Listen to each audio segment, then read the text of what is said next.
Test, 1, 2, test, 1, 2, check, check, test, 1, 2.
Your home for Doniphan High School sports. Tonight's game is brought to you by our following sponsors: Davis True Value, Mathis Timber, Missouri Farm Bureau Insurance, Current River Ford, Davis Sawmill, Countryside Chevy, and Hometown Pharmacy. Here's Keith Bowen with tonight's play-by-play of Doniphan basketball. Anyway, I don't know, I understand that. I don't know. Thanks, Steve. I live in Poplar Bluff, remember.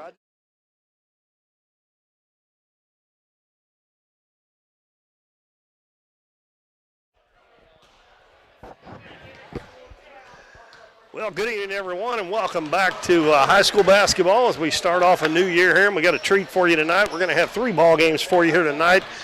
First off, we're going to have the Doniphan Junior Varsity boys taking on the Poplar Bluff Mules freshman team, and then coming up later, we'll have the Poplar Bluff Lady Mules Junior Varsity against the Doniphan Junior Varsity, and then later on tonight, the Donettes and the Poplar Bluff Lady Mules will be in action to finish out tonight. But we got 3 games for you tonight. And I'm Keith Bowman. I'll have the play-by-play for you coming up here. We're only about 2 minutes away from the start of this first game. And I said it's the Doniphan Junior Varsity against Poplar Bluff's freshman team. You don't see very many of the schools anymore have freshman teams, so in order for Poplar Bluff's freshmen to get some playing time, I assume they probably play a lot of JV teams to get a game in. I've noticed, especially last week when I was watching the Dons, by the way, congratulations to the Dons for finishing 3rd in the Bloomfield Christmas Tournament. Had a good showing over there. They were seeded 5th and they won 3rd. And so they will come into their first game, I believe, Friday night here at home. Or at least that's our next game that we'll have for them. But I think that evened up their record on the season. But they won 3 and lost 1 over and won 3rd place, so congratulations to them. But I noticed a lot of the teams playing over there didn't have very many kids on their bench. It's just the numbers are not there, it seems like, anymore for very many kids to be playing basketball. I don't know the reason, but it just seemed like, I know for one that I really noticed was Bernie.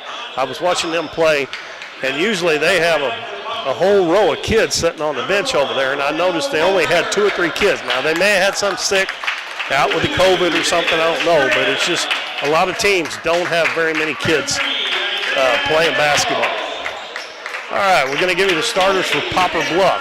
Romeo Wanter, Davis Graham, Wanter's number 1, Graham's number 2, number 3, Isaiah Neville, and number 20, Cameron Settles, number 24, Marlon Hickman. For the Dons, it will be Ben Killian, a freshman.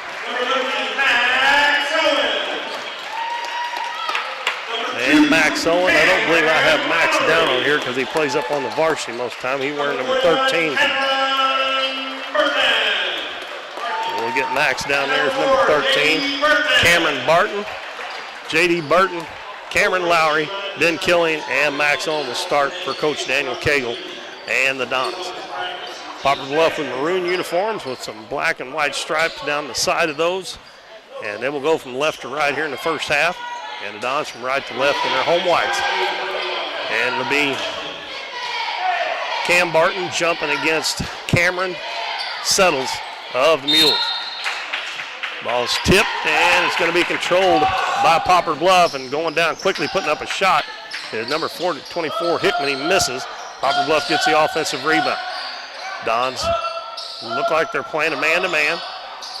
Poplar Bluff passes around the front, and the ball goes low to Settles, kicks it out front to Neville for three, and it's good, and Poplar Bluff takes a 3-0 lead over the Dons. Dons with their first possession. We're just underway. Cameron Lowry's going to take it all the way to the hole, put it up the left hand a little bit short. And the rebound comes down to Wanter. He comes up the floor for Poplar Bluff. He's going to take it all the way down, sidesteps the defender, but the shot is blocked by Max Owen, and he comes out of there with it, gives it to J.D. Burton. Poplar Bluff also playing man-to-man. Burton goes right wing to Killian. Killian now baseline to Owen, dribbles back to the wing. Back out front, Burton. He's guarded by Wanter. Now to Killian on the left wing. Throws it to Lowry. Lost a handle on it. Went and got it back. Dribbles one time. Gives it to Burton. Right side to Owen. Owen hits Killian. The ball off his hands. Picked up by Wanter. He's got Neville on the right. Gives it to him. He goes down, puts it up. No good, and an offensive foul.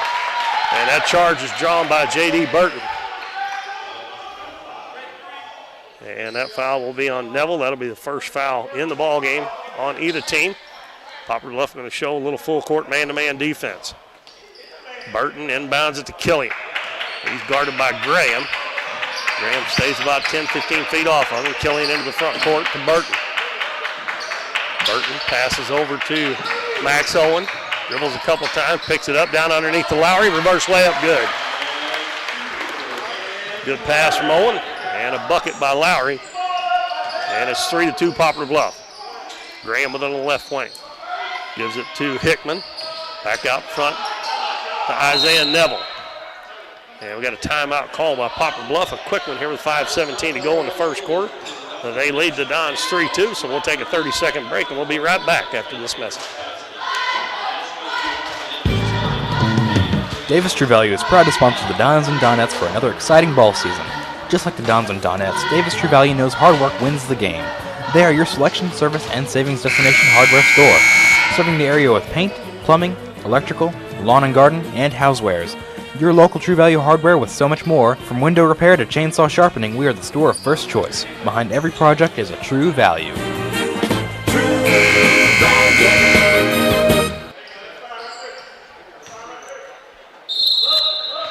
Welcome back, everybody. Keith Bowman back at Doniphan High School. Poplar Bluff and Doniphan playing here, and we're down to 5:10 to go in the first quarter. Poplar Bluff leads 3-2. And Dons come out in the zone after the timeout. Jumper going to be put up by Wanter, no good. Max Owen rebounds for the Dons. He'll bring it across the half line, gives it over to Lowry. Lowry fakes the three, dribbles into the paint, tries to drop it off, and is stolen by Settles. And Settles looks like he's going to go end-to-end, stops, pops, and no good. And a good rebound there by Killian. The smallest guy on the floor, but he had good inside position. And he'll bring it up the floor for the Dons. Killian reverses, gets into the paint, hands it off to Lowry. Lowry's going to put it up off the glass, no good. Ball batted around. Max Owen gets it, puts it up, no good, but he's fouled. And good work on the boards by the Dons on the offensive boards. Foul's going to be on Davis Graham, his first, second team foul. And Max Owen will shoot a couple free throws. And the first one's short. A little flat and not much knee bend in that shot there for Max. Gets this one up over the rim and it's good, and we're tied at 3.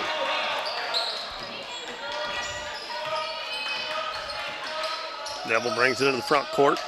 Right wing to Wanter. Back to Neville, head of the key. He swings it left side to Graham. Drives to the baseline, puts up a shot, no good. And on the rebound, Cameron Settles is going to lose it, and it'll be Don's basketball.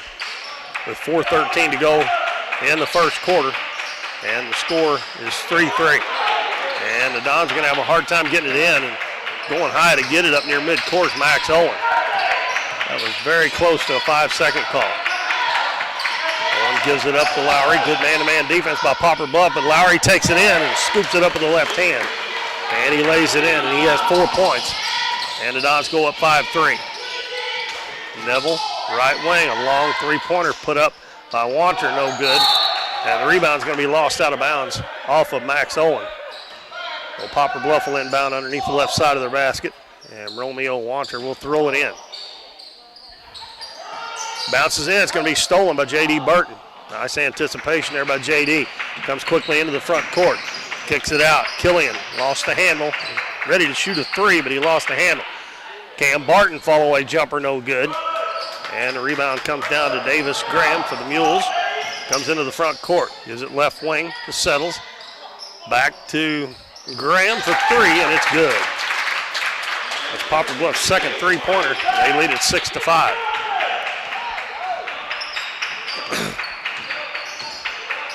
Lowry goes right around his man and tries to get it in to Barton, and it was deflected. And instead of letting it go out of bounds, he tried to catch it, and he couldn't handle it, and it went out off his left hand. So the ball goes back to the Mules. The Dons in a 1-3-1 zone. They're down 6-5 with 3:05 left in the first quarter. Wanter gives it to Hickman, takes it in high off the glass, a little bit too hard. Wanter with a rebound, and he puts it up and it crawls over and goes in for his first two. And Poplar Bluff leads it 8-5. J.D. Burton will walk it up the floor for the Dons. Hits Lowry at the free throw line, tries to get it down low again, and Lowry this time gets it to Barton, but he missed a shot. The ball was deflected before Barton got it. Dons come out with it. Burton over to Lowry, wide open three up, and no good. Ball tipped around, loose on the floor, and it's saved in. And here comes Hickman with it. Goes down and sidesteps the defender and lays it in. Nice move by Hickman. Now 4 of their 5 starters have scored, and they lead it 10-5.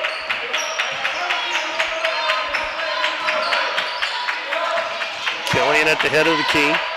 Gives it over to Owen on the right wing. Down to Barton. This time he gets inside position, but he missed the shot. Rebound down to Wanter. Quickly into the front court. Bounces to Hickman. Down low. Neville turns, shoots, rounding out, no good. And Barton with the rebound for the Dons.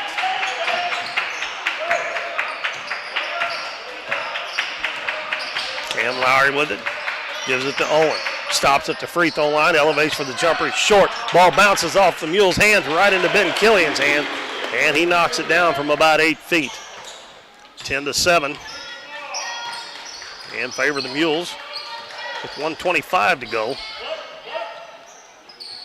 And a good steal by Lowry as he knocked it out of Wanter's hand. J.D. Burton come up with the basketball. Stops on the left wing, down low. Killian, reverse layup, blocked. And Settles a lot taller than Killian, got the block. And now the Dons steal it back. J.D. Burton knocks it away. He's going to set for a three-pointer, and it's good. J.D. Burton nails a three-pointer. And we're tied at 10 with 55 seconds to go in the first quarter. And Isaiah Neville will walk it up. Gives it to Wanter right wing. Dons back man-to-man. Neville, a long three-pointer from between the circles, no good. And Max Owen gets the rebound for the Don. Max is a pretty good ball handler. He can rebound that thing and bring it up the floor after he rebounds. Now the Dons are going to call a timeout with 26 seconds to go in the first quarter. It's 10-10. And Coach Cagle probably he's going to take a full timeout, so we might as well take a break. We'll be back in 60 seconds. You're listening to Dons Basketball on Current River Broadcast.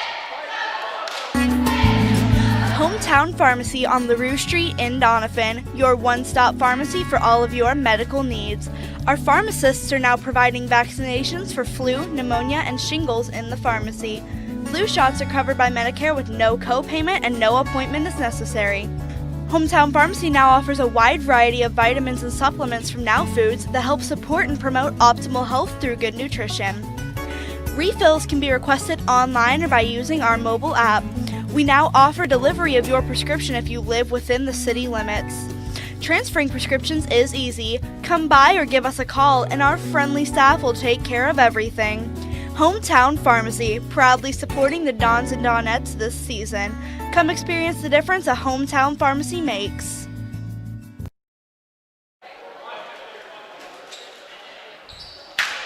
Welcome back, everybody. We got 26 seconds left in the first quarter. The Dons call a timeout. Probably play for the last shot unless they get a good one. And Cam Barton's going to check out. And we got Isaac Rawlings checking in for the Dons. Also, let's see, number 22 in for Poplar Bluff, and that is Jackson Moore. And the Dons run one and get a layup. Backdoor cut there coming off the screen. And Max Owen gets his second and third point. And Poplar Bluff leads 12-10. Settles left corner, back on the wing. Out to Neville, dribbles in, is going to throw it up, and he gets the bounce. It goes down for Neville, and he scores 5 in the first quarter to lead the Mules, and we end up with a 12-12 tie at the end of one quarter. We'll be back with second quarter action after this 1-minute timeout. We're for worrying less about the what-ifs and more about the why-nots. We're for checking off your bucket list and then making a new one. We're for starting a family, a business, a tradition. And if you find yourself starting over, we're here for that too.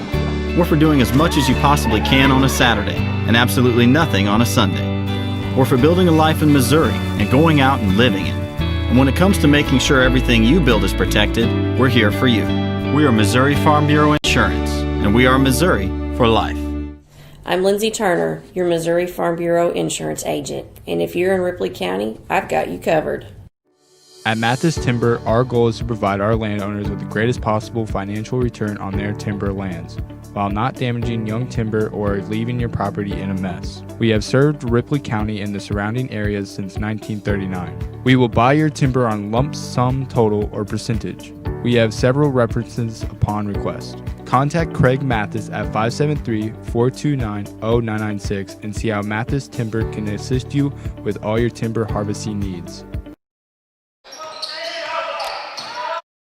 Start the second quarter, the Dons with the ball. Isaac Rawlings takes it into the paint, and he's stripped on the way up, and they're going to call a foul. The Dons will have Cam Lowry, J.D. Burton, Isaac Rawlings, Ben Killian, Max Owen, and they call that on the floor on number 3, Neville. That's his second foul and the third team foul. J.D. Burton with the basketball. Left wing Lowry. Step back three-pointer. It's up and good.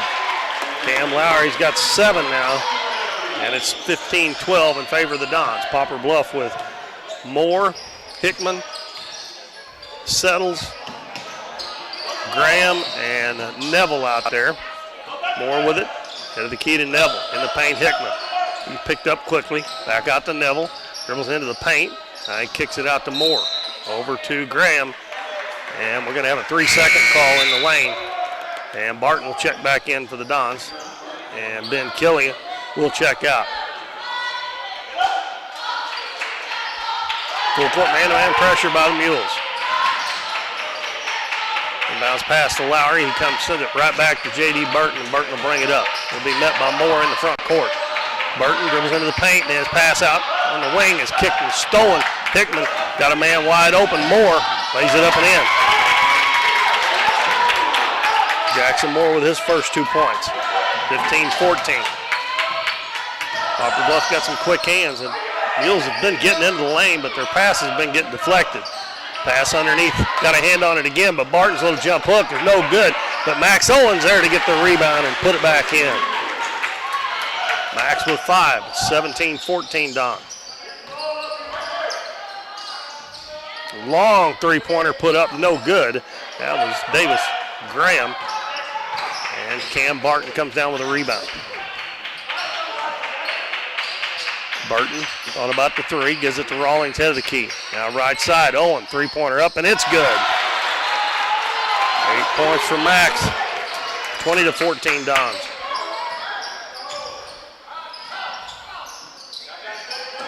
Neville between the circles. Throws a free throw line to Hickman. Puts it on the floor. Knocked away. Gets it back. He's going to turn and shoot, and he scores. Nice turnaround jumper there by Marlon Hickman. And he's got 4 points. Rawlings picks up his dribble. Gives it back to Lowry. Lowry gets into the paint. Little floater up. No good. Inside position for Barton. Puts it up. Blocked. No, got it back again. He missed it.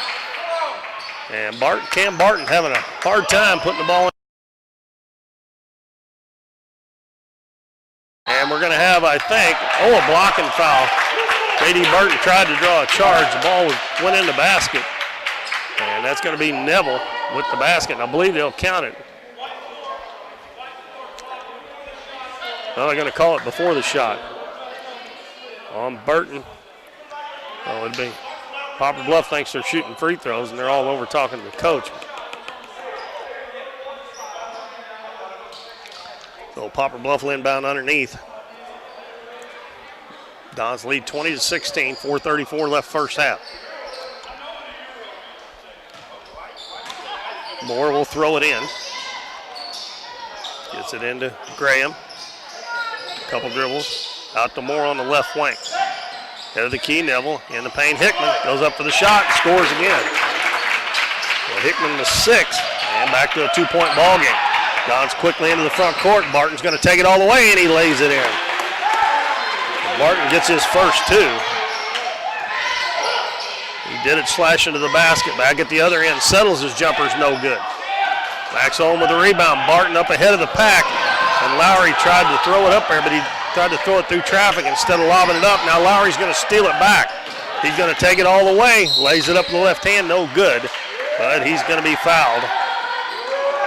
Yeah, that pass by Lowry would have worked if he would have lobbed it like a football pass on a bomb on a football field, but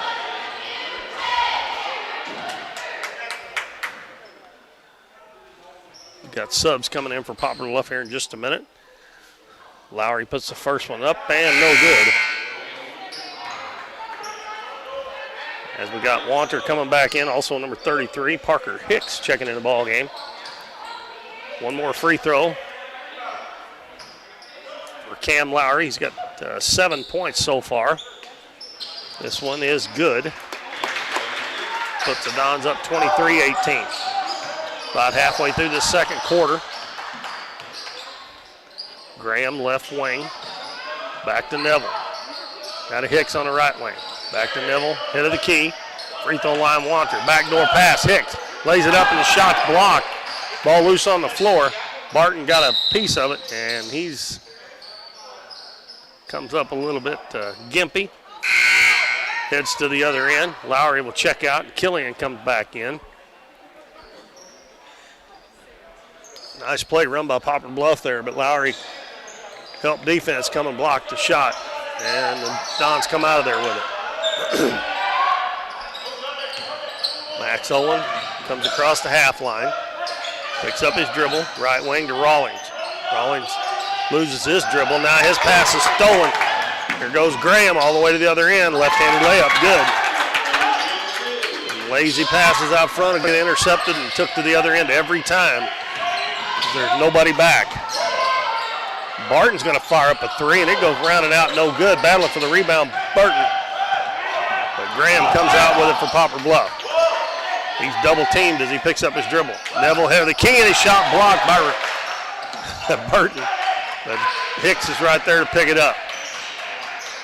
Neville guarded closely, gives it to Wanter at the free throw line. Another back door. This time Parker Hicks lays it in. 23-22. Don's lead is only 1. And they lose it again, and they got another 2-on-1. Neville goes down. He puts it up and in.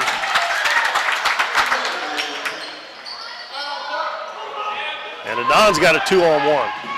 Barton over to Rawlings. He laid it up, missed the layup.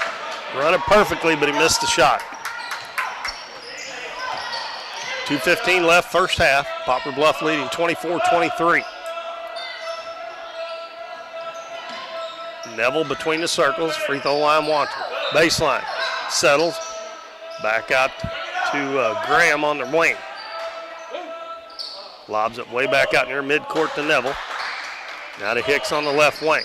Gets it to Wanter on the baseline. Up and under with a shot. He went under Max Owen. And he gets his second bucket. He's got 4. And Poplar Bluff leads 26-23. They've scored about 8 points in a row. And Max Owen double teamed. He almost lost it. Gets it to Rawlings. Bounces to Barton. Reverse layup. Up and good. And fouled. And he'll have a chance for a 3-point play. That foul is on Cameron Settles. It's his first. And Max Owen checks out. There's going to check out. Cameron Lowry's coming back in. Cam Barton looking for point number 5, trying to tie the ball game again. And he missed the free throw. Rebounded by Wanter. Comes into the front court. Bounces to Hickman, who just checked back in the ball game. In the lane, Settles.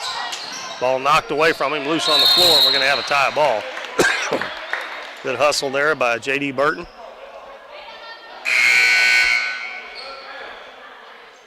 Now Cam Lowry will check in. And he's going to get Cam Barton.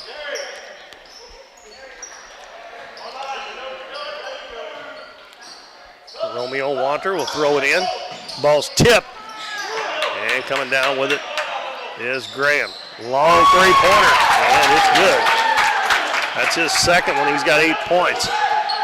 Don't look like they have any limit on the coach's limit on their range of how far they shoot the threes.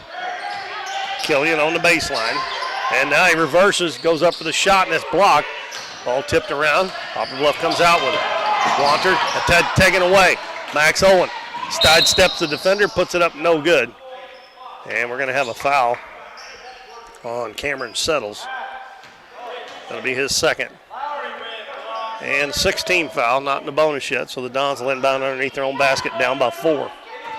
52 seconds left. Inbounds to Lowry. They leave him wide open. Three-pointer no good. Killian with the rebound. Throws it back out to Lowry. Going to shoot another one. High-arcing shot, and it's good.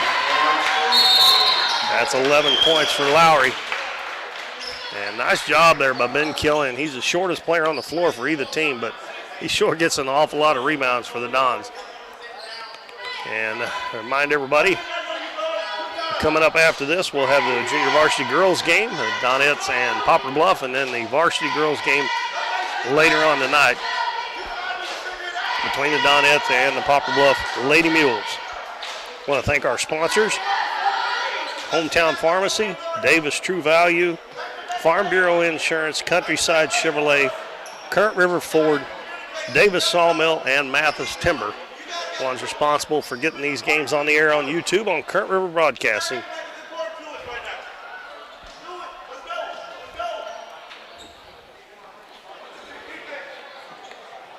By the way, I don't think I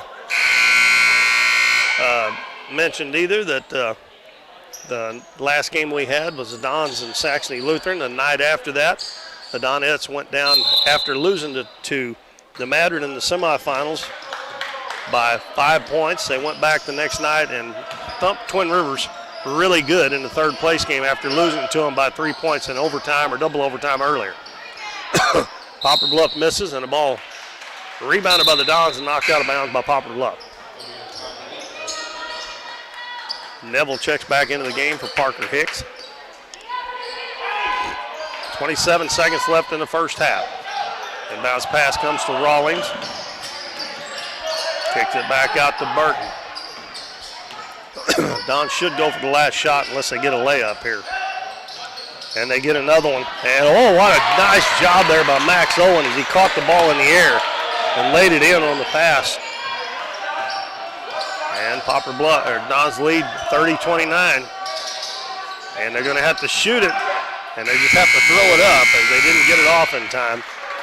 And our halftime scores, the Dons 30 and Poplar Bluff 29. Good second quarter there. It was 12-12. The Dons outscored them 18-17 and have a 1-point lead here at halftime.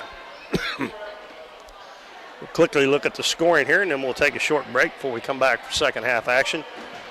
Romeo Wanter has 4 for Poplar Bluff. Davis Graham's hit 2 3-pointers, has 8 points. Isaiah Neville hit a 3. He's got 7. And Marlon Hickman has 6. Jackson Moore 2. Parker Hicks 2. And for the Dons, Cam Lowry 11. He hit 2 3-pointers. J.D. Burton hit a 3-pointer. He has 3. Ben Killian 2. Cam Barton 4. Max Owen 10. And Max hit a 3-pointer as well. So we're 30-29 Dons at halftime. We'll take a short break and we'll be back a little bit before the second half starts. So stay tuned.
Welcome back, everybody. We're back at Doniphan High School, the Bill Wright Gymnasium. We're at halftime. The Doniphan Junior Varsity boys lead the Poplar Bluff freshman team 30-29. I got the schedule out here looking to see what we got coming up on Friday night. We will be, well, let's go tomorrow night first. The boys will travel to Charleston tomorrow night to play the Blue Jays.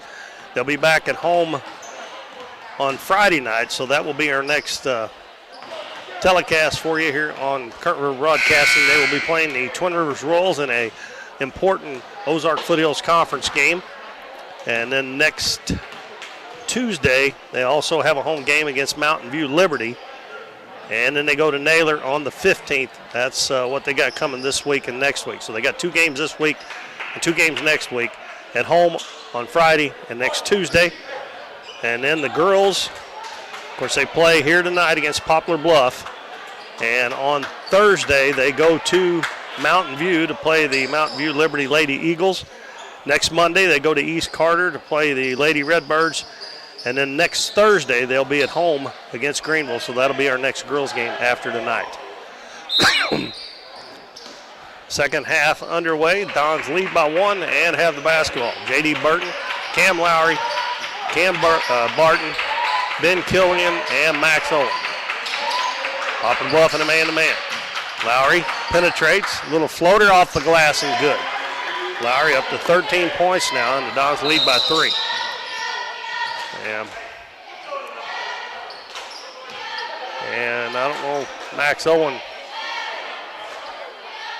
checks out of the game. I don't know if he's got cut or something, or he might have had an accident, folks, on the floor. It looked like to me he might have got rid of part of his supper. Is that what happened? Yeah. So he runs. They stop play here. So he runs to the locker room, and Isaac Rawlings will check in. So they'll have to take a minute to get that cleaned up. And he didn't quite. He almost made it off the floor, but not quite.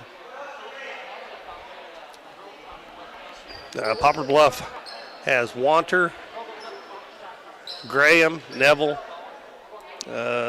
Hickman, and Settles on the floor. Those are original starting 5.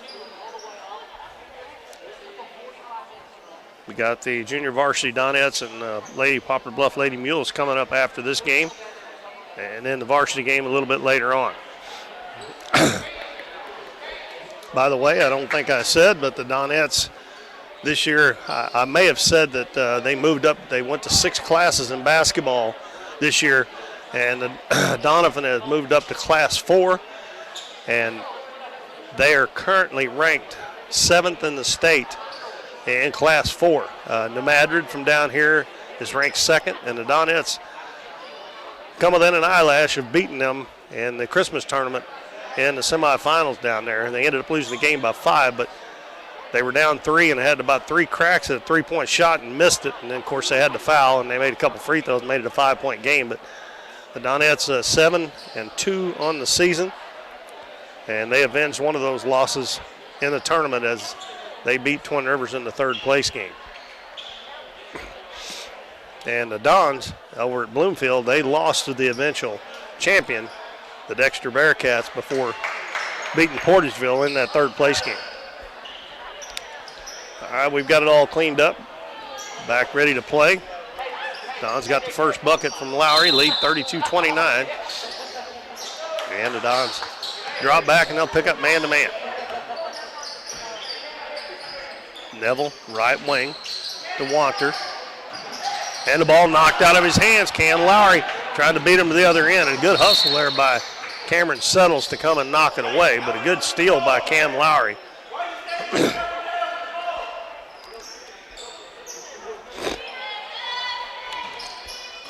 Cam Barton inbound it.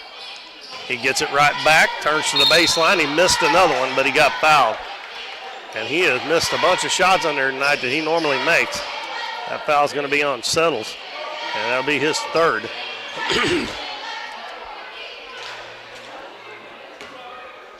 And we got number 30, Preston Moore. getting ready to check in for Poplar Bluff, probably for Settles with those 3 fouls. Barton's free throw is good.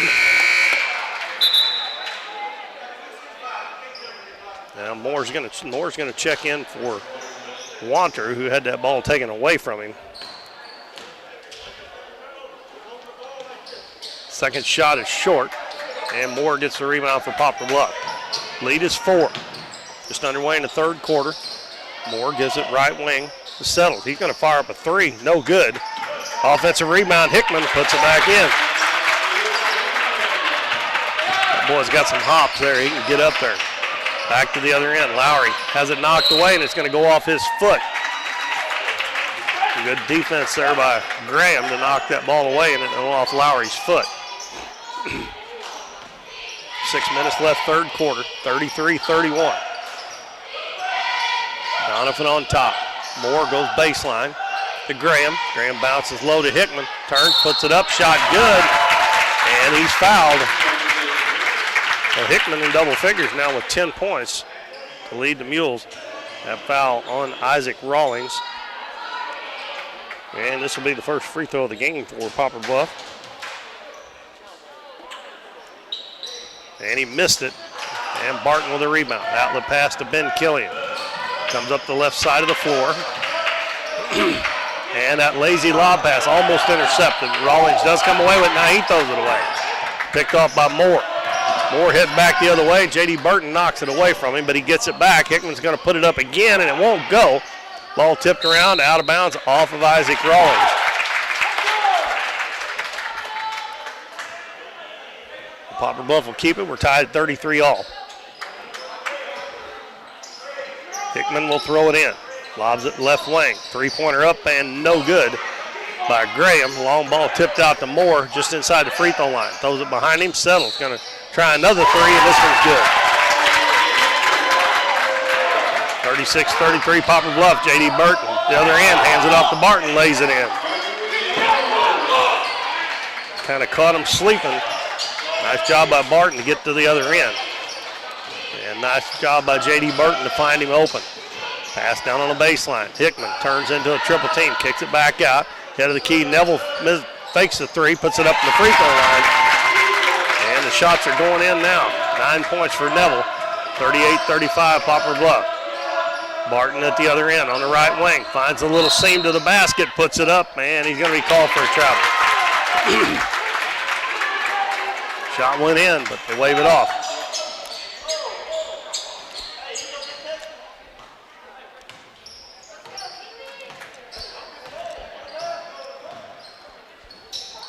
Ball lobbed to Hickman. He has to knock it out to Moore, and he couldn't handle it. A bad pass there.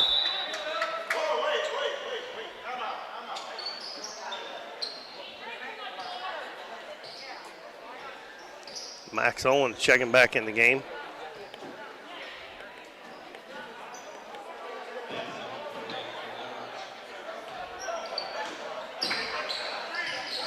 The inbound pass comes J.D. Burton.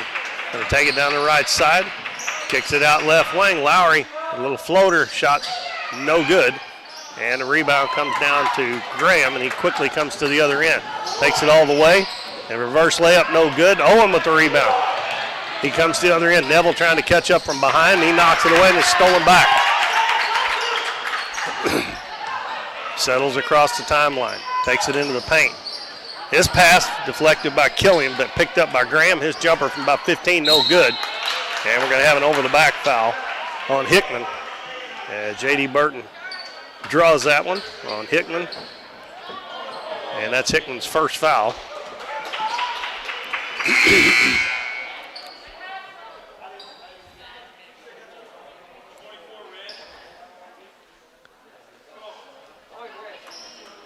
Poplar Bluff leads at 38-35. 4 minutes left in the third quarter.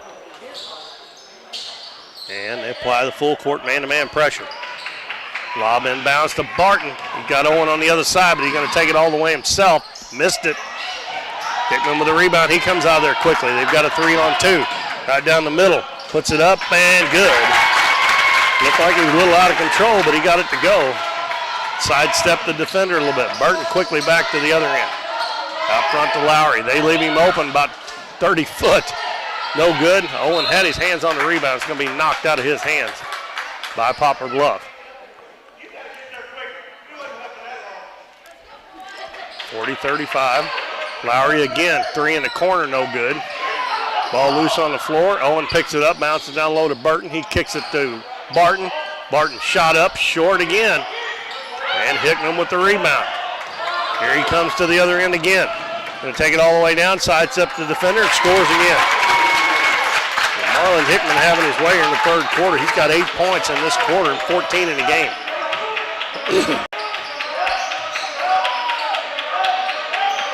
Mules have their biggest lead. Nice move by Barton, and we're going to have a foul. And we'll see if it's on Settles or... Yep, that's going to be his fourth. So Jackson Moore comes to the scorer's table to check in. Cam Barton at the free throw line. It's good. Barton with 8 now. Settles checks out of the game. Also coming back in will be Neville, replacing Preston Moore.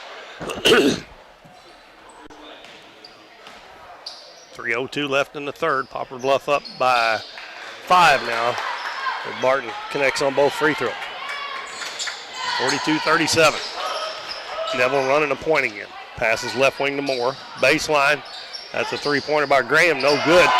And offensive rebound by Wanter. And he gets the rebound and goes up, and he's fouled. Well, they called that on J.D. Burton, but it sure looked like it was on Cam Lowry.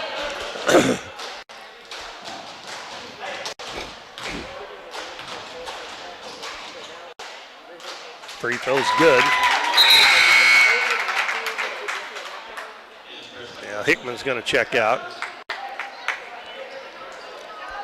Preston Moore comes back in.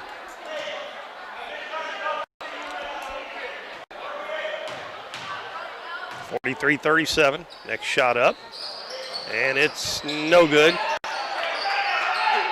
And Barton rebounds, gives the ball to J.D. Burton. Burton throws it out of bounds. As I didn't see it, but Chris Black had checked in for the Dons, and that pass was too high for him.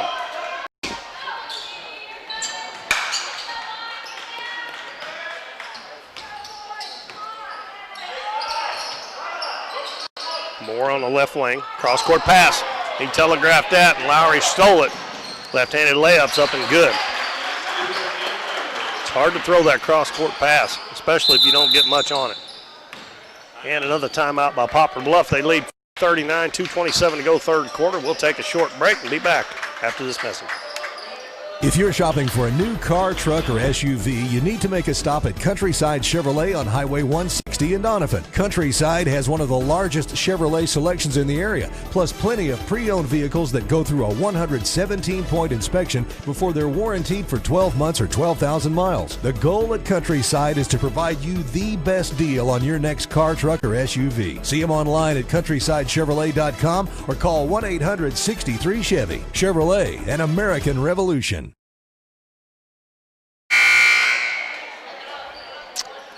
We got 2 minutes, 27 seconds left third quarter. Poplar Bluff this quarter has scored 14 points. The Dons have only scored 9. And the Dons were leading by 1 at the half, and now they trail by 4. It will be Poplar Bluff's ball. Wanter throws it inbounds, has to get some help from Moore. Gives it back to Wanter between the circles. Now to Moore on the right wing. Back between the circles, Wanter with it. Guarded by Lowry. Neville fakes the three, goes in with a little runner, no good. And Barton with the rebound. He's got Burton up ahead, and somehow it got through there. They're going to have a jump ball, but again, they try to throw that ball right through the people in between them instead of lobbing it, which I don't think he could have lobbed that one. He would have run Burton out of bounds. But it'll be Poplar Bluff's ball on the alternating possession. 2 minutes left in the third quarter. Dons need to just settle down and take that ball down and set it up. See if they can't get it inside to Owen or Barton. Graham dribbling into double team. Wanter comes and helps him out. Moore lobs it down low. It's intercepted by Max Owen as Hickman had already checked back in the ball game. Owen gives it to Burton. Down low to Barton, wide open, and he can't handle the pass. Might have been a little too far out in front of him, but you got to go after that thing with two hands.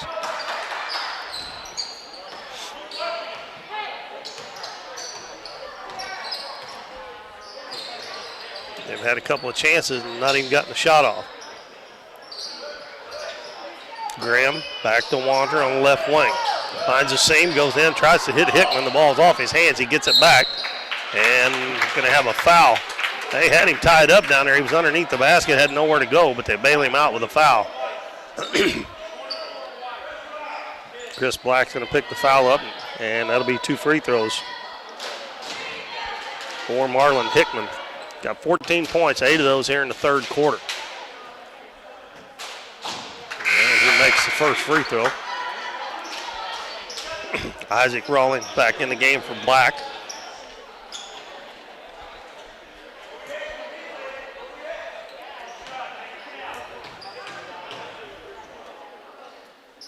Second free throw, good.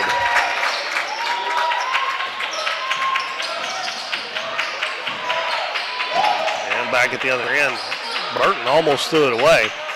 Owen with a nice little move to the basket, and he scores. 12 points for Max Owen. Back to a 4-point lead for the Mules. Wanter left wing, back out to Neville. And he gives it right back to Wanter. Baseline, Graham dribbles into a double team, turns to the baseline. Tough shot, no good. Max Owen with the rebound. Gives it to Lowry with 35 seconds left in the third quarter. Lowry into the paint, and we're going to have a foul. He just kind of forced his way in there. That foul's on number 30, Preston Moore. That's his first. And Parker Hicks coming back in the game for Moore.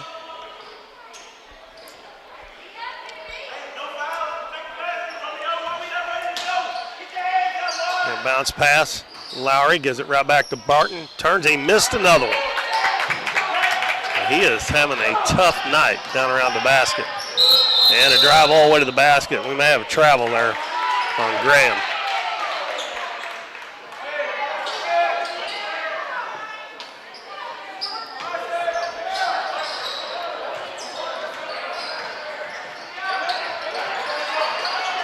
J.D. Burton having a hard time in the back court. Got to hurry. Gets it across. He gets around Hicks. Out in the corner. Max Owen sets up for a 3, and it's good.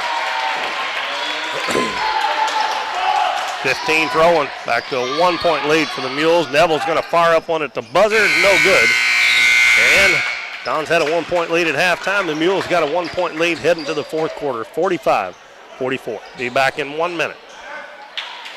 You've heard it all before. We're number one. We're the best. We have the biggest rebates. Now is the time to skip the hype and come to Current River Ford in Doniphan. They're all about helping you find the perfect new Ford. Current River Ford services your vehicles after the sale. From the moment you drive in, you will receive the quality service you've been missing. With the selection at Current River Ford, you'll find the new vehicle you want. How about getting your next vehicle at a dealership that makes it all about you? Current River Ford, Highway 160 in Doniphan. Davis True Value is proud to sponsor the Dons and Donettes for another exciting ball season. Just like the Dons and Donettes, Davis True Value knows hard work wins the game. They are your selection, service, and savings destination hardware store, serving the area with paint, plumbing, electrical, lawn and garden, and housewares. Your local True Value hardware with so much more. From window repair to chainsaw sharpening, we are the store of first choice. Behind every project is a True Value. True Value.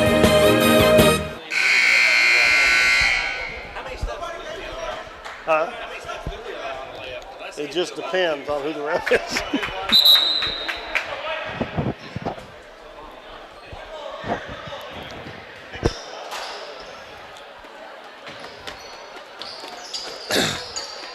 All right, we start the fourth quarter. The Dons trail Poplar Bluff's freshman team by 1 point. Don send out Lowry, Barton, Rawlings, and Owen. Owen's got it on the right wing. Head of the key to Barton. He swings it left side, hits Owen cutting to the basket. J.D. Burton with the assist.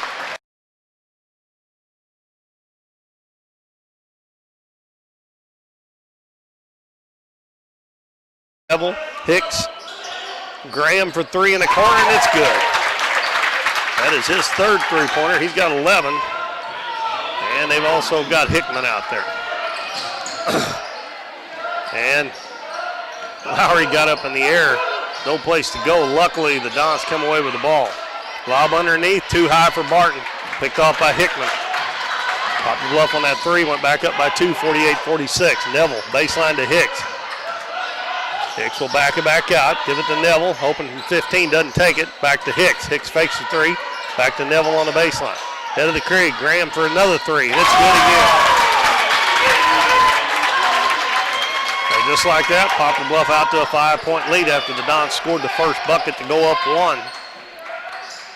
Owen bounces down low to Barton, see if he can make one. There he got one to go. 11 for Barton, 51-48. We're in the fourth quarter. We've got 5 minutes and 35 seconds left in the ball game. Poplar Bluff up by 3. Hicks baseline. Graham, he's hit a couple of threes in a row. Guarded by Rawlings. We're going to have a hand check on Rawlings.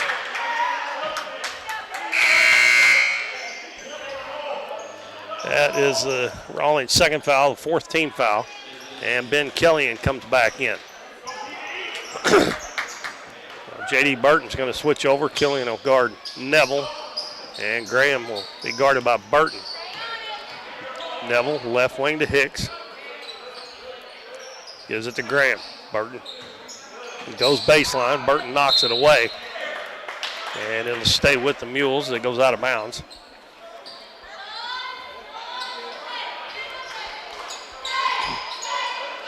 Parker Hicks will throw it in. Gets it to Neville on the right baseline. Now on the wing, Walker dribbles to the free throw line. Head of the key to Parker. Back to the baseline again for another three. No good. And that was Graham. And we got a man wide open up the floor. And Burton. But Owen was surrounded by 3 Mules, and he got fouled by one of them. That was Neville. And that is his third personal. 15 foul on the Mules. Don's inbound it. Get it into Owen.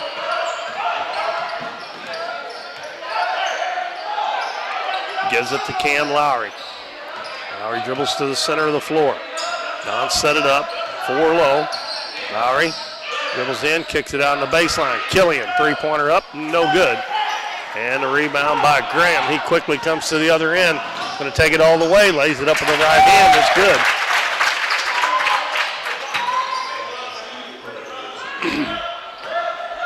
Lead back to 5, 53-48. Cam Lowry with a hesitation move. And he makes a shot, but they're going to call the foul before the shot. That'll be the 16th foul, so the last 4:28, the Dons will be in the bonus. That was the 4th foul on Neville. And Cameron Settles, who has 4 fouls, is coming back in for Neville.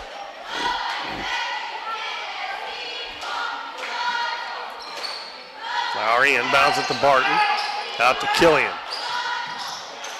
Lowry, three-pointer up, it's short. Killian with the rebound. He had it if Barton hadn't knocked it away from him. And the Mules come out of there with it. Hickman kicks it out to Parker Hicks. His shot's up, it's a little bit long. And the ball tipped back out to Hicks. And we got a timeout called by Poplar Bluff with 4:07 left. And they lead the game 53-48 over the Dons. And it's a full timeout, so we'll take a 60-second break, and we'll be back with more Dons basketball. We're for road trips. We're for hitting up Arthur Bryant's for lunch and making it to Lambert's for dinner. We're for drop tops, T-tops, classics, cruisers, steel horses, and real horses. Have you ever hit a deer? Yep, we're for you too. We're for getting stuck in traffic and 6-lane freeways that aren't so free. We're for Missouri license plates. No, medals of pride. Like us, no two roads are alike, but we're all connected. We are Missouri Farm Bureau Insurance, and if you're a Missouri driver, we're for you. I am Doug Green, your Missouri Farm Bureau Insurance Agent, and if you're in Ripley County, I've got you covered.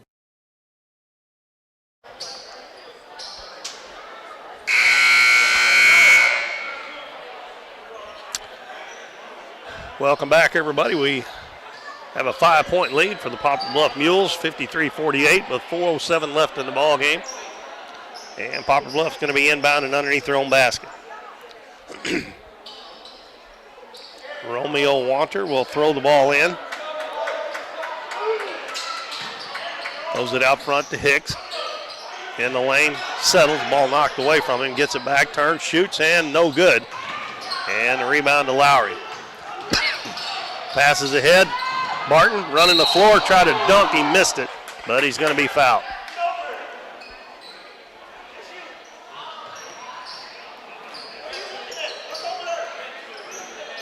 That foul's on Graham.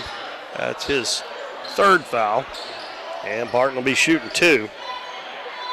Nice if he'd have made that. If he'd have just laid it in, he probably would have got the, well, he definitely had a chance at 3-point play, but they like those dunks, but he misses a free throw. So I'd rather see him just lay it in. I mean, it's nice to get them, but you need to be completely alone, in my opinion, in high school if you're going to dunk it. He missed both of them. And Hickman with the rebound. Wander takes it to the free throw line. Out to Settles, 3-pointer short, air ball, and it goes out of bounds. And Neville back in. Parker Hicks out. Poplar Bluff's going to drop back. Dons need a bucket here, down 5. 3:35 left in the ball game. Barton gives it to Owen. Head of the key to Barton. They try that play again, and this time it was read by Graham, and he intercepts it. Now they're going to say he was out of bounds. That play has worked several times tonight, but that time Graham stepped in front, but he come down on the out-of-bounds line. Inbounds. Barton gets it right back, goes up and scores. If he would have made all those, if he'd have made 3 or 4 of those tonight that he's missed, they'd be ahead by 6 or 8 points. If he'd have made all of them, they'd have been ahead by quite a lot, but they haven't been going, even though he does have 13 points now.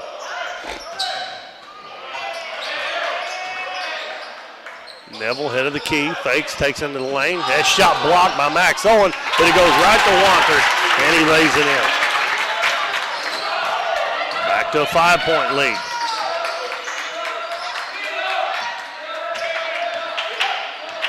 Lowry over to Burton. Burton on the left side, head of the key to Owen. Stop, shoots a 3, and it's good. Max Owen with 20 now. And they're back within, Dons are back within 2 with 2:35 to go in the game.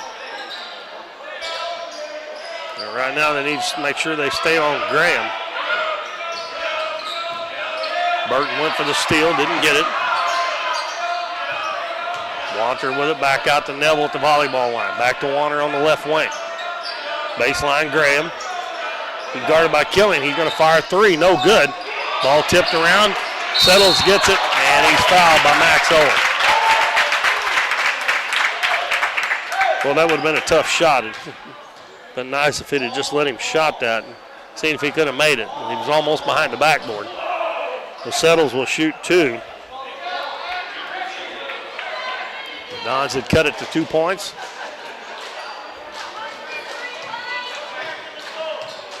Settles with 3-point. Made a 3-point bucket earlier. Free throw's good.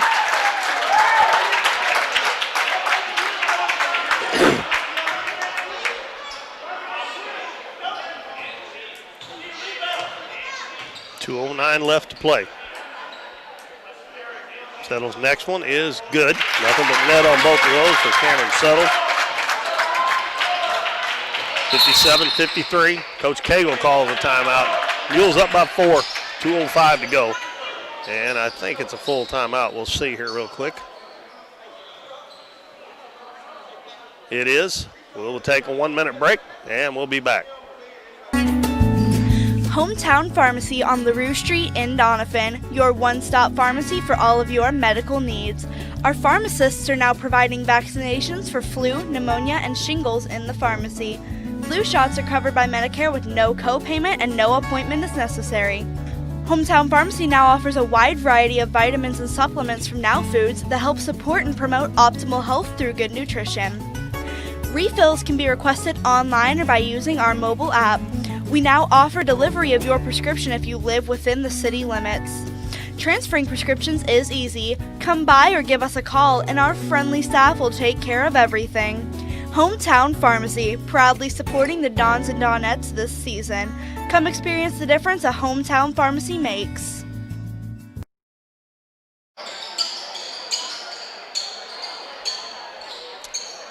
(57-53), Poplar Bluff on top, and we have 2:05 to go in the game. Would be Don's basketball. Burton, Lowry, Barton, Owen, and Killian on the floor for the Dons. Killian almost throwed it away, but it got knocked right back to him. Hands it off to Lowry. Lowry dribbles to the free throw line. Out to Burton. Burton's going to fire up a three, and around and out, no good. And Wanter with a rebound. Killian almost stole it from him. Now pass up ahead. Graham on the left wing. And it's knocked out of his hands by Lowry. Goes out of bounds.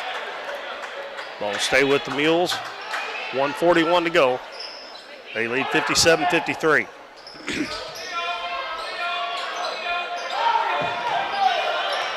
Don's going to have to get up on them, try to create a turnover here, down 4.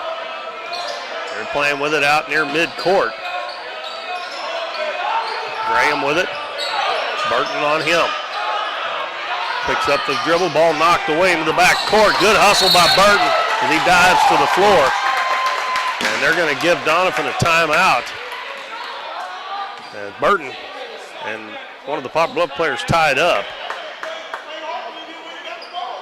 And they're going to give him a timeout. It's going to be a short one. We'll keep it here. Start of this quarter, Poplar Bluff was up 45-44. They've outscored the Dons 12-9 this quarter. And Don's running short on time here. They need a bucket. That saved a possession arrow there, because if they'd have called that a tie ball, it would have been Poplar Bluff basketball.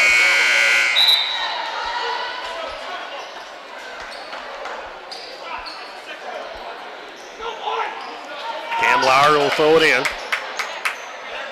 J.D. Burton sets up in the back court. Bounce pass comes to Burton. Gives it to Barton on the right wing. Head of the key to Owen. They run that play trying to get Barton open. He's not, so Lowry's going to fire a three. It's short. And Poplar Bluff's got a man wide open up the floor as Graham done a little snowbird, and he lays it in. After that shot by Lowry, he just took off to the other end. And that's a killer there. Owen, three-pointer up and short. And Graham with another rebound. He's running again. Lobs it ahead to Hickman. Hickman lays it in. And the score here is going to end up a lot more than what the game was as far as closeness. Lowry with the runner, no good. Settles with the rebound. 30 seconds to go. Not much need to foul now. And Graham running to the other end is over in the corner by himself, and he come up a little lame. Yeah, the official calls a timeout. And Jackson Moore will check in for him. I don't know if he tripped down there or what. I wasn't looking down there in the corner because the ball was in the back court. And bounce pass comes to Settles. He hands it to Neville. Let's see if the Dons foul here. If he's going to foul, they should have already done it. And the ball into the lane. Taken away by Max Owen. Owen takes it to the baseline. Wild shot from behind the backboard. And Neville with it, and that's going to do it. Settles gets it across the half line. Gives it to Neville, and Poplar Bluff's going to win it 61-53 over the Mules. Mules over the Dons, excuse me. Dons only managed 9 points in that quarter. Poplar Bluff scored 16, winning 61-53. Give you the scoring. Romeo Wanter had 7 for Poplar Bluff. Davis Graham had 5 4 3-pointers, finished with 18. And Isaiah Neville had 9 points. He also hit a 3-pointer. Cameron Settles had a 3 and 2 free throws, had 5.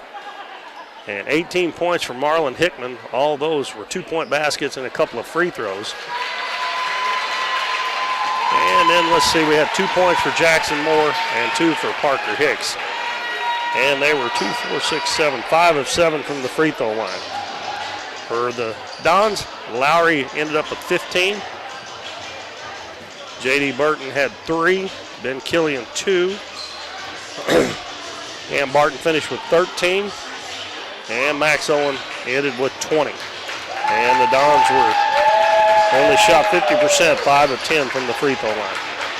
So we'll get ready for the junior varsity girls game between the Donettes and the Poplar Bluff Lady Mules, and we'll be back in about 10 minutes or so with that broadcast, the Donettes and the Poplar Bluff Lady Mules junior varsity game.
All right, welcome back, everybody. Keith Bowman back at Doniphan High School. Sorry getting on a little late here, but I did not even have time. They didn't put much time on the clock to even get all the Poplar Bluff players wrote down, so we'll do our best. And if there's anybody in Poplar Bluff listening, if we got the names wrong, I apologize, but I was trying to get them off of another list, and all I have right now is the 5 starters. And it's Michaela Little, Lily Johnson, I think it's Clara Rallman, Anna Nichols, and Emily Penley. Starting for the Donettes will be, all right, hang on just a second here. And the Donettes control the tip. Grayson Kirby with it, dribbles to the baseline, cut off. Back out to McKenna Monahan. Now to Kendra Moore, Poplar Bluff playing man-to-man. Moore hands it back to Monahan. Dribbles over to the left side. Poplar Bluff playing man-to-man defense. Also out there is Kenzie Reedus and also Kylie Hawkins for the Donettes. And Kendra Moore takes the ball into the lane. She's going to be fouled.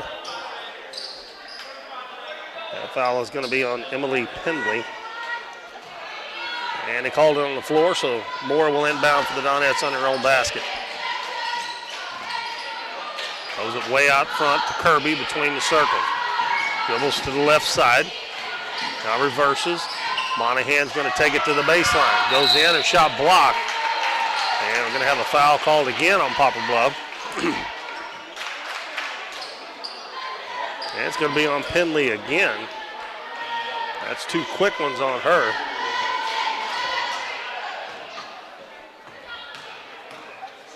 And Monahan's going to shoot 2 free throws, makes the first one. And the Donettes lead 1-0.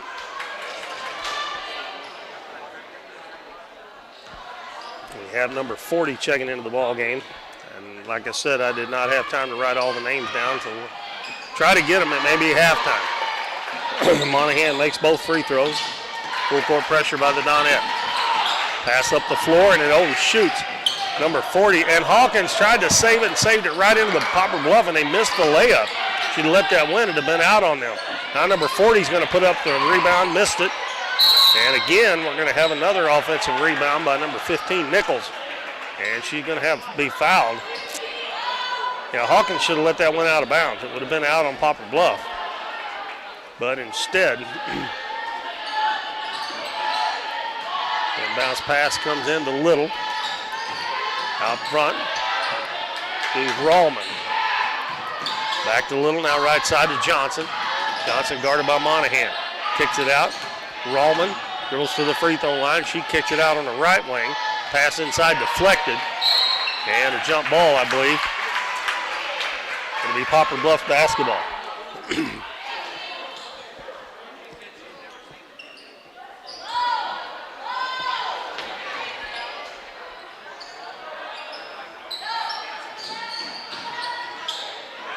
Pass in the lane. Nice job there by Hawkins to cut off the lane before they got the shot off. Little. A little give and go, but she traveled with it.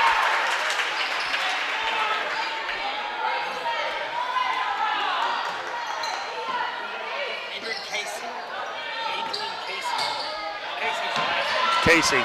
Okay, number 40's name is Casey. Now a steal from Moore. Here comes Michaela Little. Stops in the lane. Goes over to Rallman. She throws it across the court.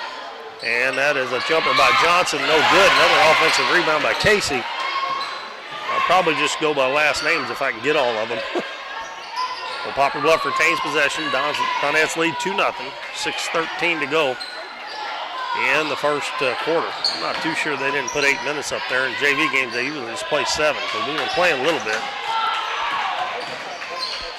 Dribble into the paint. We got another tie ball. Good job there by Kendra Moore. Adrian Casey. Okay. This time it'll belong to the Donettes. Kirby against full court man-to-man pressure. Being guarded by Rallman, and she loses it. A slow start to the game here by both teams. Donettes JV hadn't played in quite a while. Now, some of the girls got into the varsity games, but not all of them. Johnson dribbles to the baseline. She's going to be fouled by McKenna Monahan.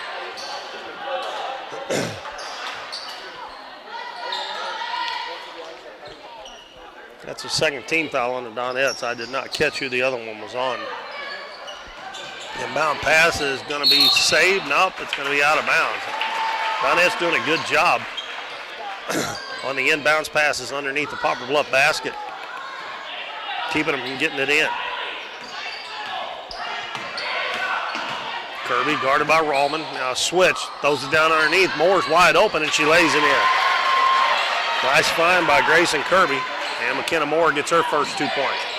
4-0 Donettes. Pass in the middle of the floor to Casey. Dribbles down, got a man wide open on the other side. Didn't get it to her, but we're going to have a reach-in foul on Kirby, and it didn't look like there was any touch there at all. Now Emily Penley, who got 2 early fouls, is going to check back in. Inbounds pass comes in to Rallman. 3-pointers, an air ball. And Monahan with a rebound, but she loses it as she goes to the floor. Poplar Bluff will get it back. Bounce pass to Nichols. Hands it off to Little. Now drive into the lane. Johnson's going to put it up a little too hard. And Reedus with the rebound. Kirby heads the other way. Stops head of the key, tries to force it in there, and it's stolen away by Johnson. Johnson heads back the other way. Dribbles to the baseline, throws up a wild shot. No good. The ball hits the side of the backboard and comes right back to her. Nichols with it on the left wing. Back out front, Little. Little goes to the right side of Johnson. Now back out front to Rallman, and Rallman's going to dribble back out towards midcourt with it. Kirby guarding her closely. Right wing to Michaela Little, tries to force it inside. Get it into Johnson, knocked out of bounds by Monahan. And now we got Nichols checking out, and Casey back in. Coming in for the Donettes is going to be Micah Burton, replacing Kenzie Reedus.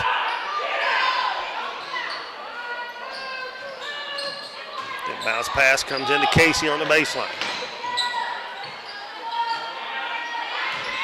Back out to Little, right back to Casey. Casey dribbles back to the wing.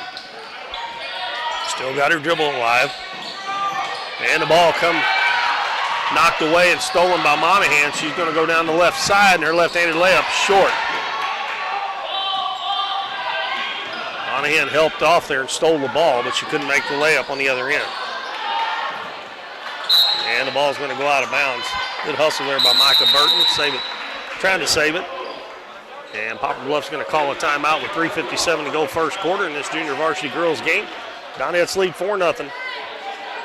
It's a 30-second timeout, so we'll take a 30-second break, and we'll be back after these messages. For nearly 60 years, Davis Sawmill in Doniphan is your place to go for selling timber in the area around Ripley County in Arkansas. If you have cut logs or standing timber to sell, William, Debbie, and their sons will work with you to make sure you get a fair price. If you need something hauled, they also have Little Black Trucking with flatbeds for hire.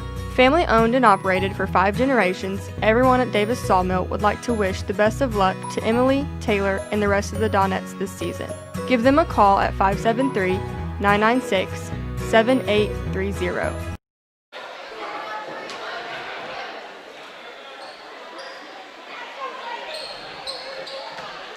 After the timeout, it's going to be Poplar Bluff's ball underneath their own basket. Donettes lead 4-0. And bounce pass is knocked out of bounds. It's going to be last touch by Casey as she tried to catch it underneath. Ball deflected off of her. Poplar Bluff's going to set up in his, well, I thought it was his own press, but Donettes break it easily. And McKenna Monahan going behind the back. Got the ball knocked away from behind. And then Poplar Bluff threw it away after they stole it. There's maybe a little extra incentive here for Monahan. Burton, 3-pointer from the corner. It's short.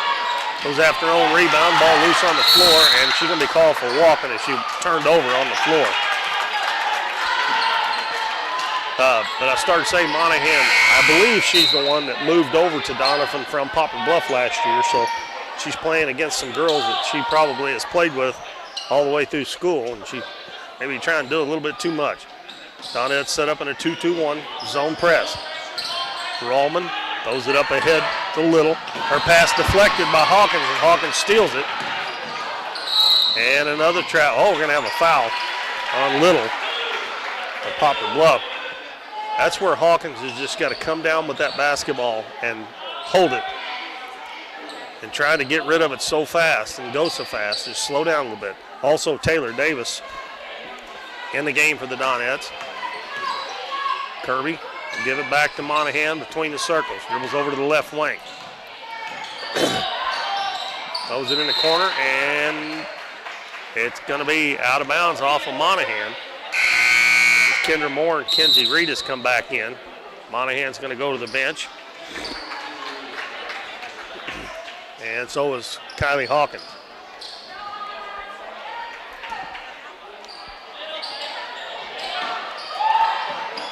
Double teamed in the corner. Rallman gets out of it, dribbles all the way over to the left side.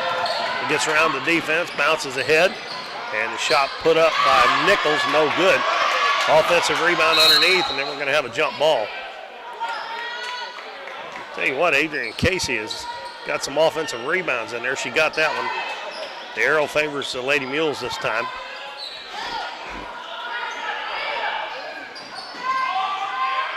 And bounce pass tipped away by Kirby into the back court. Rallman's going to beat her to it. Kirby all over in the back court. Making a reverse dribble 3 or 4 times. Now the ball knocked away as Micah Burton come up to help double team there and knocked it away. And we're going to have Lily Johnson coming back into the game for Poplar Bluff.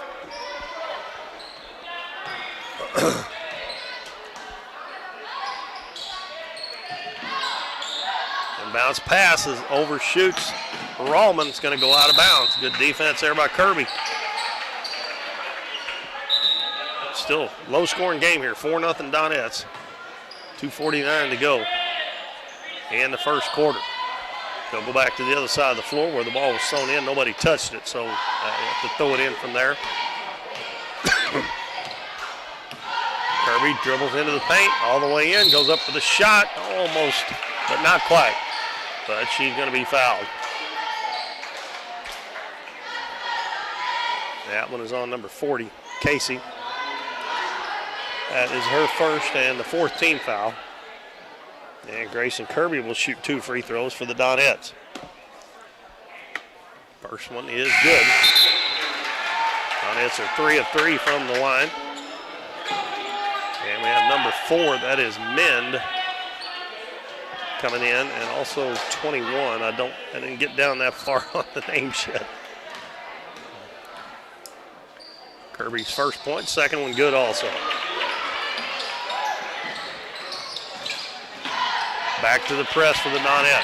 Johnson tied up, throws it to Rallman. Rallman, now she's got numbers, passes ahead, and a travel. They scored, but she took an extra step.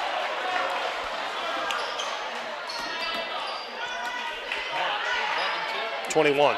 21's number. Sydney Halliburton.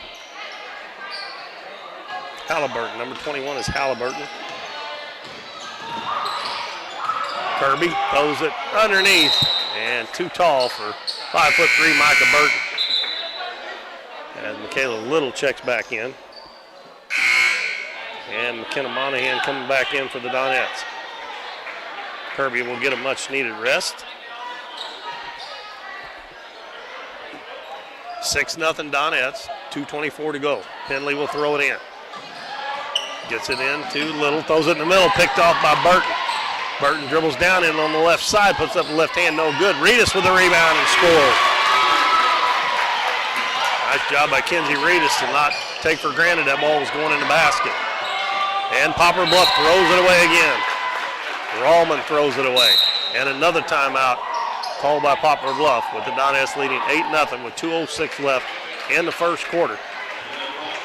And this one is a full timeout, so we'll take a 60-second break this time, and we'll be back. You've heard it all before. We're number one. We're the best. We have the biggest rebates. Now is the time to skip the hype and come to Current River Ford in Doniphan. They're all about helping you find the perfect new Ford. Current River Ford services your vehicles after the sale. From the moment you drive in, you will receive the quality service you've been missing. With the selection at Current River Ford, you'll find the new vehicle you want. How about getting your next vehicle at a dealership that makes it all about you? Current River Ford, Highway 160 in Doniphan. Davis True Value is proud to sponsor the Dons and Donettes for another exciting ball season. Just like the Dons and Donettes, Davis True Value knows hard work wins the game. They are your selection, service, and savings destination hardware store, serving the area with paint, plumbing, electrical, lawn and garden, and housewares. Your local True Value hardware with so much more. From window repair to chainsaw sharpening, we are the store of first choice. Behind every project is a True Value. True Value.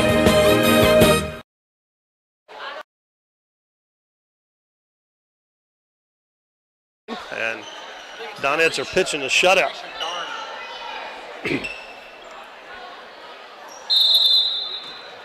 8-0. 2:06 to go. Donettes have the ball after the turnover. Monahan will give it to Micah Burton. Over on the right side to Davis. In the corner to Kendra Moore. Looking inside, nobody there. Back out to Davis. She swings on the left side to Monahan.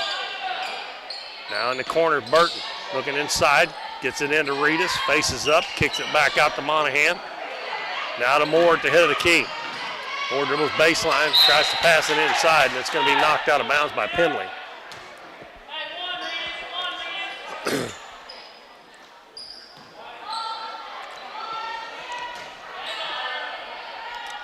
Burton will toss it in for the Donettes.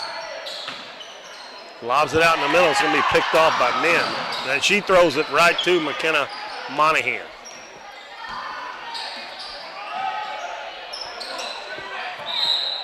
Kendra Moore is going to be called for a travel. Unforced turnover by the Donettes. Grayson Kirby back in the game. And she replaces Taylor Davis. And number 23, Wilson, checks in for Poplar Bluff. And she replaces Penley. And passes right to McKenna Monahan. She shoots a wide open layup. That looked like that pass was intended for her. Donettes still in the full court press, and they throw it up the floor to Min. Goes down, lays it up and in. And Poplar Bluff finally got one over the top. And the Donettes didn't have anybody back. Pass down low. Nice catch by Kenzie Reedus. Missed the shot, got it back, goes up. And she'll be fouled the second time. Going to be on number 23, Wilson.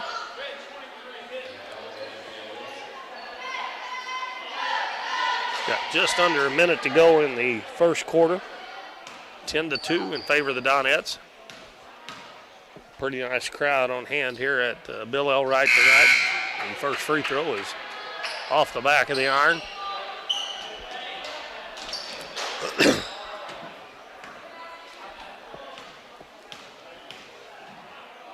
Reedus puts the next one up and gets a good bounce.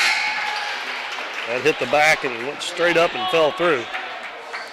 And Reedus will go to the bench, and Kylie Hawkins will check back in.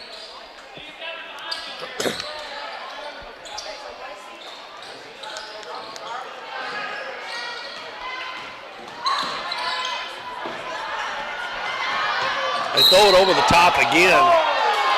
And Min just lowers her head and takes it to the basket. And we're going to have a blocking foul. Good try there to draw the charge by Micah Burton. That'll be 2 free throws coming for Min. First free throws for Poplar Bluff.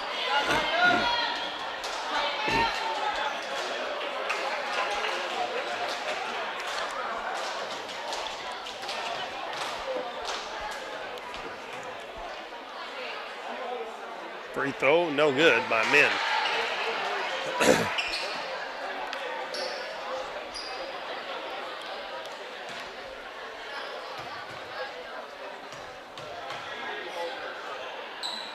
Second one on the way. She gets 1 of 2, and she has all 3 points for. And Min will check out. I really don't know why they're taking her out. She's got all 3 of their points. Be replaced by Nichols. Trying to get me some water poured. I'm having a little bit of trouble with my voice tonight. Pass down low for Burton. She can't handle it. Goes out of bounds. And that was Nichols who checked back in for men a while ago.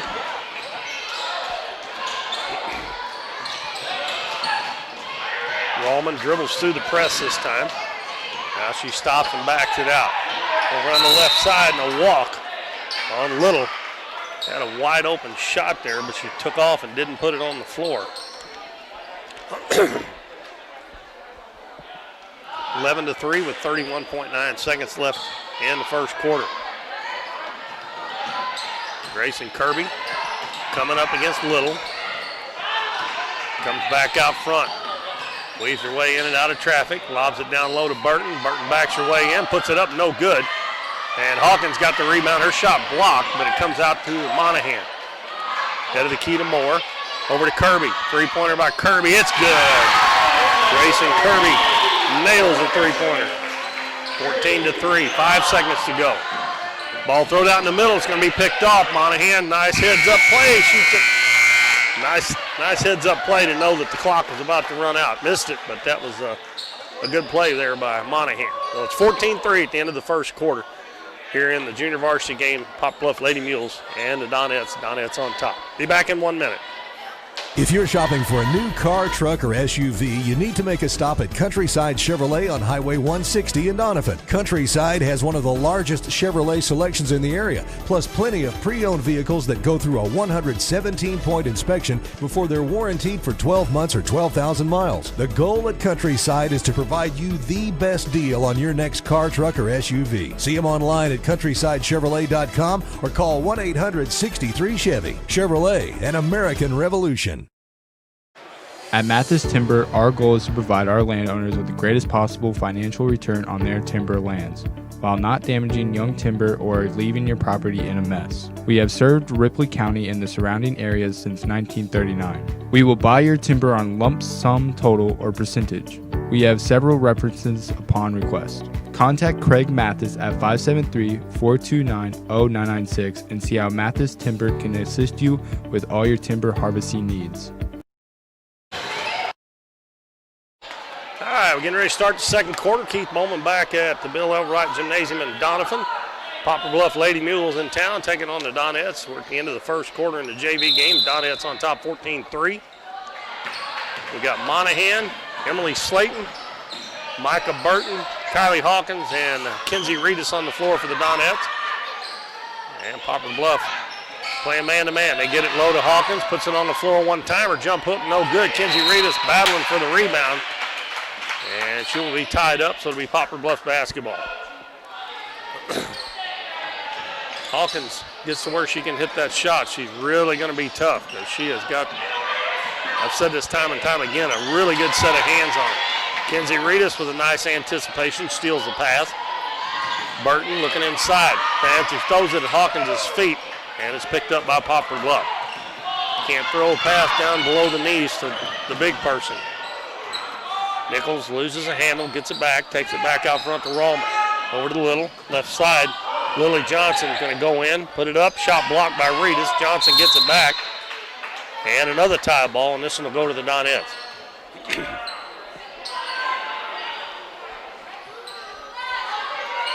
Poplar Bluff trying to press. They've got everybody within 35 feet of their basket. If somebody goes long, McKenna Monahan's wide open, and Burton finds her. Monahan's shot no good. And the ball loose on the floor again, and another tie ball.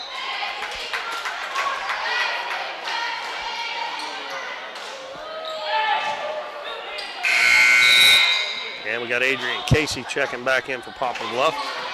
And she replaces Wilson.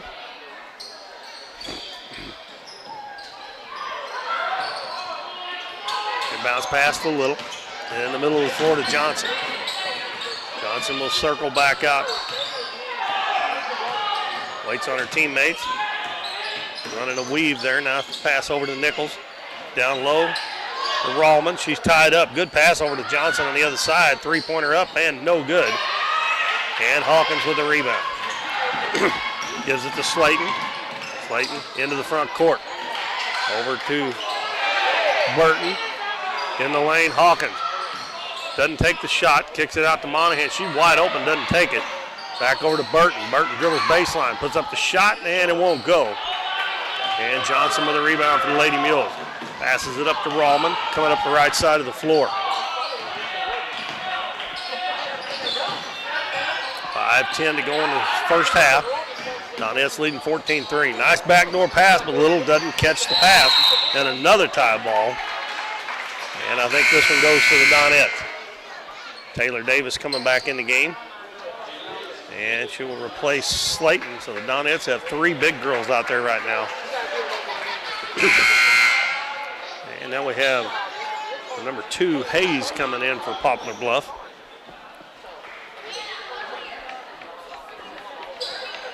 I guess her first action.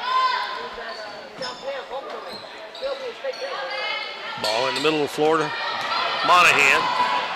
Monahan dribbles all the way to the other end, almost lost it. Back out to Davis. She shoots a 3, and it's too long. Rebound to Lily Johnson. Passes up the floor. Micah Burton with the interception. Puts her head down, comes back the other way. Crossover dribble, bounce underneath. Hawkins turns, and it's blocked.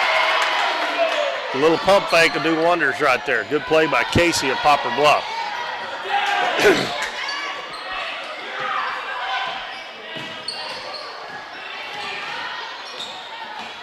Rallman gives it up to Hayes. Backdoor pass and shot up and good by Little. 14-5 Donettes. Burton inbounds to Monahan. Now Poplar Bluff backs up a little bit. Straight man-to-man.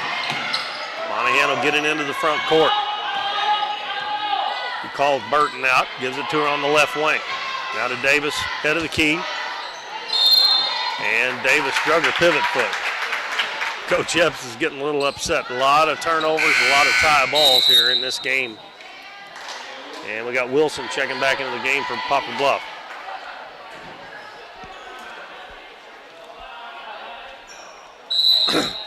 And another timeout by Poplar Bluff. With 3:58 left in the first half, 14-5 Donettes. And it is a short one, so we'll take a 30-second break, and we'll be back after this message here on Current River Broadcast.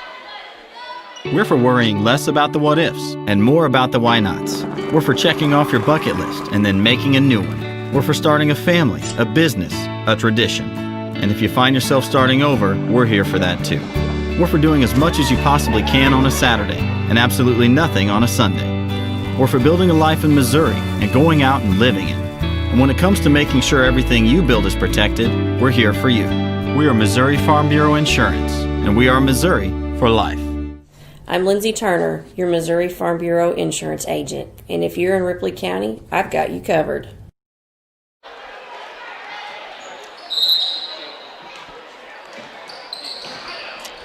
Poplar Bluff inbounds the ball. Comes into Lily Johnson, gets it over to Rallman. Rallman dribbles to the left wing. And the ball trying to hand it off, and it's knocked away and stolen. And Monahan going to try to take it all the way, and she's going to be fouled by number 40, Casey, her second. And that is 2, 4, 16 fouls. No 1-and-1 yet, but the last 3:45, if Donettes get fouled, they'll go to the free throw line. Burton to inbound it. Into Taylor Davis on the baseline. Dribbles back to the wing. Out to Monahan. Now over on the left side to Burton. And her pass in the middle knocked away and stolen. And again, no loft on that. Just trying to throw it right through the hands, and it does not work. Rallman dribbles to the right side. Hands it off to Johnson. Monahan knocks it away for a second, but Johnson gets it back. Now over to Little. Pass in the middle, stolen by Hawkins. And a smart play there to hold on and get that ball back behind her. Pass up the floor, Burton. Lob in the lane, Hawkins turns, shoots, missed it. Reedus with the rebound, and she's going to be fouled, and she'll go to the line. She'll be shooting a 1-and-1. That one's going to be on Casey, and that'll have that for 3 on her. Now number 41, Peyton Lowry, checks in the ball game for the Donettes, 5'3" freshman, replacing Micah Burton. Mackenzie Reedus with 3 points. She's 1 of 2 at the free throw line. Shoots it, and it's good. That'll earn her the second shot. 2, 4, 6 out of 7 from the free throw line so far. And Reedus is the only one to miss one. Next one up, man, that one's long. And Hawkins might have got away with an over-the-back foul. Missed the shot. Reedus gets it back. She missed it. And another tie ball as Lowry got in there and tied up Casey. And we have men coming back into the ball game. And she'll come in for Casey, who has those 3 personal fouls.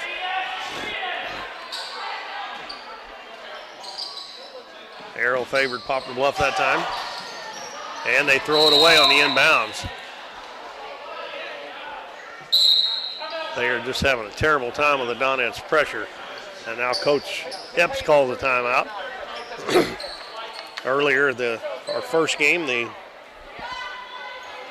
Dons Junior Varsity lost to the Poplar Bluff freshmen 61-53, but it was a 55-53 game with less than a minute to go, and Poplar Bluff got some easy buckets there as the Dons were trying to score, so they got some easy ones, but that was a close ball game all the way. It was 12-12 at the end of the first quarter, 30-29 at halftime, and 45-44 at the end of the third quarter. And with less than a minute to go, or about a minute to go, it was a 2-point game, so it was that way all the way through, but Poplar Bluff come out on top. And we've still got the varsity girls game coming your way after this one. We're 2 minutes and 58 seconds away from halftime. JV Donettes on top 15-5. They have the ball underneath their own basket. Monahan, Reedus, Hawkins, Lowry, and Davis on the floor. Lobs into Hawkins. She comes down with the ball, but she puts it on the floor and knocked away, but it goes right to Taylor Davis. Monahan will take it out front, hands it to Lowry. Lowry dribbles one time back to Monahan on the right wing. Now to Taylor Davis, swings it left side to Lowry, and she tries to throw it inside to Hawkins, and she throws it out of bounds. Now here comes Bailey Honeycutt in for the Donettes. And she replaces Lowry.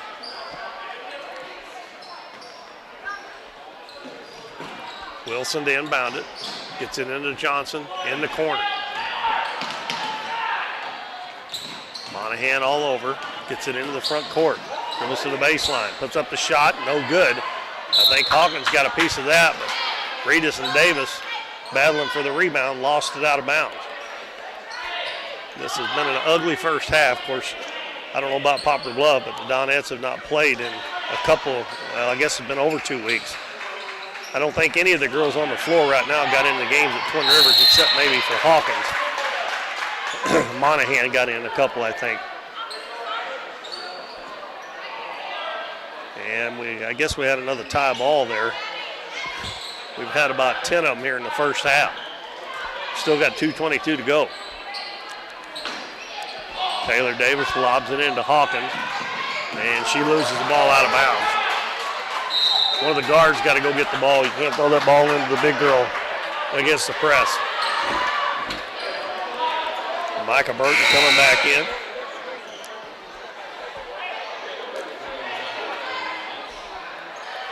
And she replaces Taylor Davis.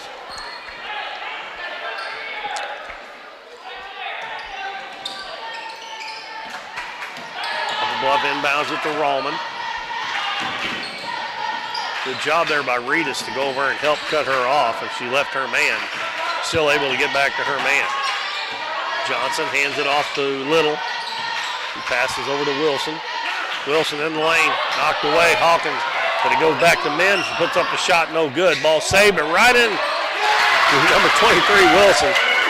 And that's why you never want to save it out from going out of bounds underneath the other team's basket right there. She throwed it right back into Wilson, wide open underneath the basket. Monahan, the ball knocked in the back court. We're going to have a reach-in foul on Rollman. And it'll be a 1-and-1. I believe Burton will be shooting.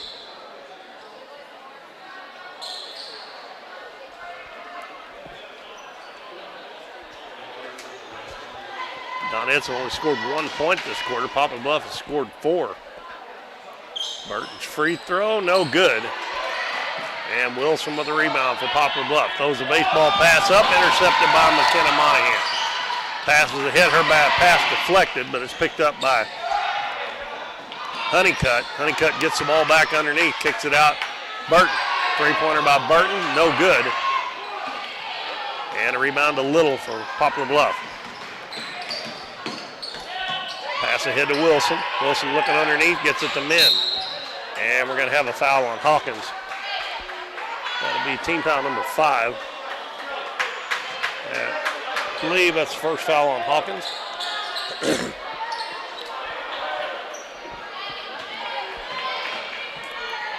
Poplar Bluff to inbound underneath their own basket.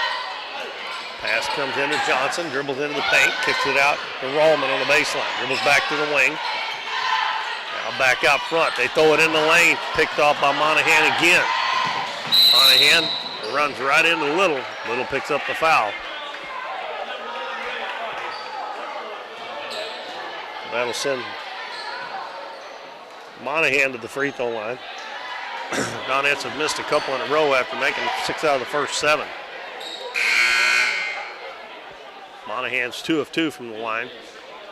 Hawkins checks out. Taylor Davis back in for the Donettes. 57.7 seconds in the second quarter left. Quarter's seen the Donettes only score 1 point so far. Monahan's free throw is good. She is 3 of 3 from the line. And the Donettes are 7 of 10 now from the free throw line.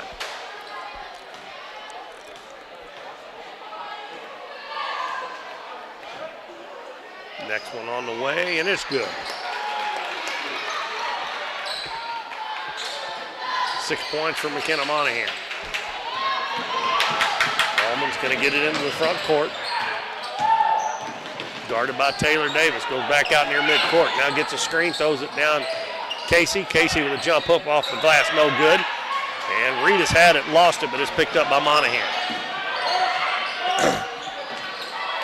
Gives it to Burton. Burton will bring it into the front court. Gives it back to Monahan. Monahan dribbles right side, gives it to Burton on the wing. Baseline to Davis. Davis back to Burton with 20 seconds left. In the lane to Reedus, and we're going to have a tie ball. Good play there by Casey. We'll get the ball back for Poplar Bluff on the alternating possession. Again, the Donettes probably should have run that down, took the last shot, but they forced that in there. And a good play by Casey. I think Casey probably been their best player here. She hadn't scored, but it looks like to me their best player here in the first half. Johnson has it with 11 seconds. Monahan all over. Hands it off to Rallman. They run a little weave. Rallman goes back to the other side, passes it, and shot not taken as the clock runs out. And Poplar Bluff doesn't get a shot off, so the Donettes only scored 3 points that quarter. And Poplar Bluff only scores 4, so it's 17-7 at halftime.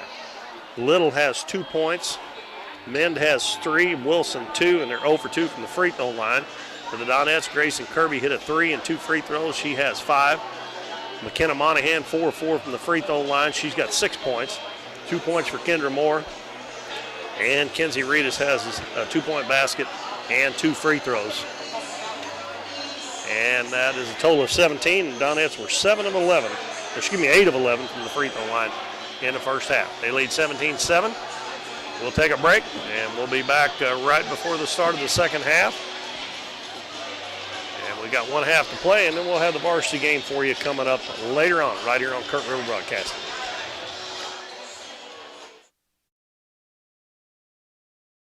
If you're shopping for a new car, truck, or SUV, you need to make a stop at Countryside Chevrolet on Highway 160 in Doniphan. Countryside has one of the largest Chevrolet selections in the area, plus plenty of pre-owned vehicles that go through a 117-point inspection before they're warranted for 12 months or 12,000 miles. The goal at Countryside is to provide you the best deal on your next car, truck, or SUV. See them online at CountrysideChevrolet.com or call 1-800-63-CHEVY. Chevrolet, an American revolution.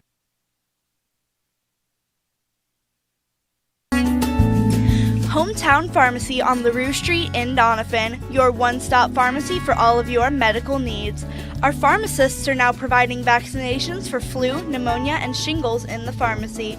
Flu shots are covered by Medicare with no copayment and no appointment is necessary.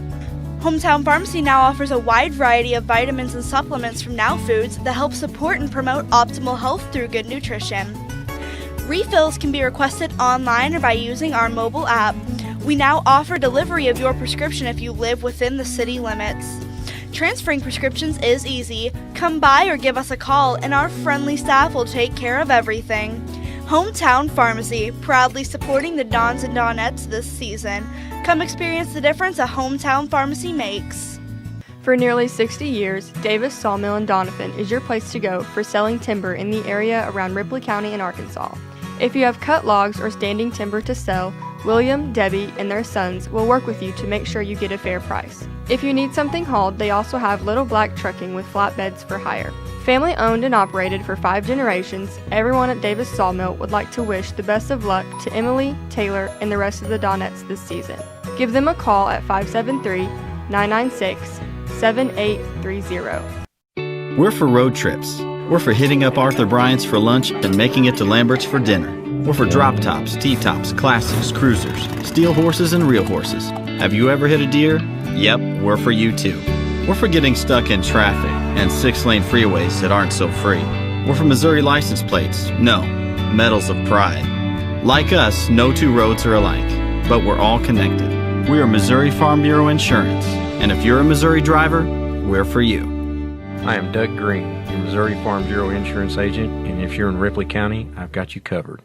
You've heard it all before. We're number one. We're the best. We have the biggest rebates. Now is the time to skip the hype and come to Current River Ford in Doniphan. They're all about helping you find the perfect new Ford. Current River Ford services your vehicles after the sale. From the moment you drive in, you will receive the quality service you've been missing. With the selection at Current River Ford, you'll find the new vehicle you want. How about getting your next vehicle at a dealership that makes it all about you? Current River Ford, Highway 160 in Doniphan.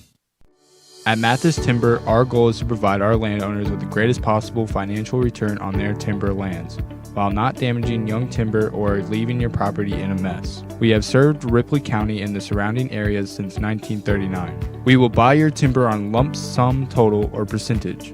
We have several references upon request. Contact Craig Mathis at 573-429-0996 and see how Mathis Timber can assist you with all your timber harvesting needs.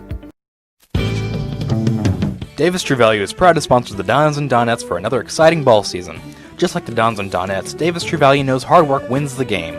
They are your selection, service, and savings destination hardware store, serving the area with paint, plumbing, electrical, lawn and garden, and housewares. Your local True Value hardware with so much more. From window repair to chainsaw sharpening, we are the store of first choice. Behind every project is a True Value. True Value.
Welcome back, everybody. It's Keith Bowman. We are halfway through our games tonight. We've got 1.5 in the book, 1.5 to go. We're at halftime of the JV girls game, and the Donettes are leading the Poplar Bluff Lady Mules 17-7. A pretty ugly first half, but as I said earlier, if you were with us, that been a while probably since both teams have played. And I don't know how many of these girls on the Poplar Bluff team get to play on their varsity team. I would say probably not very many. There's a few of the Donettes that play on the varsity. Gets a lot of time on the varsity. But other than that, most of the other girls are just kind of hit and miss, you know, if the Donettes get a big lead or start say if they get way behind, which that hasn't happened very often this year. They've lost 2 games by an average of 4 points. Actually, it's, I think, 3 and 5, yeah, by an average of 4 points. So they haven't got blown out. They've had a couple games where they've blown the other team out. Let's see, it's going to be Moore, Kendra Moore, McKenna Monahan, Grayson Kirby, Kylie Hawkins, and Kenzie Reedus. And we'll get the Poplar Bluff starters here for you in a minute. I know Little's out there, Mend, Casey, and Kirby's going to put one up to start the quarter, and it's an air ball. It's going to go out of bounds off of Reedus. See, Little, Mend, number 2, Hayes, and Wilson. And a steal by Kenzie Reedus. Gives it to Moore. Moore goes in, shot up, no good. Reedus goes up for the shot on the rebound, and I'm going to say it was just tipped out of bounds. A good job there by Reedus on the offensive boards. I think her only thing, she needs to get just a little bit stronger. Kirby, 3 in the corner. It's short. Long rebound, and we're going to have another tie ball, I believe. Good job by Kendra Moore. Get her hand in there. It'll be Poplar Bluff basketball.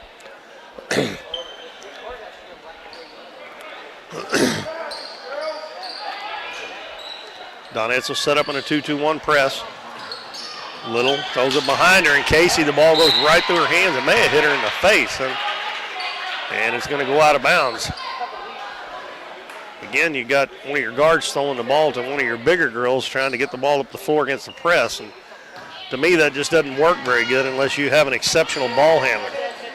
Kendra Moore throws it in the lane. She throws it away. Here comes Mend. Mend come in and give him a little spark. Takes it to the other end. Missed the layup. Ball batted around. And we're going to have another tie ball, and this will belong to the Donettes. We've almost had more hell balls than we have had points in this game, and I'm not joking. We've only had 24 total points. We have had a bunch of hell balls. A long pass up the floor. Moore gets behind them and missed the shot, but she's going to be fouled. The pass might have had just a little bit too much air under, let the defense get back on her, but she does draw the foul. Foul's going to be on Hayes, her first. And Kendra Moore will shoot 2 free throws. Donettes shot 11 in the first half. Moore's first one rims out. And we got Emmeline Penley checking back in for Casey.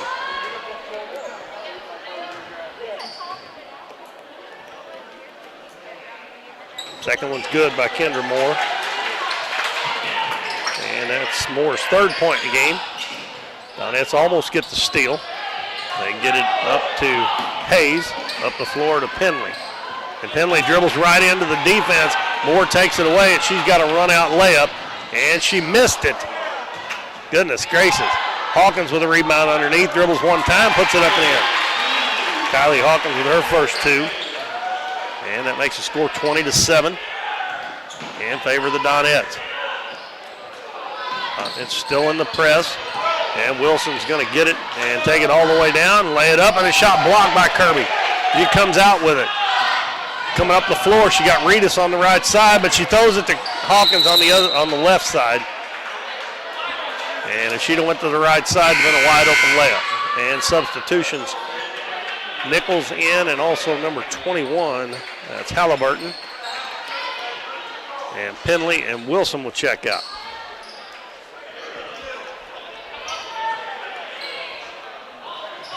Kirby's still learning on that point, but She does a good job. Now Moore takes it away underneath to Burton, and she missed the easy shot there. Got a little too far underneath the basket.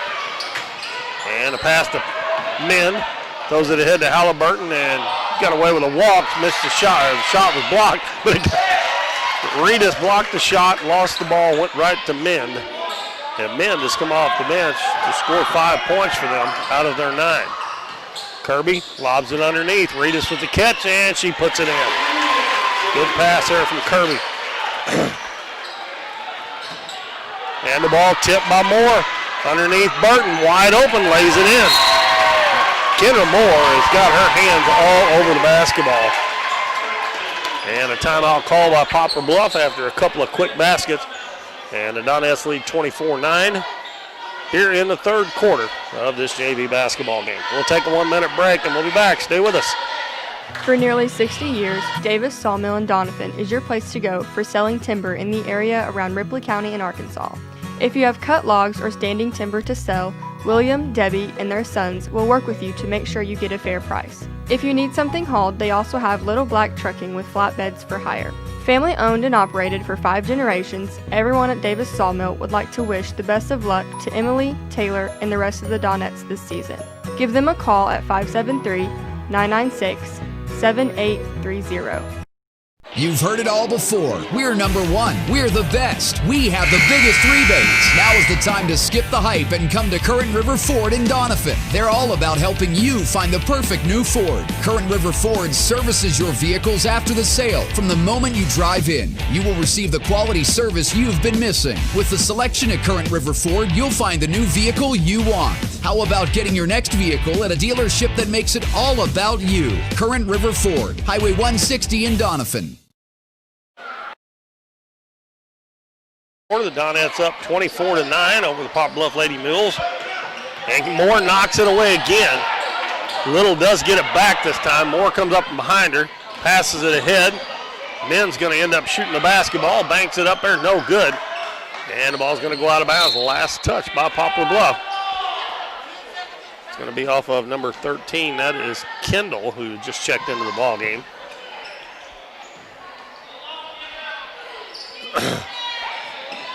Burton inbounds to Kirby. Kirby up the right side. She got Hawkins wide open. Finds her underneath.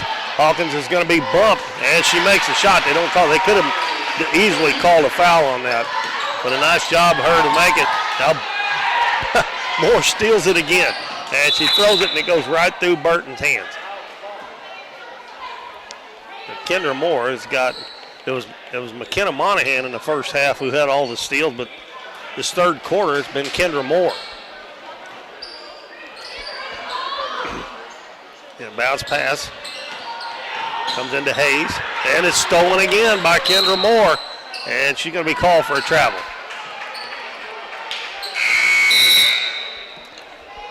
And we got Wilson checking back in for Little for the Lady Mules.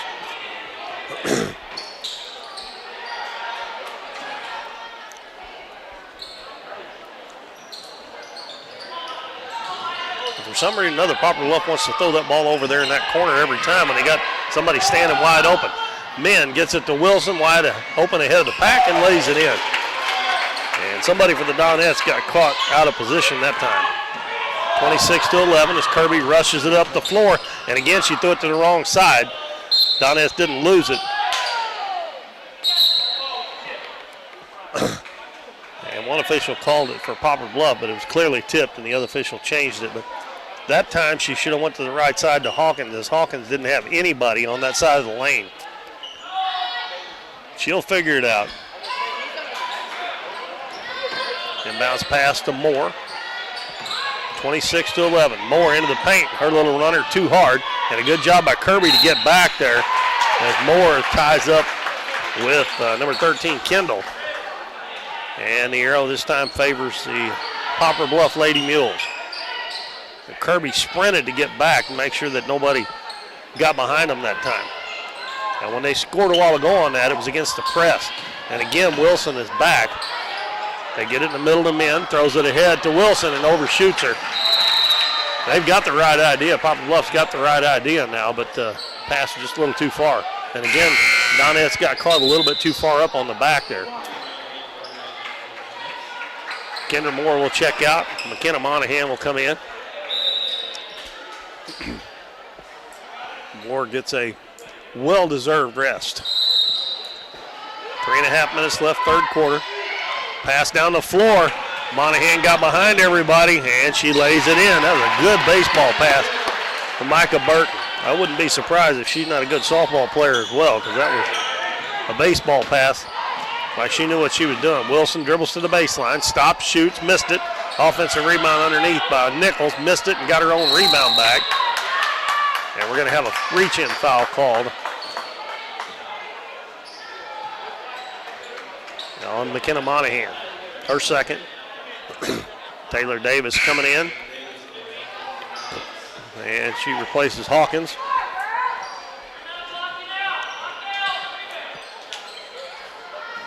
And Nichols will throw it inbounds for the Lady Mules. Wide open, Wilson underneath. The ball was tipped. Now Reedus blocks a shot. Nichols gets a rebound, missed it, and she's going to be fouled.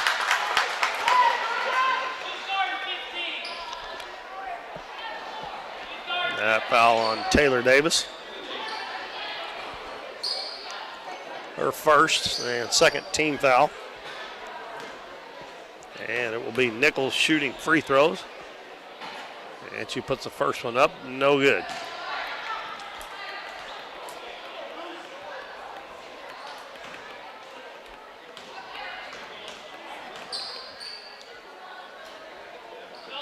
And that one's banked off, no good, but an offensive rebound for Wilson. Puts it up short.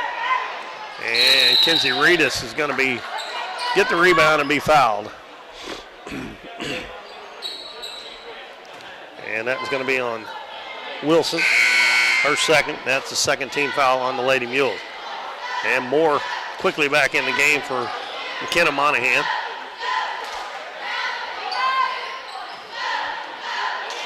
Burton inbounds it to Taylor Davis. Throws it back to Burton. Burton gets it into the front court, and the ball knocked away, but it goes right to Taylor Davis. Back out to Kirby. Kirby dribbles in, looking underneath, nobody open. Gives it to Moore. Moore drives to the basket, lays it up, no good. Ball tipped around, and Burton's there to get it. Takes it to the hole, lays it in, and she's fouled. Micah Burton in the right place at the right time will have a chance for the old-fashioned three-point play. That foul is on men, her first.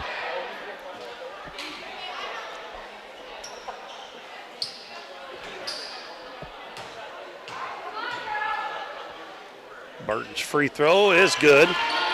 Donettes continue to shoot well from the free throw line. And Burton has 5 points now. And we got a travel on Wilson as she was double teamed by Moore and Davis.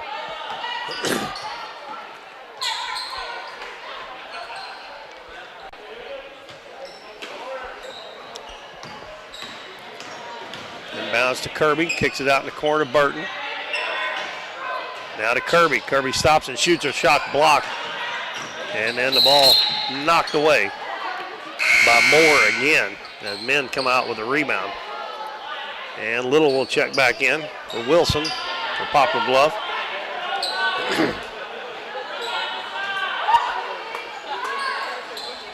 Donette still in the press. Pass up to Hayes. Puts it down low, and Moore takes it away from her. Bounces down low. Burton with a nice catch. Puts it off the glass and in. 7 for Burton, and it's 33-11. Pass up the floor behind Kendall. She was wide open. She'd have had a 2-on-1 easily if that pass would have been where she could have handled it. Halliburton coming back in the game, and she replaces Hayes. And Emily Slayton comes in for the Donettes, replacing Kendra Moore. 2:03 to go in the third. It's 33-11 in favor of the Donettes.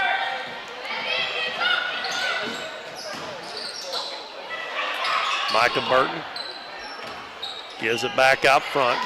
Grayson Kirby dribbles to the baseline, and she drug her pivot foot when she stopped there.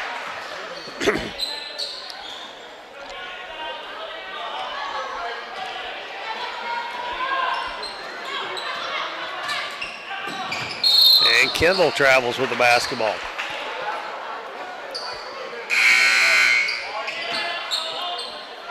we got number 35, Webb, checking in for Poplar Bluff for the first time. She replaces Min. Slayton inbounds it to Grayson Kirby. Kirby dribbles to the right side. Hands it off to Burton. Burton inside the lane. Put her shot up and it's blocked. Ball loose on the floor, picked up by Taylor Davis. Out to Slayton, down low. Reedus turns to the baseline, puts it up, and no good. And the ball's going to go out of bounds off of Webb.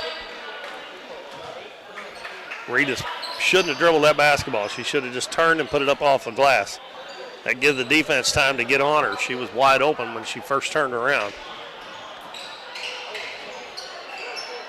Kirby lobs it in. Taylor Davis does come away with it. She's double teamed there and she travels.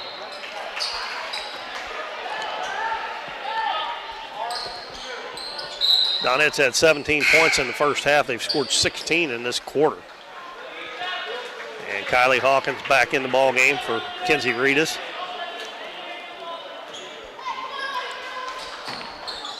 Bluff inbounds it. That is Nichols. And they're going to say she double dribbled it. So that Poplar Bluff's having a hard time even getting the ball past, well, getting it even to half court. And it doesn't make any difference who the Donettes put out there on defense. They really get after it on the defensive end, and they do pretty much every game. Lob into Hawkins, goes up with it, and she's going to be fouled. That one's on Halliburton. And I believe this is Hawkins' first trip to the free throw line. She's got 4 points.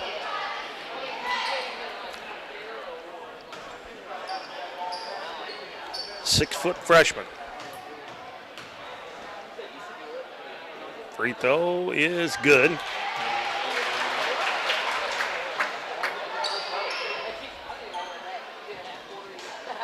Leading scorer for the Donettes is Monahan with 8 points.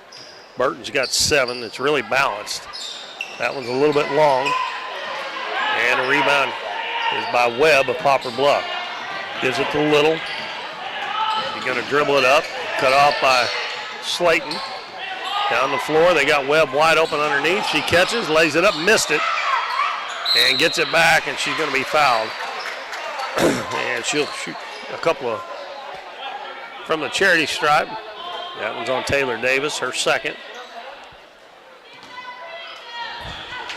And Webb, who just came into the ball game a short time ago, goes to the free throw line.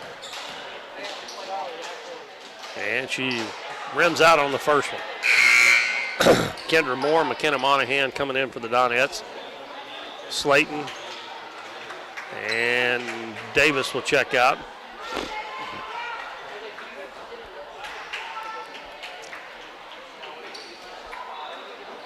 .102 to go in the third quarter. It's 34-11. Donettes lead.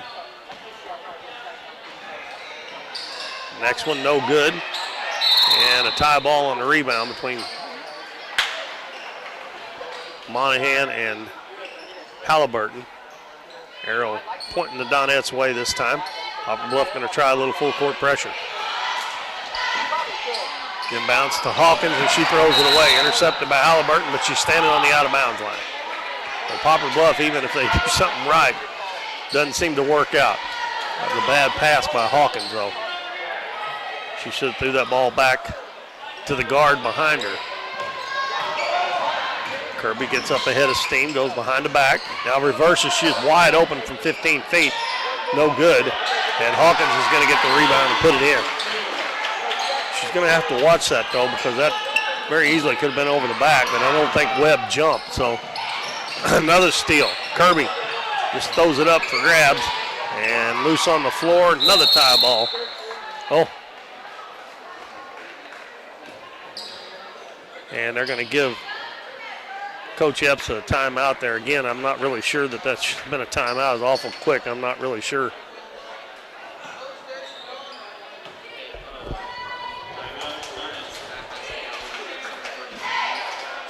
Don't take any breaks? Okay, all right. Okay. All right.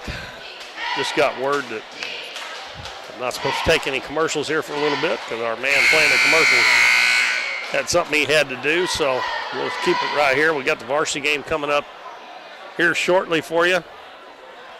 Donettes could score 5 more points. They could get a 30-point lead, and we could have a running clock in the fourth quarter. They're 25 ahead right now. They've only given up 11 points. They give up 3 in the first, 4 in the second, and 4 in the third so far.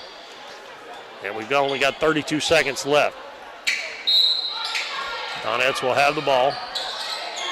And bounce pass comes in to Kirby. Kirby reverses, hands it to Burton behind her. Burton into the paint, tries to lob it down low, and it's knocked away, stolen, and the Donettes get it right back. The Poplar Bluff, every time they do something really good, it doesn't seem to work out for them. Hawkins puts it up, and she's fouled.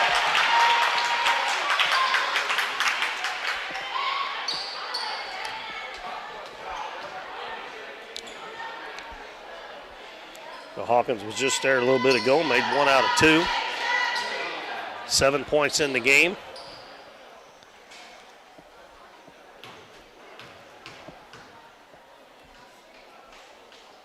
And she makes the first one. 13 and a half seconds left in the third quarter. 37-11. Hawkins next one up, and that one rims in and out. And Webb gets the rebound. Gives out the pass a little, pass up the floor. Moore knocked it away, and it's going to go out of bounds. Last touch by Poplar Bluff. Deflections, interceptions. It's just been one right after the other. Hawkins tries to throw it the length of the floor, and it's intercepted again. That's the second time she's done that.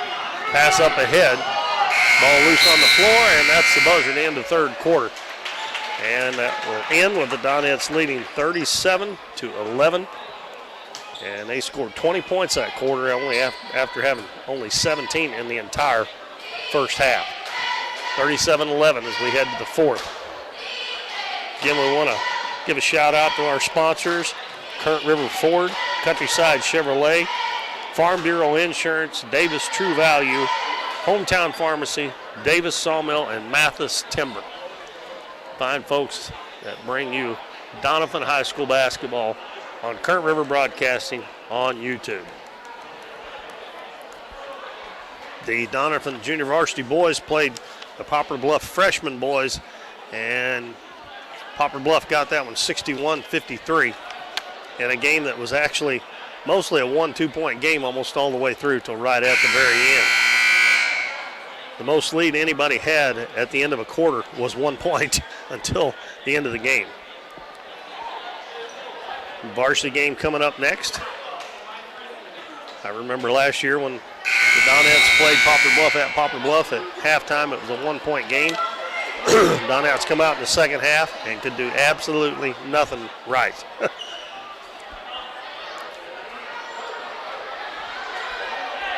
So they probably got a little bit of hopefully get back on their mind here tonight. That Coach Epps will send out Bailey Honeycutt, Kenzie Reedus, Taylor Davis, Emily Slayton, and Peyton Lowry for the fourth quarter. And Poplar Bluff will have number 20, that's Chandler. She hadn't been in a game. Little with a basketball, over to Wilson. Three-pointer by Wilson, no good.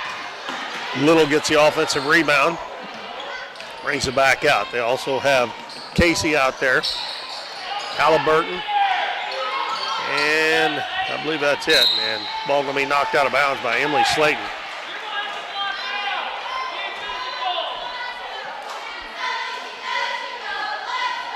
Little will throw it in. Gets it into Casey.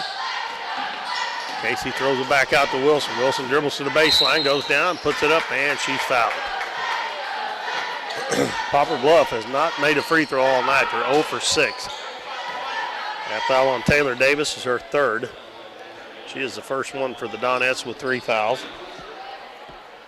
And it will be Wilson, who has 4 points. Steps to the free throw line, missed it short. So they are 0 for 7 from the line.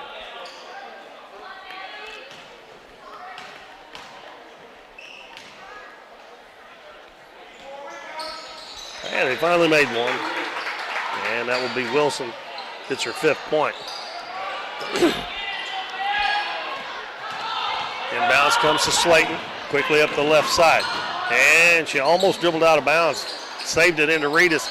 Reedus again, trying to throw it straight through the defenders. Ball tipped out of bounds. It'll stay with the Donettes. No way there to get it there through there without lobbing that a little bit. If you're going to pass it at all, you don't even need to pass it. Inbounds comes to Honeycutt. Ball knocked away, loose on the floor. Going to be picked up by Chandler. Headed to the other end, lays it up, no good. Going to go out of bounds off of Emily Slayton of the Donettes.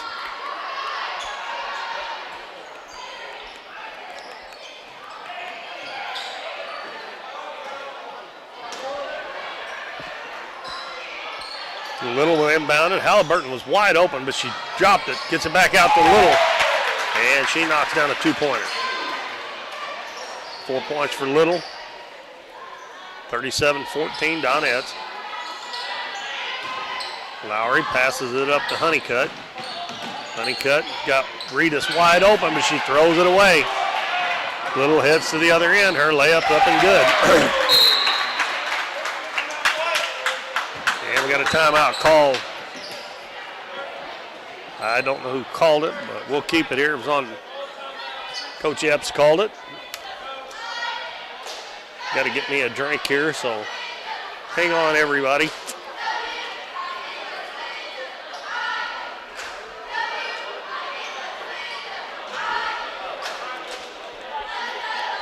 Good crowd here at Doniphan tonight for this Poplar Bluff Doniphan matchup.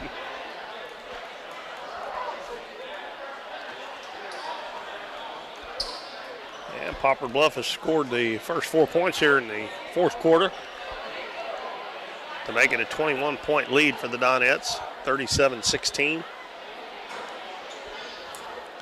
Poplar Bluff leading scorer in the game now is Little with 6 points. Mend and Wilson have 5 points apiece.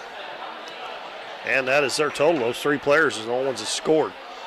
Donettes have spread theirs around pretty well. Kylie Hawkins has 8. McKenna Monahan has 8. Micah Burton 7. Kenzie Reed is 6. 5 for Grayson Kirby. 3 for Kendra Moore. So they've really spread it around well.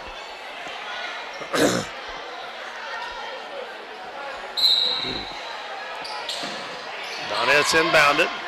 Micah Burton is checked in the game to run the point. Gets it into the front court. Picks up her dribble, gives it to Peyton Lowry. Lowry only dribbles one time and picks it up. Over to Slayton. Slayton gets around her man. Cross-court pass. Nice catch there by Taylor Davis, and she lays it in. Good catch by Davis and a good pass by Slayton as well. Up the floor comes Chandler. Down to Wilson, and she knocks in another one. So Wilson's got 7, so Poplar Bluff answers right back. Burton inbounds to Davis, right back to Micah Burton. Burton gets around Little, dribbles into the paint, stops, shoots off the glass, and good. Now Burton, the leading scorer for the Donettes, with 9. The bounce pass comes into Wilson. Halliburton throws it up the floor. Little cross court and tip. And nice, Poplar Bluff playing better, and a block there by Kenzie Reedus on Casey. And then Casey goes after the ball and loses it out of bounds. Poplar Bluff definitely playing better here in the fourth quarter.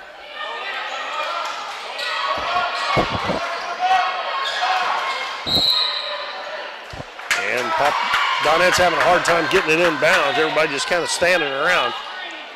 And they turn it over on the inbounds pass. And wide open underneath is Casey, and her shot blocked again by Reedus. Reedus had the rebound and stripped away by Halliburton, and Taylor Davis comes away with it. Gives it to Burton. Burton, boy, had Reedus wide open. Burton gets around her man, goes down, and we're going to have a foul. Oh, they're going to call carrying the basketball on Micah Burton.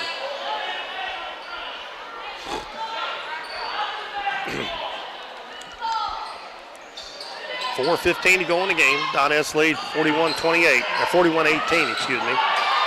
And then Peyton Lowry takes it away from Casey, but she misses the wide open layup. And it's going to go out of bounds off of Poplar Bluff.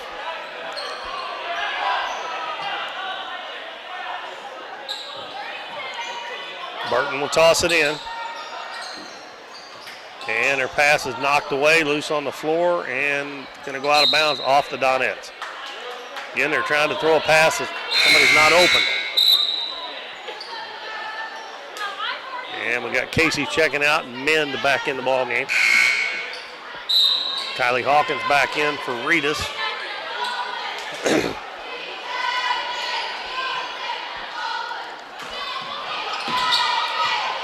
Wilson takes a couple dribbles, throws it up the floor, and overshoots Chandler. Throws it out of bounds.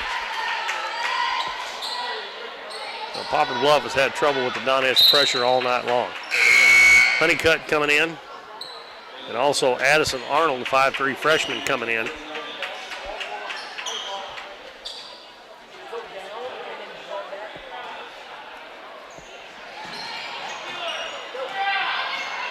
Micah Burton brings it up the floor. Finds a hole to go through, but she loses it. And again, Donettes turn it over. Boy, the game filled with turnovers by both teams. Trying to dribble someplace where there's not room. And the Donettes knock it away again. And Burton comes away with it. Burton gets a screen from Lowry. Now she's going to bring it back out front. Clearing it out for Burton. We got a reach-in foul on Wilson. That will be team foul number 6, and no free throws yet. Third foul on Wilson. 3.5 minutes left. And it's still 41-18 Donettes. Varsity game going to be getting started a little bit late tonight. 7:09, we still got 3 minutes to go, plus the time in between games. They clear it out for Burton, pass it down low, picked off by Mend.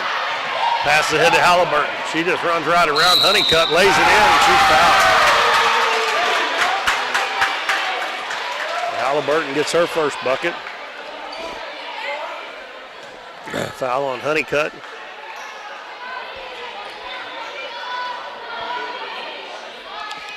And Halliburton will try to convert a three-point play. Her free throw is up and no good.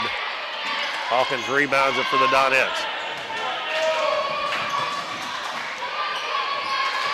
Burton slows it down. Bounces it to Arnold. Arnold dribbles into the paint. Passes it out to Lowry. It was tipped, but Lowry was able to pick it up. Gives it back to Arnold. Arnold dribbles the same spot again. Picks up her dribble, gets some help from Burton, or from Lowry. Out to Burton for three. No good. Ball tipped around. Offensive rebound by Lowry. Now it's stolen. And Chandler out ahead of the pack, and she lays it up and missed the layup. Offensive rebound by Little. She missed it. Mend gets the rebound and lays it in. 41-22.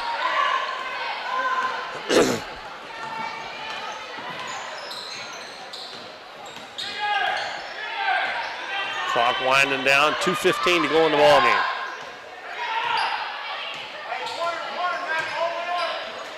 Hawkins comes out and gets it on the left wing. Throws it back out front. Burton down low. Lowry fakes, nice fake there. Should have shot it. Tried to pass it and it's knocked away, and the Donettes are going to steal it right back. Now Poplar Bluff gets it. Mend out ahead of the pack again and lays it in. She has got 9 points in the game now.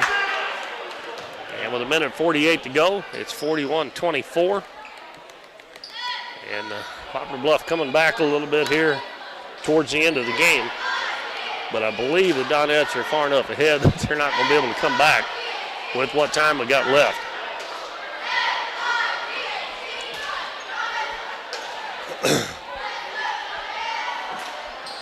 Remind everybody, Friday night, the Twin Rivers Royals will be here to take on the Dons. Dons tomorrow night are headed to Charleston to take on the always tough Charleston Blue Jays. Look across the gym over there, and I see a guy who used to coach both of these teams, and for many years at Poplar Bluff, Kirk Cronister. Then I think he was here for 4 years. Came to watch the game tonight.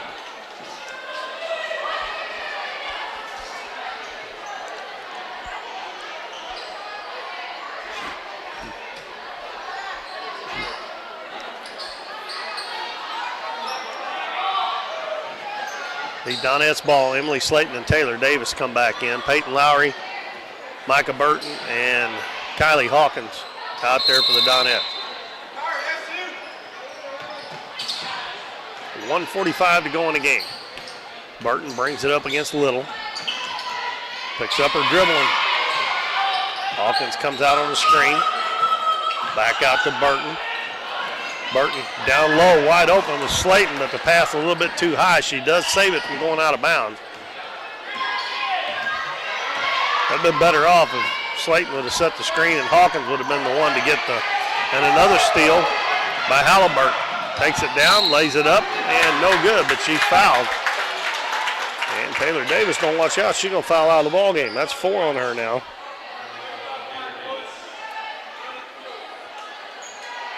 And they're calling 2 shots, so if she'd have made that, that would have counted.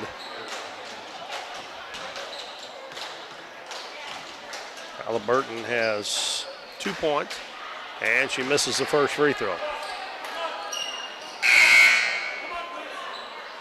Kenzie Reed is coming back in for Peyton Lowry.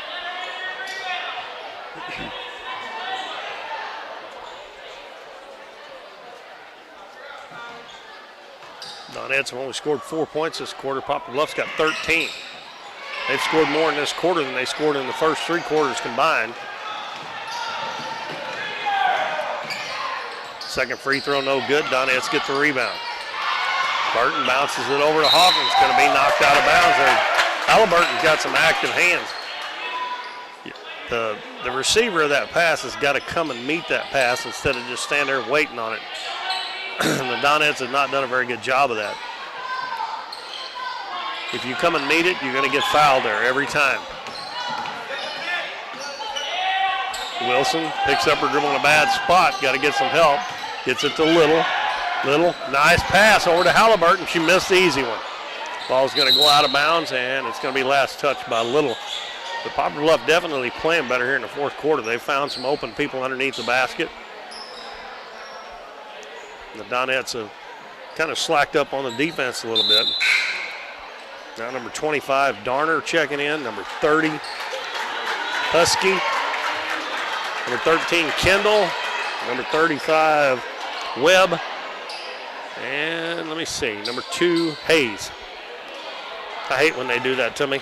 I'm glad there's only 48 seconds left. Pass comes in to Reedus, and she throws it away. Pass to Husky, takes it down, shoots, and missed it. Rebound underneath there by Webb, no good. And the Poplar Bluff girls that come off the bench are playing hard, that's for sure. Burton walks it up, down to 25 seconds to go. Dribbles towards the left side, lost it, got it back, and then she is pushed down by number 2, Hayes. And I believe that'll be a 1-and-1, so Micah Burton will shoot a couple.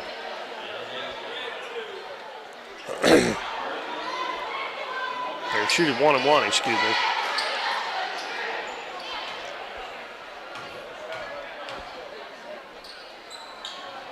First one is good. And Burton with 10 points now leads the Donettes in scoring tonight. But I said they really had balanced scoring. A couple more with 8, 6, and 7, and 5. And that was a little short. Webb with the rebound. Just turns and throws it. Taylor Davis intercepted it. Now it's loose on the floor, and Poplar Bluff's got a layup if they see it. And a shot right underneath, no good by Darner. And on the rebound, Kenzie Reedus is going to be, I'm going to say she was on the out of bounds line.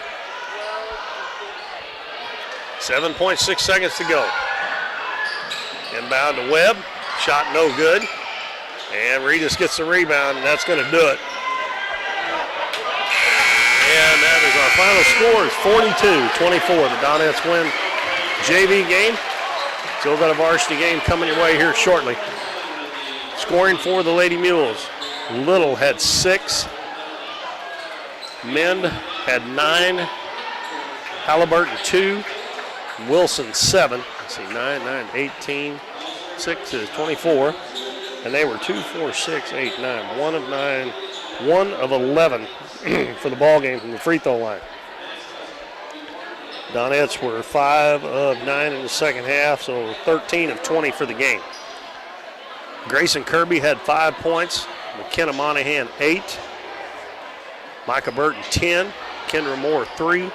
Kenzie Reed 6. Taylor Davis 2. And Kylie Hawkins 8 for a total of 42 for the Donettes. So we've got 2 games in the book. The junior varsity lost to the Poplar Bluff freshmen 61-53. The junior varsity girls win 42-24. Varsity game coming your way shortly. We'll take a break and we'll be back. So make sure you stay tuned. Current River Broadcasting.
Well, ladies and gentlemen, it's time for the varsity game here between the Doniphan Donettes and the Poplar Bluff Lady Mules. And Donettes come in with a record of 7 wins, 2 losses, and are currently ranked 7th in the state in Class 4. And looking for a good game here tonight. They haven't played in a little while, coming off that 3rd place finish at the Christmas tournament. And folks, I tell you, they could have very easily been playing for 1st place, because if they had not lost, one of the 2 games they lost was to Van Buren. I think it was the 2nd game of the year in overtime. They lost to Twin Rivers. If they would have won that game, they would have got the number 2 seed in the tournament, and then they wouldn't have been playing New Madrid until the finals. And they played New Madrid a really good game down there as well.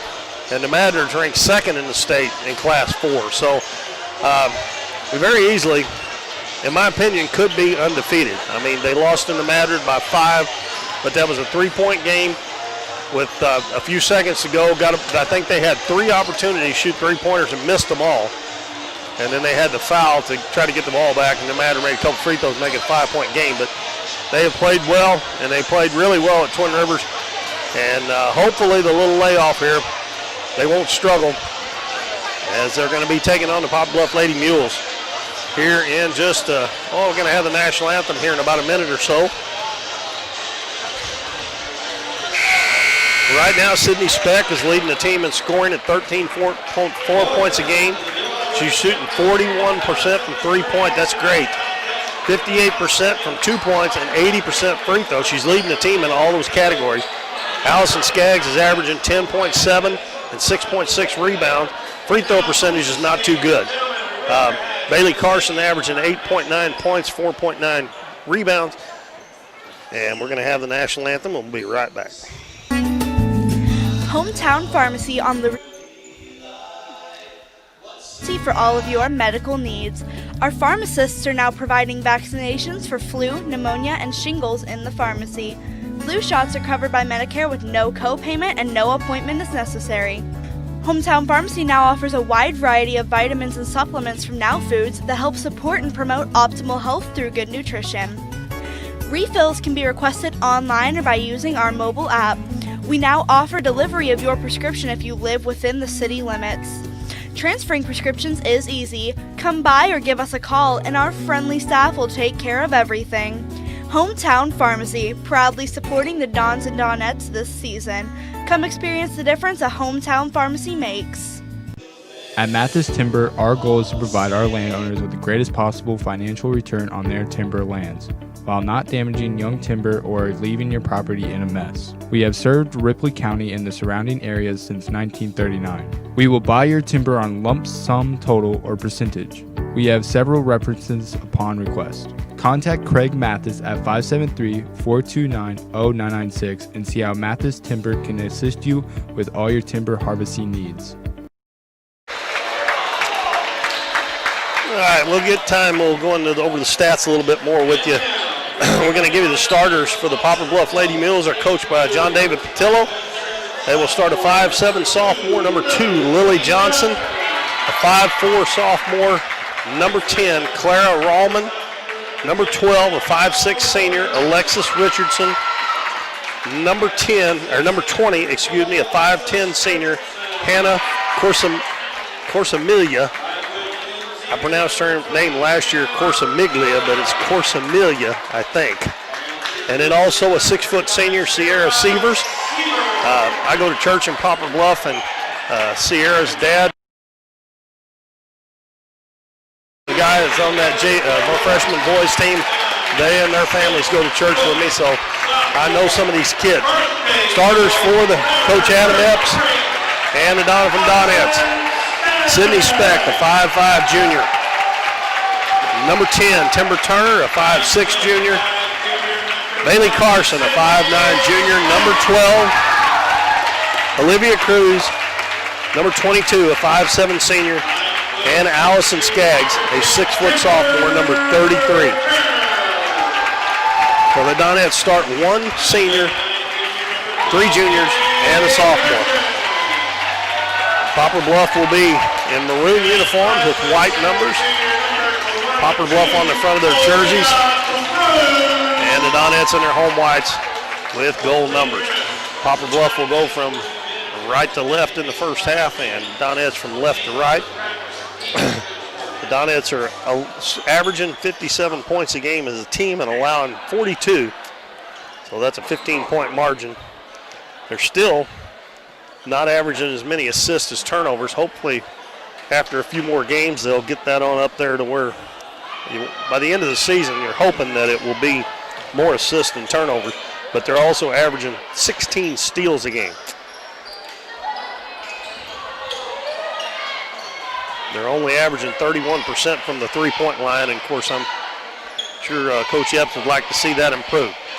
All right, we're ready to get the varsity game underway. 8 minutes on the clock, ball tipped, and it is controlled by the Lady Mules. And Rallman will have the basketball. She's guarded by Speck. Over to Corsamelia.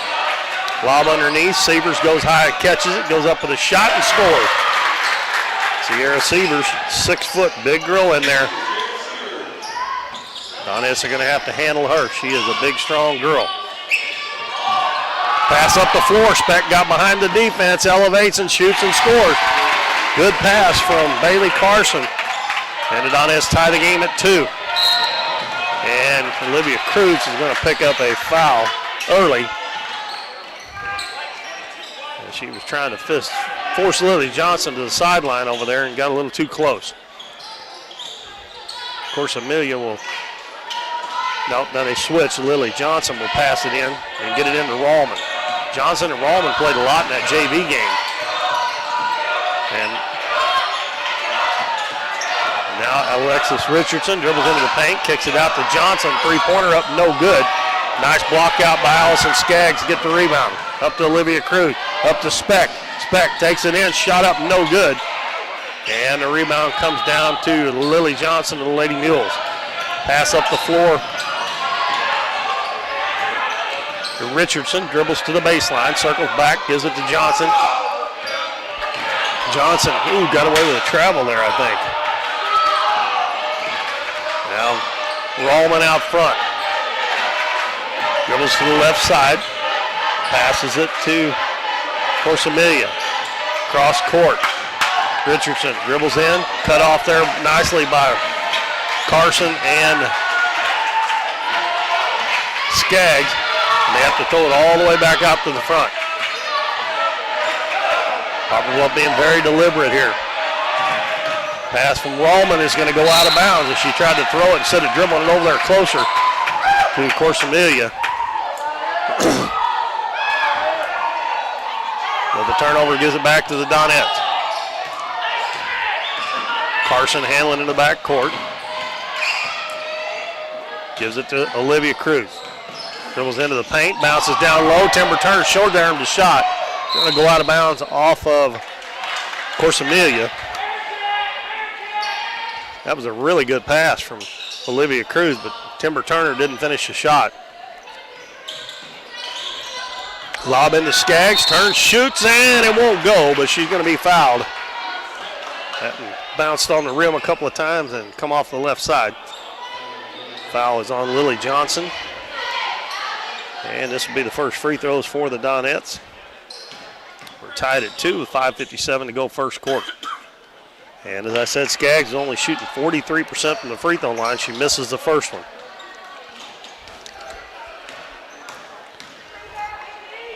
Next one on the way, and this one no good as well. And of course, Amelia with the rebound.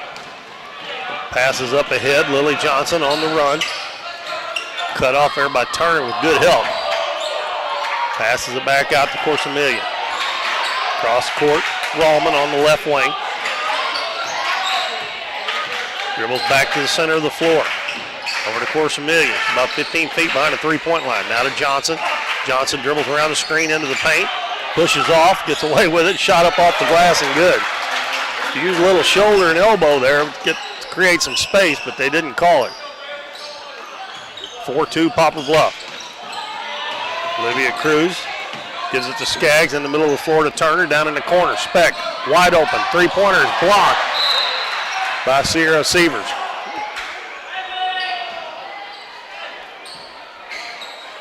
Sydney took a little bit too long getting that shot off with the long arm of Sievers. Lob in the middle, Skaggs gets it. Gonna throw it back out. Olivia Cruz dribbles into the paint all the way to the hole, puts up the shot, and she's gonna be fouled.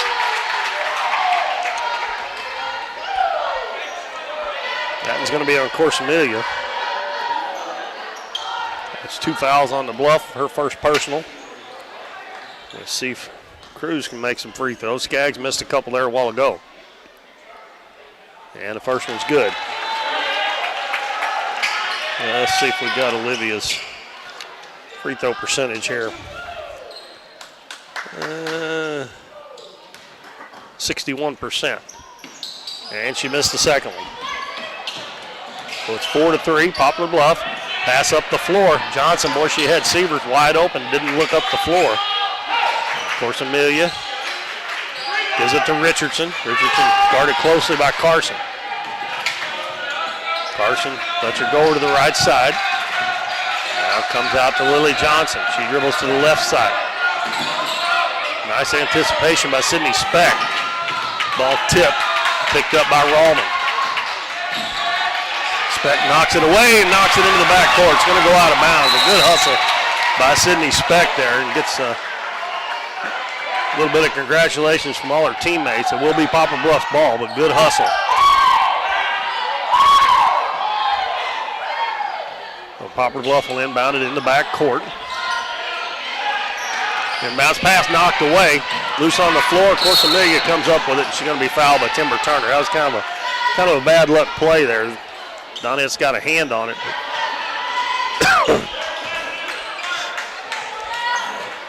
A low-scoring first quarter, as I said, didn't know how they were going to come out. Both teams probably, I don't know how long it's been since Poplar Bluff played, but Donettes hadn't played in, I guess, almost 2 weeks. So that's always a long way off at Christmas. Of course, Amelia, three-pointer, no good. And Turner blocks out Sievers, but Sievers runs it down out on the side. They leave her open. She shoots it and misses it. And the ball tipped back to her again behind the three-point line. In the corner, Richardson. Richardson dribbles to the free throw line, across the lane. Out in the corner, Johnson. Johnson dribbles all the way across to the other side of the wing and throws it back out front. Sydney Speck with a steal. Goes down, jump stop, puts it up and in. And Speck does it again. Donettes lead 5-4. Man-to-man full court press here. They're going to give it to Corsamelia. She throws it over the top to Richardson. Richardson left-handed layup is good. And Carson got caught cheating a little bit there. Richardson with her first bucket. Poplar Bluff pressing. Donettes haven't had any trouble with it so far. Olivia Cruz has it knocked away. And it's going to go out of bounds. Richardson got a hand on it. Brooklyn Klepsik's going to come in for Sydney Speck.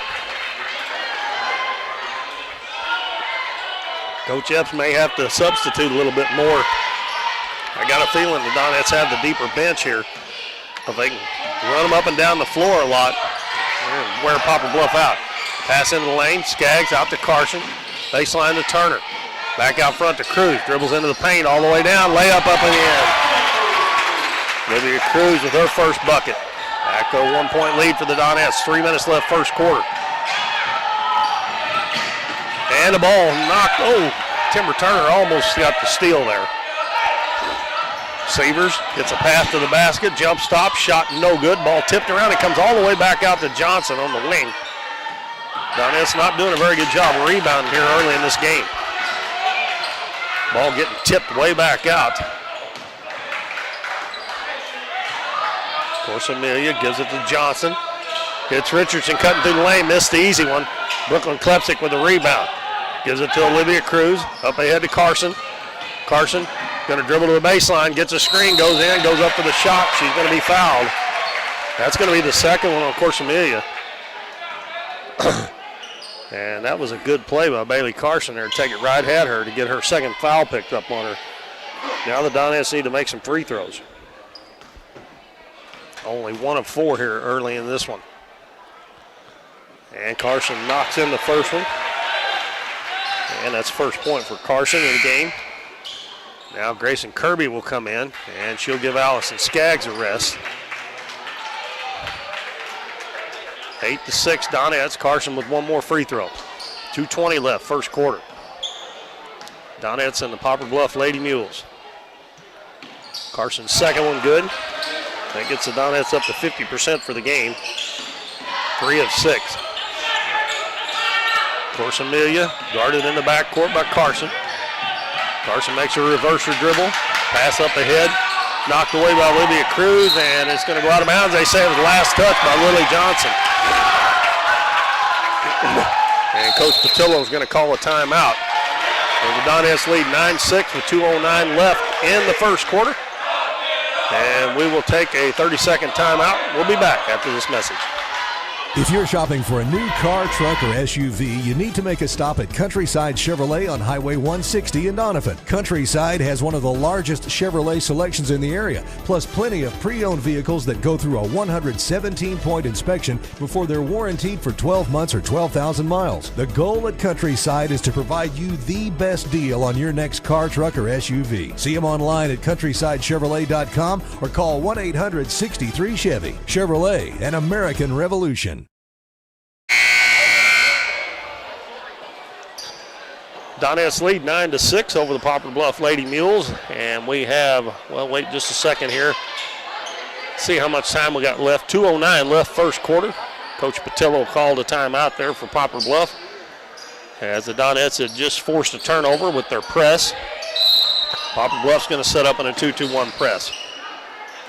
Ball comes inbounds to Klepsik, right back to Cruz. Cruz is going to dribble across the half line. Bounces in the middle to Turner, over to Carson. Carson had a path, didn't take it. Gives it to Grayson Kirby. Back out front to Olivia Cruz. Dribbles over to the left side. Bounces in the corner to Klepsik. Klepsik, one bounce, out to Kirby. Nice move to the hole, and her shot blocked. She gets it back underneath and going to dribble it out of there. Nice job by Kirby. Carson, cross-court pass to Klepsik. Klepsik's going to fire up a three. It's going to be short. Ball tipped around. And we're going to have a foul. Brooklyn forced that one just a little bit. Foul's going to be on Klepsik.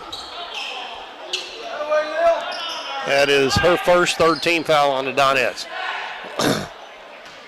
Sometimes the Donettes getting a little bit of a rush. They don't get a shot off in just a few seconds. They fire one up, and that was one of those times. And Poplar Bluff almost threw it away.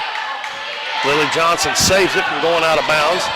And Carson comes up from behind and knocks it away. Olivia Cruz, crossover dribble.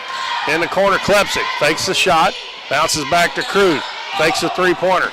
Dribbles into the paint. Out to Carson. She fakes and travels with it.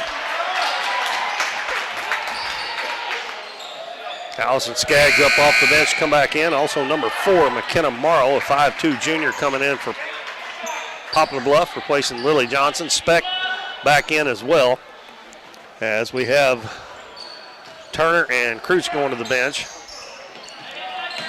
Inbounds pass, try to get the Severs, knocked out by Skaggs. Donettes making it hard on them to get it in bounds to their guards. The Severs come all the way back down from the other end.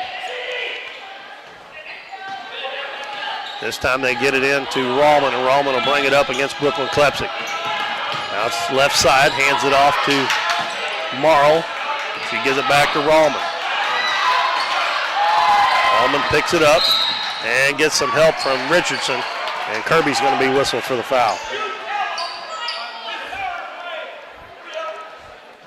I know the Donettes get called for a lot of fouls, but it is, most of them are hustle fouls. I mean, they commit a lot of fouls because they play so hard on defense. 9-6 with 56.8 seconds to go in the first quarter. Poplar Bluff with the basketball. Donettes lead 9-6. Rallman keeps slapping Klepsik's hand. Richardson loses her dribble. Got to get some help. Finally does to Morrow. Morrow dribbles to the right side. Gives it to Rallman. Back to Morrow in the corner. Back to Rallman. They act like they don't want to shoot. Lob down underneath, and Skaggs knocks it away out of bounds. Skaggs was fronting Severs that time. The only thing, if they get that up there high enough, that's probably an easy bucket. Lobbed in, and Skaggs steals it. Gives it to Speck. Speck will wait on her teammates, gives it to Bailey Carson. 20 seconds left, first quarter. Donettes lead by 3. Carson in the lane to Skaggs. Nice move, lays it up, won't go. She's going to get her own rebound, and she is going to be fouled by number 4. And that is Morrow as she reaches in to try to tie her up. That's her first, to be the 4th team foul. The Donettes will have it under their own basket with 10.9 seconds to go in the first quarter. And Timber Turner back in for Brooklyn Klepsig. Bailey Carson will trigger for the Donettes. Throws it out front. Kirby over to Speck, and Speck lost it. So they don't get a shot off there. Trying to build on that lead.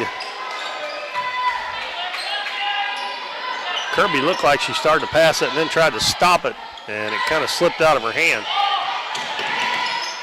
Pass ahead, Richardson with 5 seconds, goes down, and she traveled. Good job there by Skaggs to come off her man and help with the defense, and it caused the travel. The Donettes got 2.9 seconds to go. They need to throw it the length of the floor here. We're going to have to throw it in to Skaggs. Back to Kirby. She throws it the length of the floor, but a little too late. So that'll be the end of the first quarter. And the Donettes hold a 3-9-6 lead over Poplar Bluff. And I expected from the get-go this to be a slow game, low-scoring low-scoring game, because Poplar Bluff will be very deliberate on the offensive end. We'll take a 30-second break, and we'll be back. Don't leave us. Hometown Pharmacy on LaRue Street in Doniphan, your one-stop pharmacy for all of your medical needs. Our pharmacists are now providing vaccinations for flu, pneumonia, and shingles in the pharmacy. Flu shots are covered by Medicare with no co-payment and no appointment is necessary. Hometown Pharmacy now offers a wide variety of vitamins and supplements from Now Foods that help support and promote optimal health through good nutrition. Refills can be requested online or by using our mobile app. We now offer delivery of your prescription if you live within the city limits. Transferring prescriptions is easy. Come by or give us a call and our friendly staff will take care of everything. Hometown Pharmacy, proudly supporting the Dons and Donettes this season. Come experience the difference a Hometown Pharmacy makes.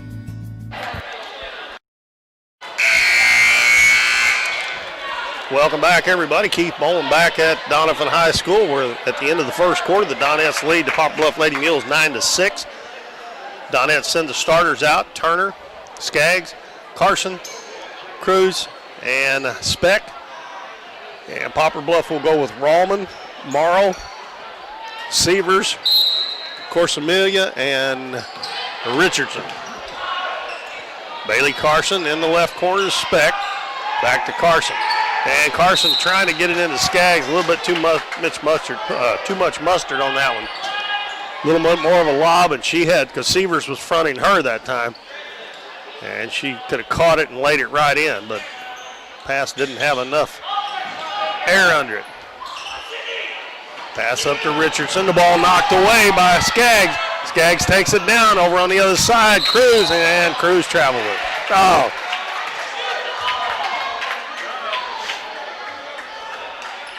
Skaggs being a little too unselfish there. She probably should have shot that one. And Cruz was open if she hadn't got caught with her feet out of step there. Richardson caught in the back court, has to throw it behind her to Corsamelia. And we got a 10-second call against the Lady Mules. Great defense by the Donettes. I'm not too sure that Richardson didn't travel there. And we got Lily Johnson coming back in the game. And she'll replace Richardson. Richardson, Corsamelia, and Severs, all seniors for Poplar Bluff. Cruz all the way to the basket, lays it up, a little too hard. Good drive, but didn't finish. And Johnson with the rebound, and she tries to dribble out of there, and she's going to be called for, well, they call a walk, but I think it was actually a carry. We're still at 9-6 with 7:19 to go in the first half. Olivia Cruz made a really good drive there, but she just shot it off the glass a little bit too hard.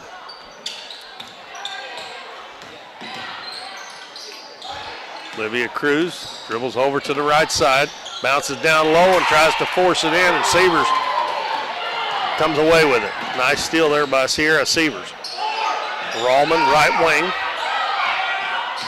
Back out front, loses her dribble, gives it to Severs at the free throw line. Spins into the lane, shot up, partially blocked. Nope, they're going to say she just shot it short.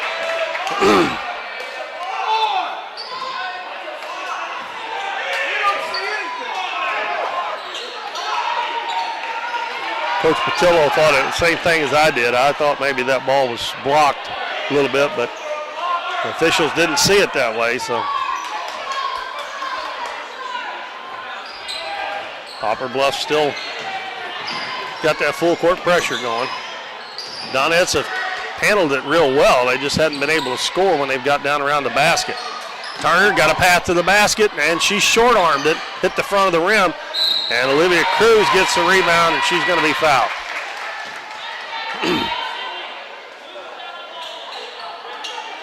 That one's going to be on Severs, her first. And the Donettes going to be shooting free throws number 7 and 8, and the three-point lead that they have has come from the free throw line. And Olivia Cruz is 2 of 3 now as she makes the first one. Next one, no good. And a rebound by Corsamelia. Pass up to Rallman. Rallman will bring it across the half line. Comes back to the center of the floor. Now she reverses back over to the right side. She lost the ball, had to go pick it up. Gives it to Lily Johnson. Johnson gets a screen, pass deflected. Picked up by Allison Skaggs. Carson coming up the floor. She pulls it back out. Over to Olivia Cruz, left wing. Now the Donettes set it up. They lead 10-6 with 6 minutes left in the first half. Carson back to Cruz. Cruz into the paint, out to Turner. And we're going to have another travel. This one on Timber Turner.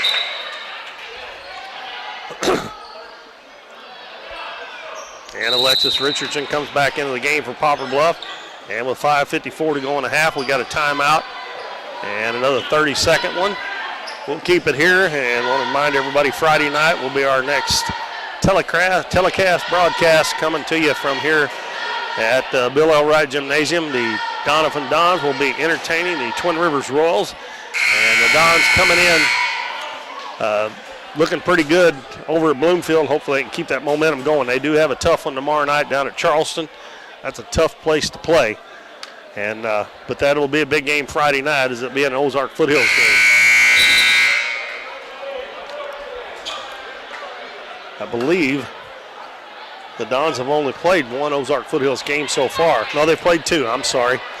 They're 1-1 because they lost to East Carter in that last second tip in, and they beat Greenville, so they're 1-1, so can't afford to lose any more in the conference.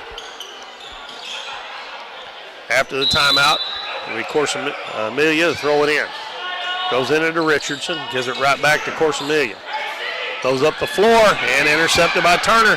Pass ahead to Skaggs, and she traveled. Oh, God. Well, I warned you folks before the game it might be sloppy because both teams have not, at least the Donettes have not played in a while, and I figure Poplar Bluff hasn't either. A lot of turnovers. Low score, 10-6 Donette. Lily Johnson gives it to Richardson. Back out between the circles, Rallman. Passes back to Johnson. Now to Richardson. Timber Turner front and Sierra Severs. And Severs catches it. She's wide open. Shot up no good. As she forced that one a little bit. Carson gets it up to Cruz. We got numbers. Cruz takes it all the way in. Sidesteps the defender. Missed the shot. Oh my goodness. Had a 3-on-2. Didn't really get a very good shot. Well, I mean, I guess it was a good shot, but didn't come very close to making it.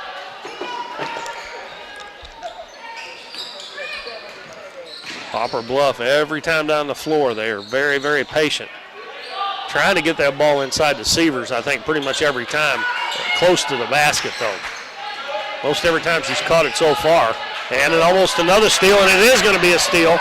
A Speck goes to the floor, and we got a timeout called by Coach Epp before they lost the ball. Coach Patillo didn't think that she had possession, but that time she definitely did. There was a couple times in the JV game I wondered about it, but and let's see, when I was looking at the girls' schedule, they play again on the, well, I'll have to pull it up again, but I don't think they play again the next Monday. We'll try to pull it up here. It'll take me a minute to get to it. I think they play East Carter next Monday. All right, let's see. Yeah.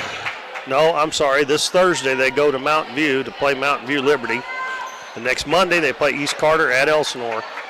And then next Thursday they'll be back home against Greenville.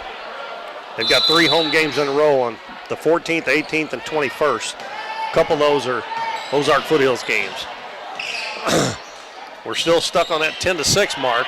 Brooklyn Klepsik back in the game, and she catches the ball, and she's standing on the out-of-bounds line. You have to know where you're at. You have to make sure that you're in bounds. Coach Epps is standing there with his hands on his hips. That's a really bad turnover because you're just standing there receiving the pass. And Klepsik comes up behind, knocks it away, but Speck wasn't looking the right way to pick it up. Of course, Amelia gives the ball to Richardson. Speck goes for the steal, doesn't get it. Johnson dribbles in, is going to put it up. Banks it up a little too hard. And Maddie Eddington into the game gets the rebound for the Donettes. Carson will bring it up. Little hesitation move, and it's taken away, but she's going to be fouled.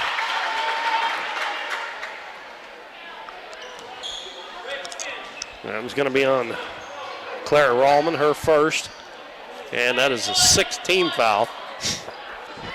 So the last 4:02, Donettes get fouled, they'll be going to the free throw line. So far, they're 4 of 8 in the line.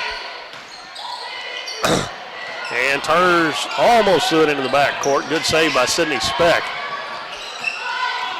Bounces it to Turner. Out to Klepsik, steps into a three-pointer. It's good. There we go. That's that kind of inside-out three-point shot. And Brooklyn got that one to go. 13-6, Donettes.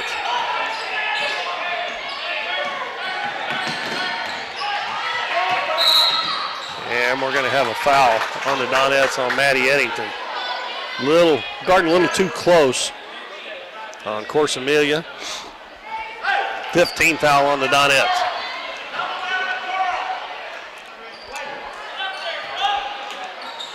.334 to go first half. Donettes up by 7. Rallman dribbling out near midcourt. Gives it on the right wing to Richardson. They are not looking to shoot the three-pointer at all.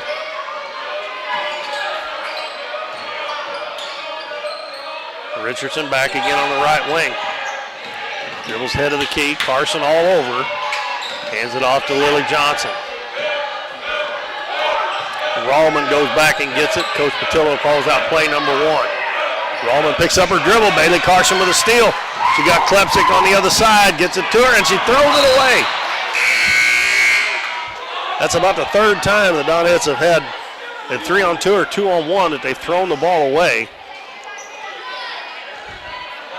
And we got Olivia Cruz, Allison Skaggs, and Grayson Kirby checking back in the game. Bailey Carson and Brooklyn Klepsik will stay on the floor.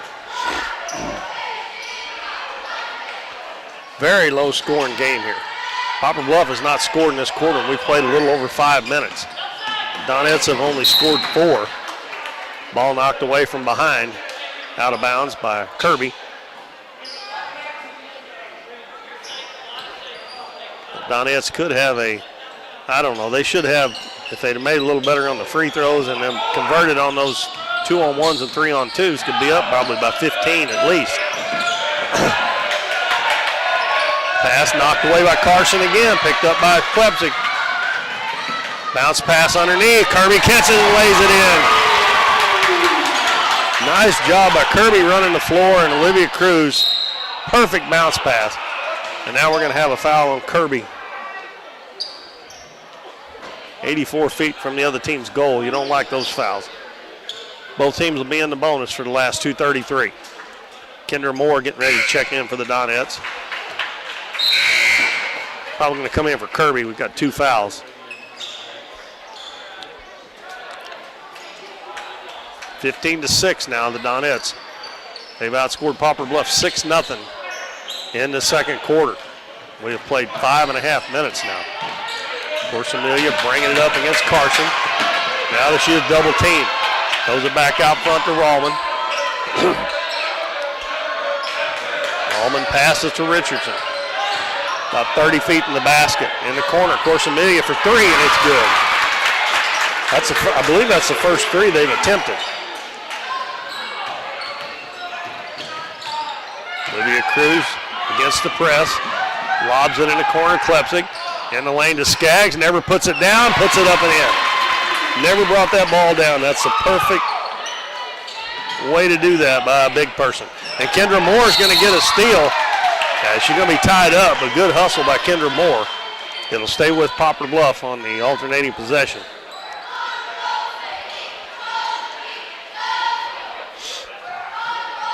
Of course, Amelia will throw it in. Sierra Severs has to come all the way back the other end and get it. She's going to bring it up herself. Hands it off to Rallman. Donettes up by 8, 17-9. Rallman left wing, of course, Amelia. Throws it to Severs right through her hands. Olivia Cruz, she got Klepsik on the other side. Going to shoot it, no good, but she's going to be fouled by Rallman. She was just a little bit ahead of Klepsik, or she probably would have gave it off to her.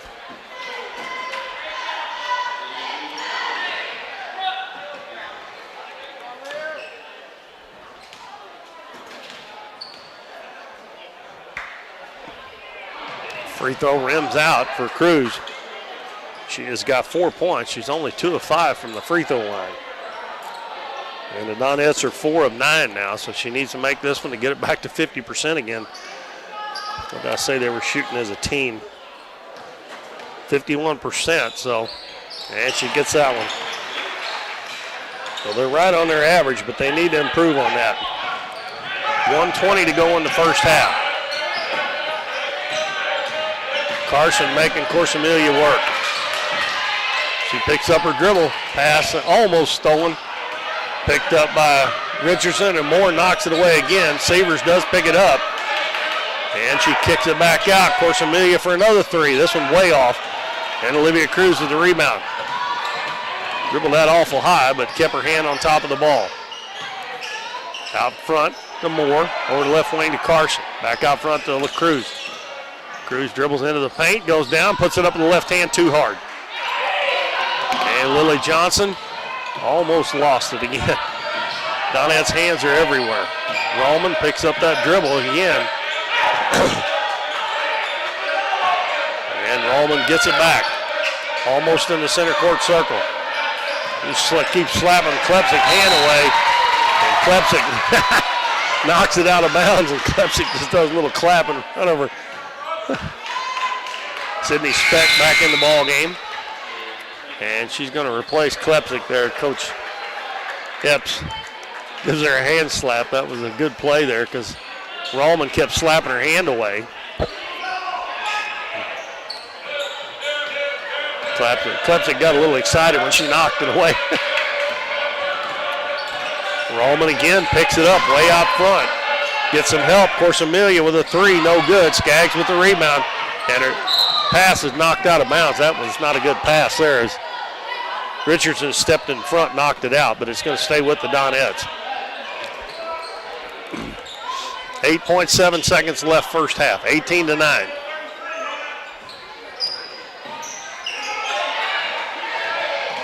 Moore, and she travels with it. She should have given it back to Cruz.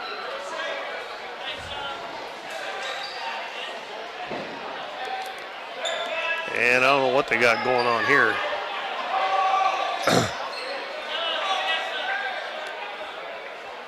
One of the officials is over at the scorer's table. We got Kirby and Turner checking back in. Carson's going to check out Cruz so they don't get another foul. 4.9 seconds to go. They put the second back up on there. And Poplar Bluff will have it, so they've got a time to get a shot off here. So the Donettes need to play a little defense. Ball comes in to Sievers. Dribbles down. Going to throw it up. No good. And that'll be the buzzer to end the first half. And the Donettes have had 2 9-point quarters. Poplar Bluff had a 6-point first quarter and a 3-point second quarter, not even in double digits yet. It's been pretty ugly, but the Donettes do have a 9-point lead at halftime, 18-9. So scoring for Poplar Bluff, have 4 players scored. Of course, Amelia's got a 3-pointer. She has 3, and then 2 points apiece for Lily Johnson, Alexis Richardson, and Sierra Seaver. Donettes were 5 of 10 from the free throw line in the first half. They're getting to the line, not making all that many, but they're taking the ball to the hole, so they're getting fouled a little bit more, and a lot of 2-shot fouls. For the Donettes, they have had 6 players score. Olivia Cruz leads them with 5. And then 3 points for Brooklyn Klepsik. That was a 3-pointer, the only one the Donettes hit. 4 points for Sydney Speck. 2 for Grayson Kirby, Bailey Carson, and Allison Skaggs for a total of 18. So we've reached halftime. It's 18-9 Donettes. And a very low-scoring game here against the Poplar Bluff Lady Mules. We'll be back shortly. It's second half underway. We're for road trips. We're for hitting up Arthur Bryant's for lunch and making it to Lambert's for dinner. We're for drop tops, T-tops, classics, cruisers, steel horses, and real horses. Have you ever hit a deer? Yep, we're for you too. We're for getting stuck in traffic and 6-lane freeways that aren't so free. We're for Missouri license plates. No, medals of pride. Like us, no 2 roads are alike, but we're all connected. We are Missouri Farm Bureau Insurance, and if you're a Missouri driver, we're for you. I am Doug Green, your Missouri Farm Bureau Insurance Agent, and if you're in Ripley County, I've got you covered. Davis True Value is proud to sponsor the Dons and Donettes for another exciting ball season. Just like the Dons and Donettes, Davis True Value knows hard work wins the game. They are your selection, service, and savings destination hardware store, serving the area with paint, plumbing, electrical, lawn and garden, and housewares. Your local True Value hardware with so much more. From window repair to chainsaw sharpening, we are the store of first choice. Behind every project is a True Value. You've heard it all before. We're number 1. We're the best. We have the biggest rebates. Now is the time to skip the hype and come to Current River Ford in Doniphan. They're all about helping you find the perfect new Ford. Current River Ford services your vehicles after the sale. From the moment you drive in, you will receive the quality service you've been missing. With the selection at Current River Ford, you'll find the new vehicle you want. How about getting your next vehicle at a dealership that makes it all about you? Current River Ford, Highway 160 in Doniphan. For nearly 60 years, Davis Sawmill in Doniphan is your place to go for selling timber in the area around Ripley County and Arkansas. If you have cut logs or standing timber to sell, William, Debbie, and their sons will work with you to make sure you get a fair price. If you need something hauled, they also have Little Black Trucking with flatbeds for hire. Family owned and operated for 5 generations, everyone at Davis Sawmill would like to wish the best of luck to Emily, Taylor, and the rest of the Donettes this season. Give them a call at 573-996-7830. If you're shopping for a new car, truck, or SUV, you need to make a stop at Countryside Chevrolet on Highway 160 in Doniphan. Countryside has one of the largest Chevrolet selections in the area, plus plenty of pre-owned vehicles that go through a 117-point inspection before they're warranted for 12 months or 12,000 miles. The goal at Countryside is to provide you the best deal on your next car, truck, or SUV. See them online at CountrysideChevrolet.com or call 1-800-63-CHEVY. Chevrolet, an American revolution. At Mathis Timber, our goal is to provide our landowners with the greatest possible financial return on their timber lands, while not damaging young timber or leaving your property in a mess. We have served Ripley County and the surrounding areas since 1939. We will buy your timber on lump sum total or percentage. We have several references upon request. Contact Craig Mathis at 573-429-0996 and see how Mathis Timber can assist you with all your timber harvesting needs. Hometown Pharmacy on LaRue Street in Doniphan, your one-stop pharmacy for all of your medical needs. Our pharmacists are now providing vaccinations for flu, pneumonia, and shingles in the pharmacy. Flu shots are covered by Medicare with no co-payment and no appointment is necessary. Hometown Pharmacy now offers a wide variety of vitamins and supplements from Now Foods that help support and promote optimal health through good nutrition. Refills can be requested online or by using our mobile app. We now offer delivery of your prescription if you live within the city limits. Transferring prescriptions is easy. Come by or give us a call and our friendly staff will take care of everything. Hometown Pharmacy, proudly supporting the Dons and Donettes this season. Come experience the difference a Hometown Pharmacy makes.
Well, we're a couple of minutes away from the start of the second half. The Donettes lead Poplar Bluff 18-9 in a pretty ugly first half.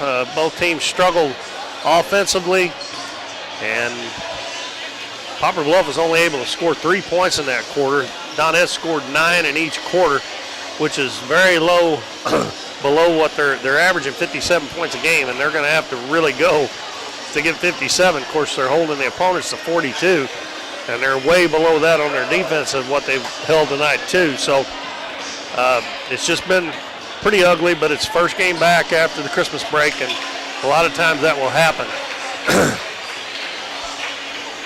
I do want to remind everybody, Friday night we'll be back here at Doniphan, as the boys will be playing Twin Rivers And a matchup of Ozark Foothills Conference teams.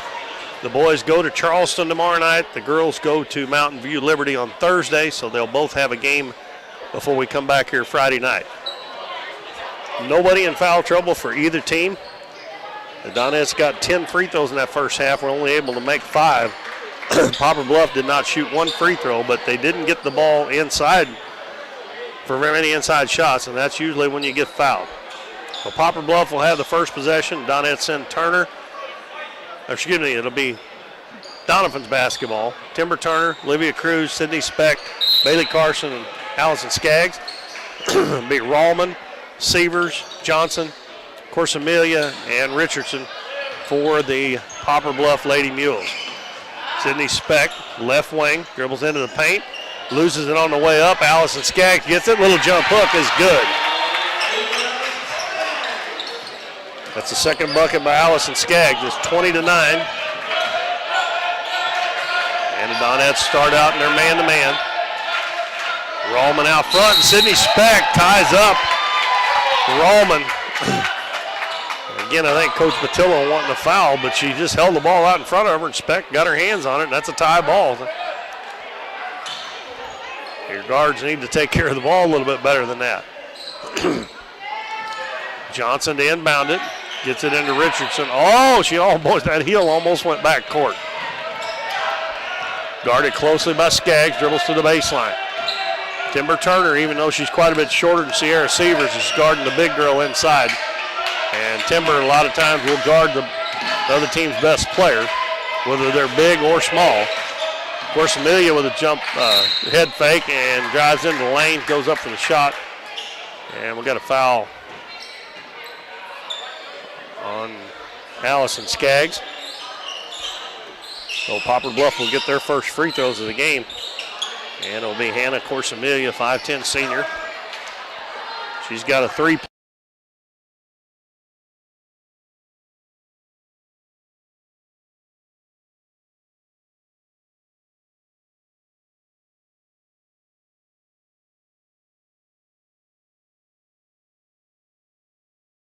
Good. They'll set up in a press. Donettes have not had much trouble with that. Carson will get it across the half line. Gives it to Olivia Cruz. There's 2 people out on her. Somebody's open down low, and Skaggs didn't cut to the basket. That's the right idea, but Skaggs stayed out on the baseline. She's seen Olivia driving to the basket. She should have stepped in a couple of steps, and she'd have had a wide open layup. Just underway in the third quarter. We played just a little over a minute. Donettes lead Poplar Bluff 20-10. And you heard it right. Third quarter, it's 20-10. Richardson will dribble back out front. Gives it to Corsamelia between the circles. Dribbles back out. Now she dribbles to the left side, hands it off to Johnson. Johnson down into the paint, kicks it out to Richardson. Dribbles into the paint, out to Corsamelia, steps into a three-pointer, and it's good. The Poplar Bluff trying to get back in the ball game. It's 20-13. She's hit 2 3-pointers. Has got 7 points now to lead Poplar Bluff. She's got 7 of their 13. Bailey Carson lobbed it up, and it's knocked away, and it's going to be stolen. Severs got a hand on it. Corsamelia come up with it, throws it up the floor, and it's going to be knocked out of bounds. Last touch by Alexis Richardson.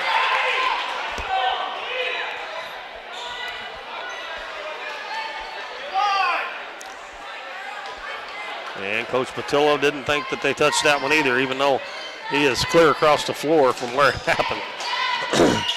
Coaches are like that, though. Cruz, path to the basket, lays it up in the air.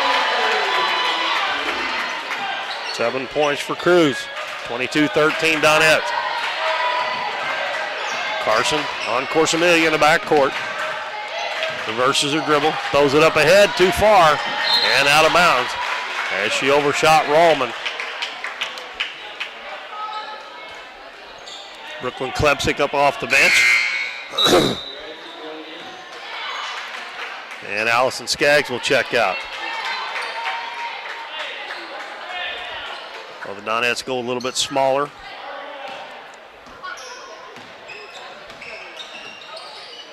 Bailey Carson hands the ball to Olivia Cruz. Go back to Carson. She got a path to the basket, goes down, floater up and good. So Bailey hadn't really got on track tonight, hadn't attempted very many shots, but that little floater looked nice. She's got 4, and the lead is back to 11. Lily Johnson lobs it up ahead, and Richardson's got a path to the basket, missed the layup. And Sydney Speck comes out with it. And she may outrun him to the other end. She's going to take it all the way, and she's going to be fouled. She was 6-8 feet behind them when she took off with that dribble. And she caught up with them and didn't really go past them, but she got fouled by Johnson. That's Johnson's second foul. Speck's free throw, good. And Grayson Kirby will come in and replace Bailey Carson.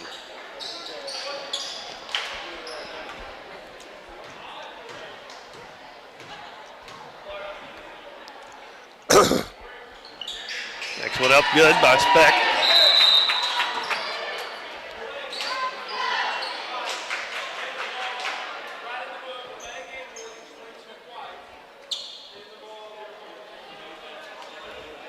Olivia Cruz called for, I think they call that delay a game because she hit the ball after it went through. You can't do that. You're not supposed to touch it. The other team can get it in. Sydney Speck with a steal. Gives it to Olivia Cruz. Over to Klepsik. Down low, Kirby. Back out, Cruz. Wide open 3 at the head of the key. Bingo! Olivia Cruz up to 10 now. And the Donettes open up a 16-point lead. 4:35 left, third quarter. Pass in the middle of the floor to Sievers. Dribble hit, knocked away from behind by Klepsik, and they save it before it goes out of bounds. Gets it to Kirby. Pass ahead to Speck. Speck takes it in, lays it up, and going to be fouled again by Johnson. She just puts her head down and goes, and they cannot keep up with her. And it looks like to me the Donettes have come out with a little bit more intensity here in the second half. And Poplar Bluff is still playing with about the same that they did in the first half, not very much.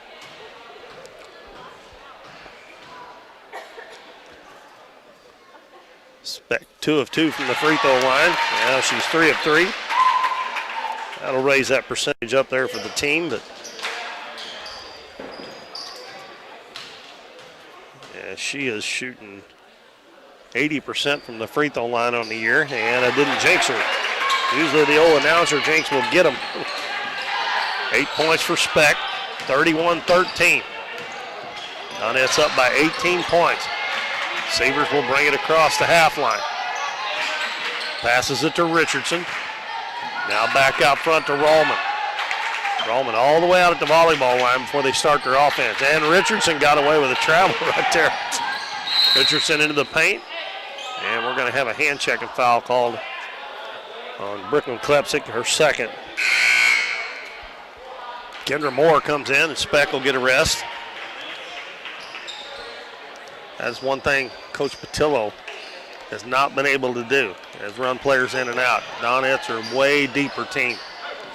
Pass into Johnson, dribbles into the paint, and she's going to put it up, no good. And Timber Turner gets the rebound for the Donettes. 3:45 to go, third quarter. Olivia Cruz over to Klepsik. Klepsik down low. Kirby turns into the lane, turns, shoots a little bit short. Timber Turner battling for the rebound. And we're going to have a foul on Corsamelia.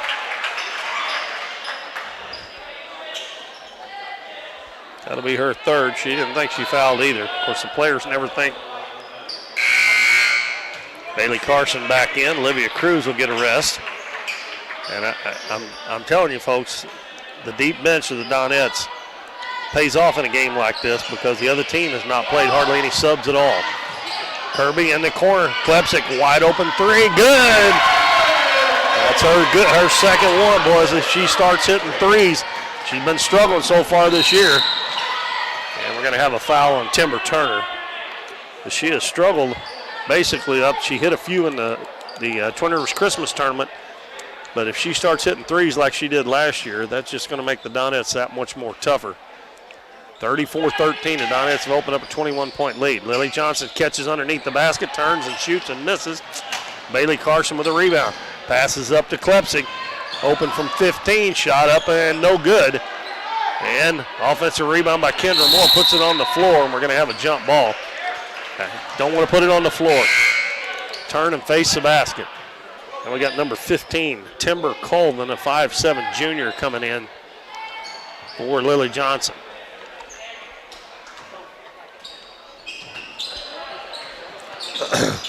Kirby in the corner, Klepsig, same spot, shot up and no good. Offensive rebound by Turner, back out to Klepsig. Head of the key to Kirby. Kirby dribbles in, kicks it out in the corner to Moore. Moore takes it to the basket, missed the shot.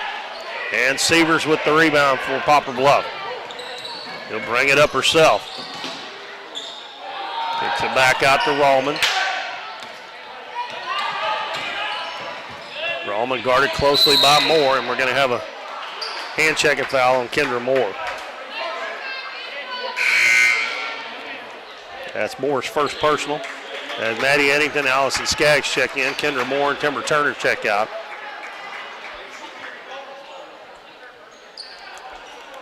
.2:35 to go third quarter. Donettes lead by 21. As they have scored 16 points this quarter, Poplar Bluff has only scored 4. Allman runs into Carson. Coach Patillo wanted a foul there, but she initiated the contact.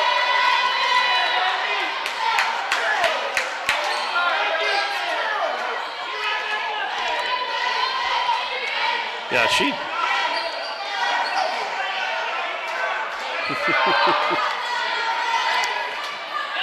Sometimes I just can't keep from getting tickled at coaches. Rallman double teamed, and she's going to be tied up. And Coach Patillo mad again, but he catch that ball right there. They shouldn't have thrown that ball in right there in front of the bench. We should immediately get double teamed.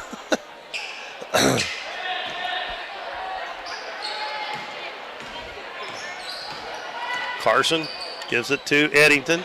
Eddington back to Carson on the right side. Hands it to Kirby, and Kirby drug her pivot foot. We're trying to get it inside the Skaggs.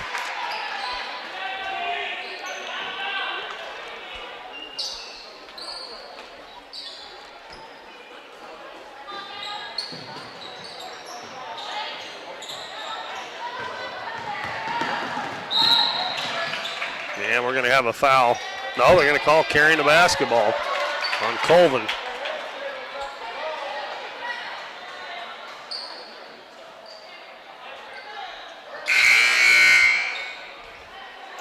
And we got McKenna Morrow, who played a little bit in the first half, coming back in for Colvin. I believe those two are the only two that's played off the bench. And Coach Epps has played, I don't know, 3 or 4 girls off the bench, but he's run them in and out and kept his girls fresh. And most of the time he's able to do that. Klepsig down low, Skaggs. And again, she put it on the floor instead of just going right up with it. She got to learn to quit putting that ball on the floor. Carson hands it to Grayson Kirby. Kirby dribbles to the baseline. Hands it to Klepsig. Back out to Carson.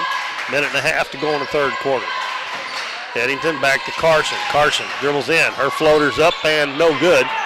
Ball goes out of bounds. Last touched by Colvin. I said Colvin went out of the game, but it wasn't Colvin that went out. I think it was Rallman.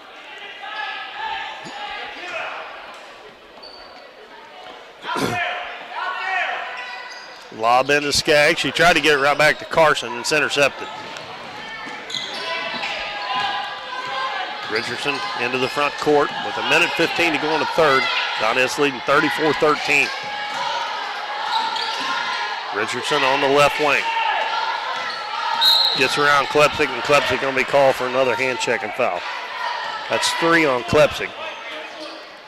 Olivia Cruz back in. Sydney Speck coming back in. And Klepsig will go to the bench with 3 fouls.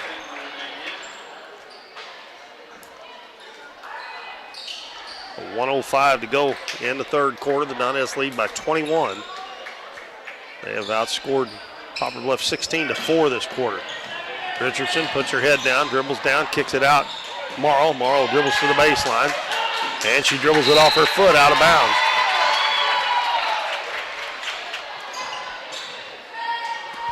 Doniphan's pressure defense has just been a little bit too much for the Lady Mules to handle it.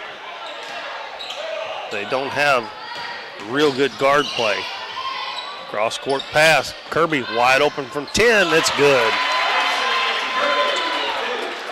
Kirby's got 4. And again, good job by Olivia Cruz to find the open man. Amelia drives to the basket, and we're going to have a foul. That will be team foul number 6. This will be a 2-shot foul, I think.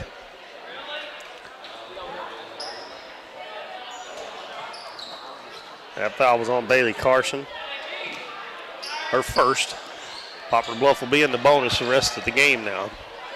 Still got a quarter to play, plus 33.4 seconds. And of course, Amelia makes the first one. She is up to 8 points now. I still don't think they have anybody else that has over 2. As Lily Johnson's coming in, and she's going to replace Amelia. Also, number 32, Casey Greenwald, a 5'9" senior, checking in for this last 33 seconds. Poplar Bluff still pressing, but it hadn't caused the Donettes any problems. Skaggs back out to Cruz. Cruz loses her dribble.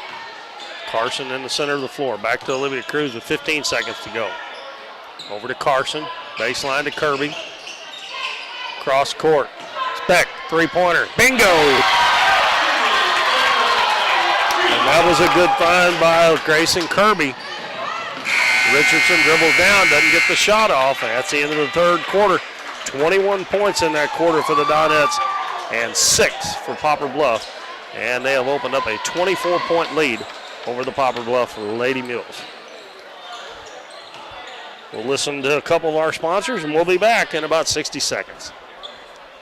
We're for worrying less about the what ifs and more about the why nots. We're for checking off your bucket list and then making a new one. We're for starting a family, a business, a tradition. And if you find yourself starting over, we're here for that too. We're for doing as much as you possibly can on a Saturday and absolutely nothing on a Sunday. We're for building a life in Missouri and going out and living it. And when it comes to making sure everything you build is protected, we're here for you. We are Missouri Farm Bureau Insurance, and we are Missouri for life. I'm Lindsay Turner, your Missouri Farm Bureau insurance agent, and if you're in Ripley County, I've got you covered.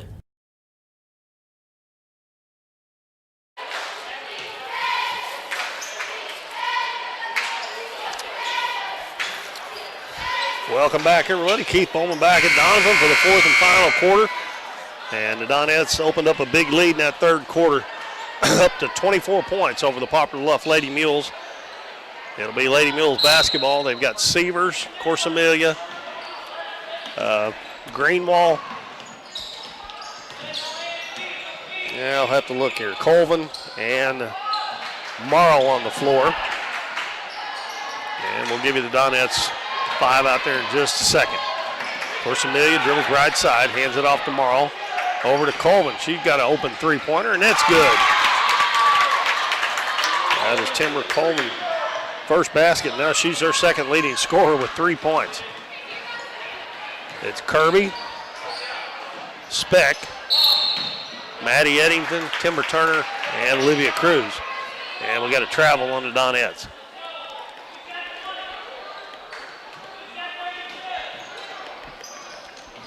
Donettes full court man-to-man. Ball thrown in to Amelia. Dribbles it into the front court. Gets a screen from Sievers. Picked up by Turner. Pass down low to Sievers, and she's going to be fouled by Olivia Cruz. Cruz dropped off her man to help. And it'll be a 1-on-1 for Sierra Sievers.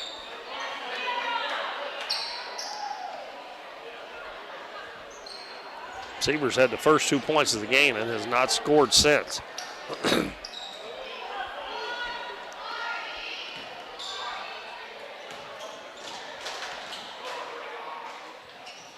Free throw is up and good. Poplar Bluff didn't get to the free throw line in the first half, but they're 4 of 5 here in the second half. Donettes are 9 of 14 for the game. That one misses. And it's going to be an over-the-back foul called on Greenwald. Her first.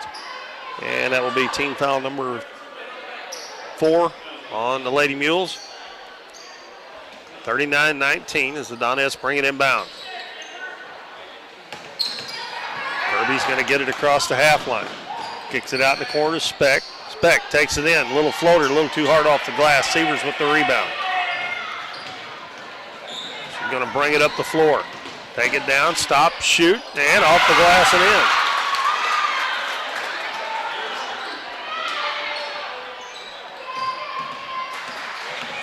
Olivia Cruz hits Turner in the middle, over to Eddington. Out in the corner, Kirby. She's going to fire up a three. It's no good. And, of course, Amelia gets the rebound.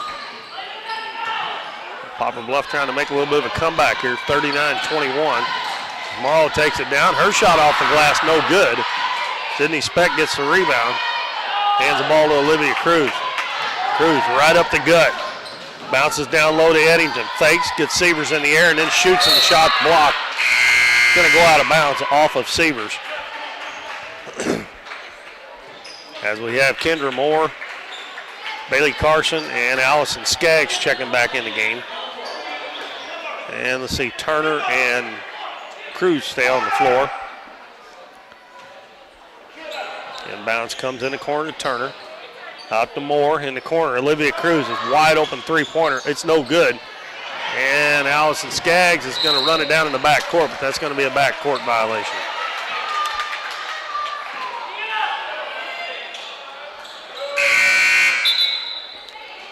Richardson back in for the Lady Mules.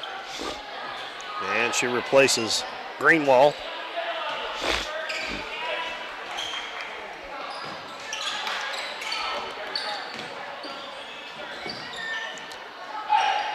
Six minutes left in the game, 39-21 Donettes. Donettes haven't scored. Poplar Bluff's got 6 this quarter. Of course, Amelia triple teamed. Passes it back out to Colvin. Over to Morrow, down low, Severs. Fakes, now puts it up, and it won't go. And Allison Skaggs with the rebound. Cruz got Moore up ahead. Moore's going to take it in, put it up, and she's fouled. She forced the issue there. And that foul is going to be on Colvin, but it'll be 2 shots for Kendra Moore.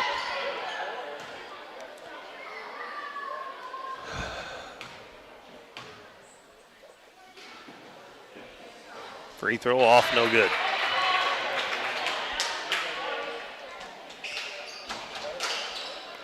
Donettes looking for win number 8 against 2 losses. That one is good, so she splits the pair, and that is her first point in the game. Morrow picks up her dribble, double team, throws it, and intercepted by Bailey Carson. Down low to Cruz, and she got away with a travel, got it under to Skaggs, and then she's going to be fouled.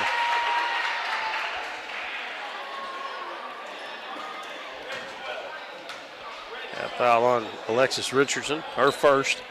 Now both teams after this foul will be in the bonus the rest of the game. Brooklyn Klepsik comes in for Kendra Moore. And we got Clara Rallman back in for Poplar Bluff, replacing McKenna Morrow.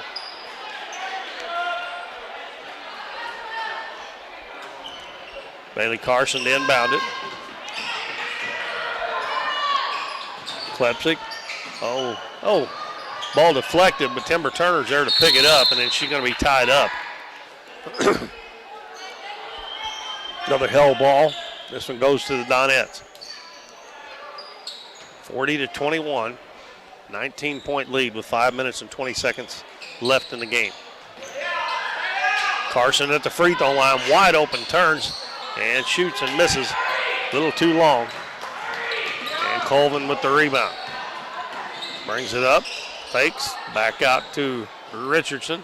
Now in the corner, Corsamelia, and she hits another 3. She got 12. And it's 40-24 with exactly 5 minutes to go. And Poplar Bluff calls a timeout. It's a full one. So we'll take a 1-minute break, and we'll be back on Current River Broadcasting. For nearly 60 years, Davis Sawmill in Doniphan is your place to go for selling timber in the area around Ripley County in Arkansas. If you have cut logs or standing timber to sell, William, Debbie, and their sons will work with you to make sure you get a fair price. If you need something hauled, they also have Little Black Trucking with flatbeds for hire. Family owned and operated for 5 generations, everyone at Davis Sawmill would like to wish the best of luck to Emily, Taylor, and the rest of the Donettes this season. Give them a call at 573-996-7830. Davis True Value is proud to sponsor the Dons and Donettes for another exciting ball season. Just like the Dons and Donettes, Davis True Value knows hard work wins the game. They are your selection, service, and savings destination hardware store, serving the area with paint, plumbing, electrical, lawn and garden, and housewares. Your local True Value hardware with so much more. From window repair to chainsaw sharpening, we are the store of first choice. Behind every project is a True Value. True Value.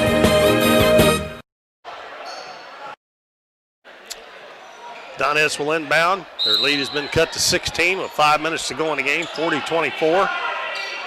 Olivia Cruz gets it in to Bailey Carson.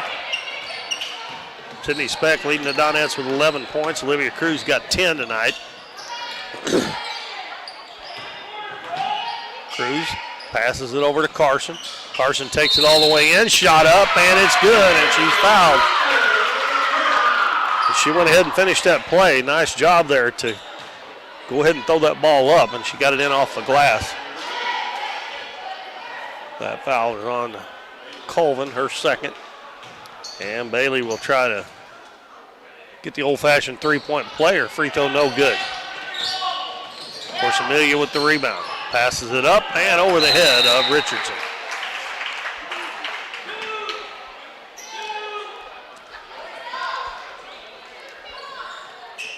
Another turnover on the Lady Mules. Carson gets it into Olivia Cruz. In the corner, Klepsig. And she puts up a shot, and I think they got a hand on that. It's short. And, of course, Amelia comes up with it. Dribbles to the free throw line, cut off, and puts it up, and no good. Seaver's got a hand on it, but they're going to say the last touch by Timber Turner. Sydney Speck back in the game.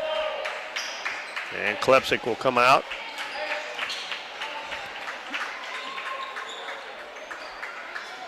Of course, Amelia inbound it. And she throws it and up.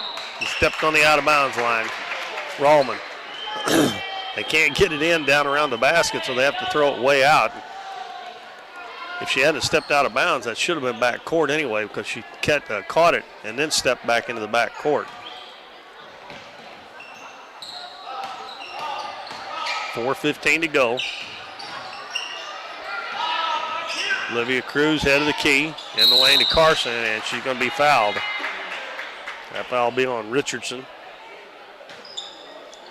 And Bailey Carson will shoot a 1-and-1. 8th team foul, so we're still in the 1-and-1.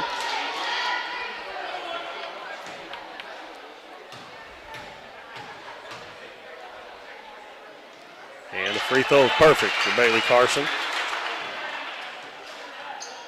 7 points. 43-24, trying to get it back to a 20-point lead with 4:08 to go. And that one's good. Donettes 7 of 9 this half from the line. A little better than the first half. And another steal. Pass in the lane to Speck, and she's going to be fouled. That's going to be on Rallman. As the Donettes got another steal. The next foul on Poplar Bluff will put the Donettes in the 2-shot bonus. Speck looking for point number 12. And it's short. And Severs will get the rebound. Passes up and Speck, knocks it out of bounds, hits the floor hard. Uh-oh. That hurt her a little bit. Yeah. Yeah, she gets up there. That was a long way down to the floor, I tell you.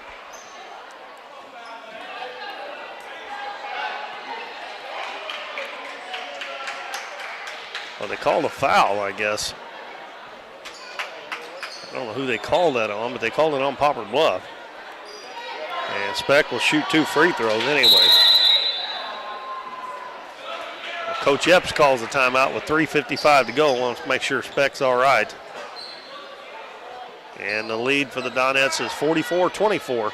3:55 to go. We'll take another timeout and be back in 1 minute on Current River Broadcasting with Donettes basketball. Hometown Pharmacy on LaRue Street in Doniphan, your one-stop pharmacy for all of your medical needs. Our pharmacists are now providing vaccinations for flu, pneumonia, and shingles in the pharmacy. Flu shots are covered by Medicare with no co-payment and no appointment is necessary. Hometown Pharmacy now offers a wide variety of vitamins and supplements from Now Foods that help support and promote optimal health through good nutrition. Refills can be requested online or by using our mobile app. We now offer delivery of your prescription if you live within the city limits. Transferring prescriptions is easy. Come by or give us a call and our friendly staff will take care of everything. Hometown Pharmacy, proudly supporting the Dons and Donettes this season. Come experience the difference a Hometown Pharmacy makes.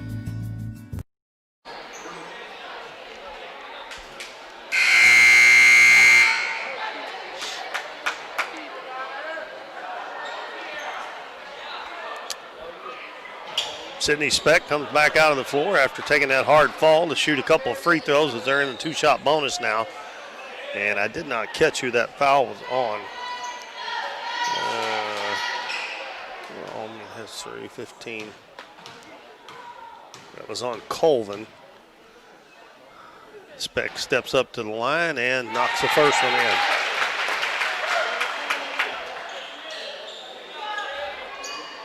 Donettes have had balanced scoring again tonight. 2 players in double figures, and Bailey Carson right there close with 8, 6 for Klepsik. That's 13 now for Sydney Speck, nearing her average. 46-24, and Sierra Severs travels with the basketball. Again, they got their big girl back there handling the basketball, and their guards are, some of them are down the floor. I don't get that, but I mean, I know it can happen by accident every once in a while, but Carson in the corner, Speck, and the ball was tipped by Corsomelia, but it goes off of Sydney Speck out of bounds. I'm sure Coach Epps would like to see some of those turnovers cleaned up a little bit because she was not really open there. Inbounds to Colvin. Hands it to Corsomelia in the middle of the floor. Severs, good pass up the floor to Richardson. Goes down, lays it up, no good, but we got a foul on the Donettes. That was a really nice pass by Sierra Severs. Foul on Olivia Cruz, her third. And Richardson will shoot, I believe it's 2 shots, I think. Richardson's first one is good. That is Richardson's 3rd point in the game. Maddie Eddington in for the Donettes, as well as McKenna Monahan. Speck and Skaggs check out. Number 23, Morgan Courtney, a 5'6" junior, also came in for Poplar Bluff. Richardson's second one, rims in and out. Cruz with the rebound. Monahan got behind the defense, put it in, and she's fouled. I don't know if they didn't notice Monahan come in or what, but that foul's on. That is the 4th foul on Colvin, and she has not been in the game very long. So McKenna Monahan gets in the scorebook and got a chance for the old-fashioned 3-point play. The free throw is perfect. Donnettes so much better from the free throw line this half. They are 10 of 13 after 5 of 10 in the first half. Lead up to 24 at 49-25. And the ball knocked away, stolen. Carson one-on-one with Severs, goes down and puts it up, no good. Severs is called for the foul.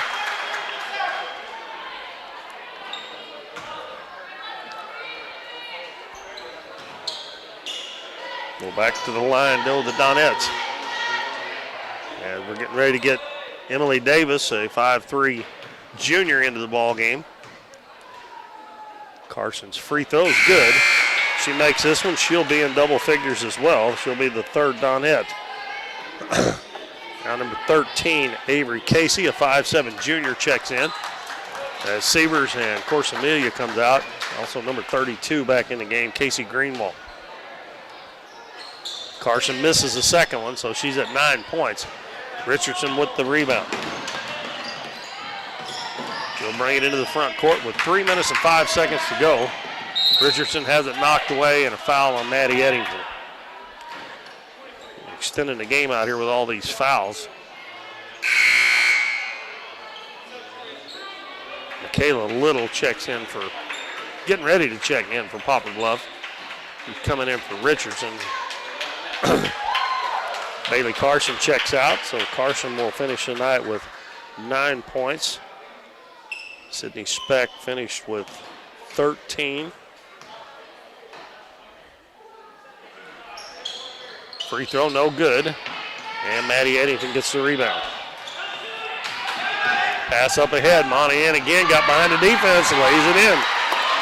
But she's got 5 points coming here just in a minute or so. And the Donettes have over-doubled them now.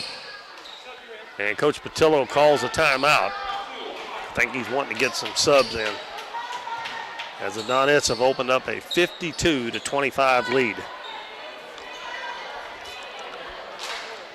Again, remember, Friday night, be here. The Dons will be playing the Twin Rivers Royals in a big Ozark Foothills Conference game. Dons 1-1 in the conference, and they can't afford to lose anymore. Right now, I would think that East Carter probably at the top of the conference because they beat the Dons.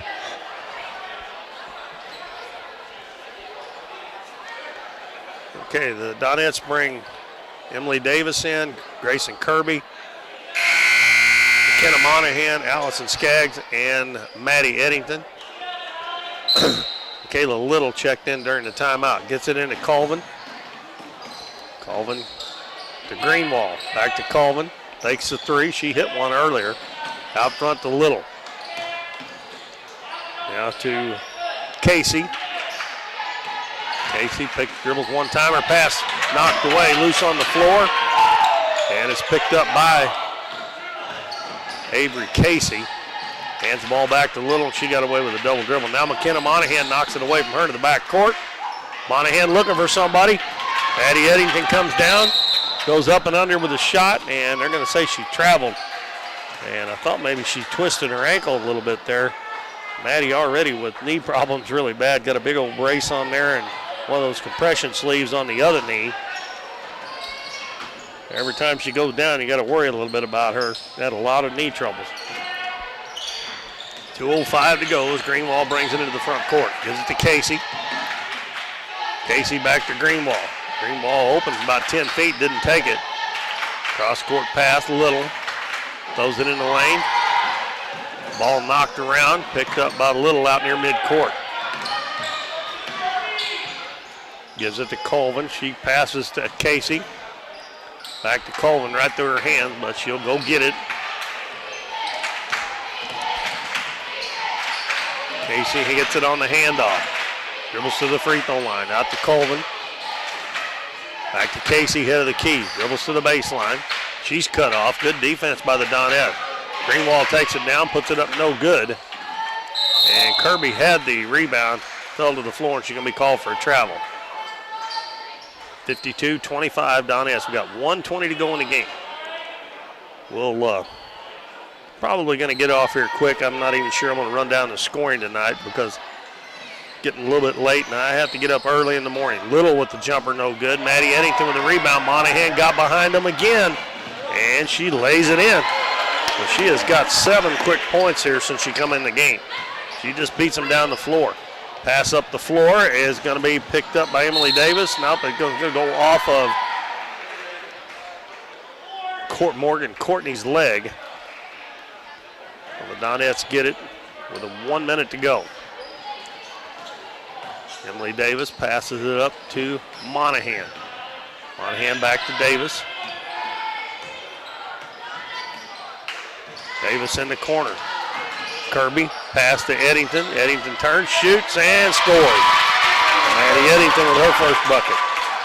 54-25 with 40 seconds to go. Donettes are going to get close to that, what they average. I didn't think so in first half, but they've lit it up a little bit here in the second half. Casey gives the ball to Little. Little throws it in the lane. Courtney, turnaround jumper, short. Offensive rebound by Little, and she lays it in. 15 seconds to go as Allison Skaggs passes ahead. Monahan got behind him again. That one's blocked. She gets her own rebound, hands it to Skaggs. Skaggs spins, puts it up no good. Ball loose on the floor. They're going to call her for, she didn't have the ball, but they call her for travel. But that's going to do it, I think. I think our final is going to be 56-27. And Courtney's going to throw it up, but that's it. The Donettes win game number 8. They get win number 8 on the season, go to 8-2. They'll be back in action, remember, on Thursday night when they go to Mountain View Liberty. And we'll have their next game here a week from Thursday against Greenville.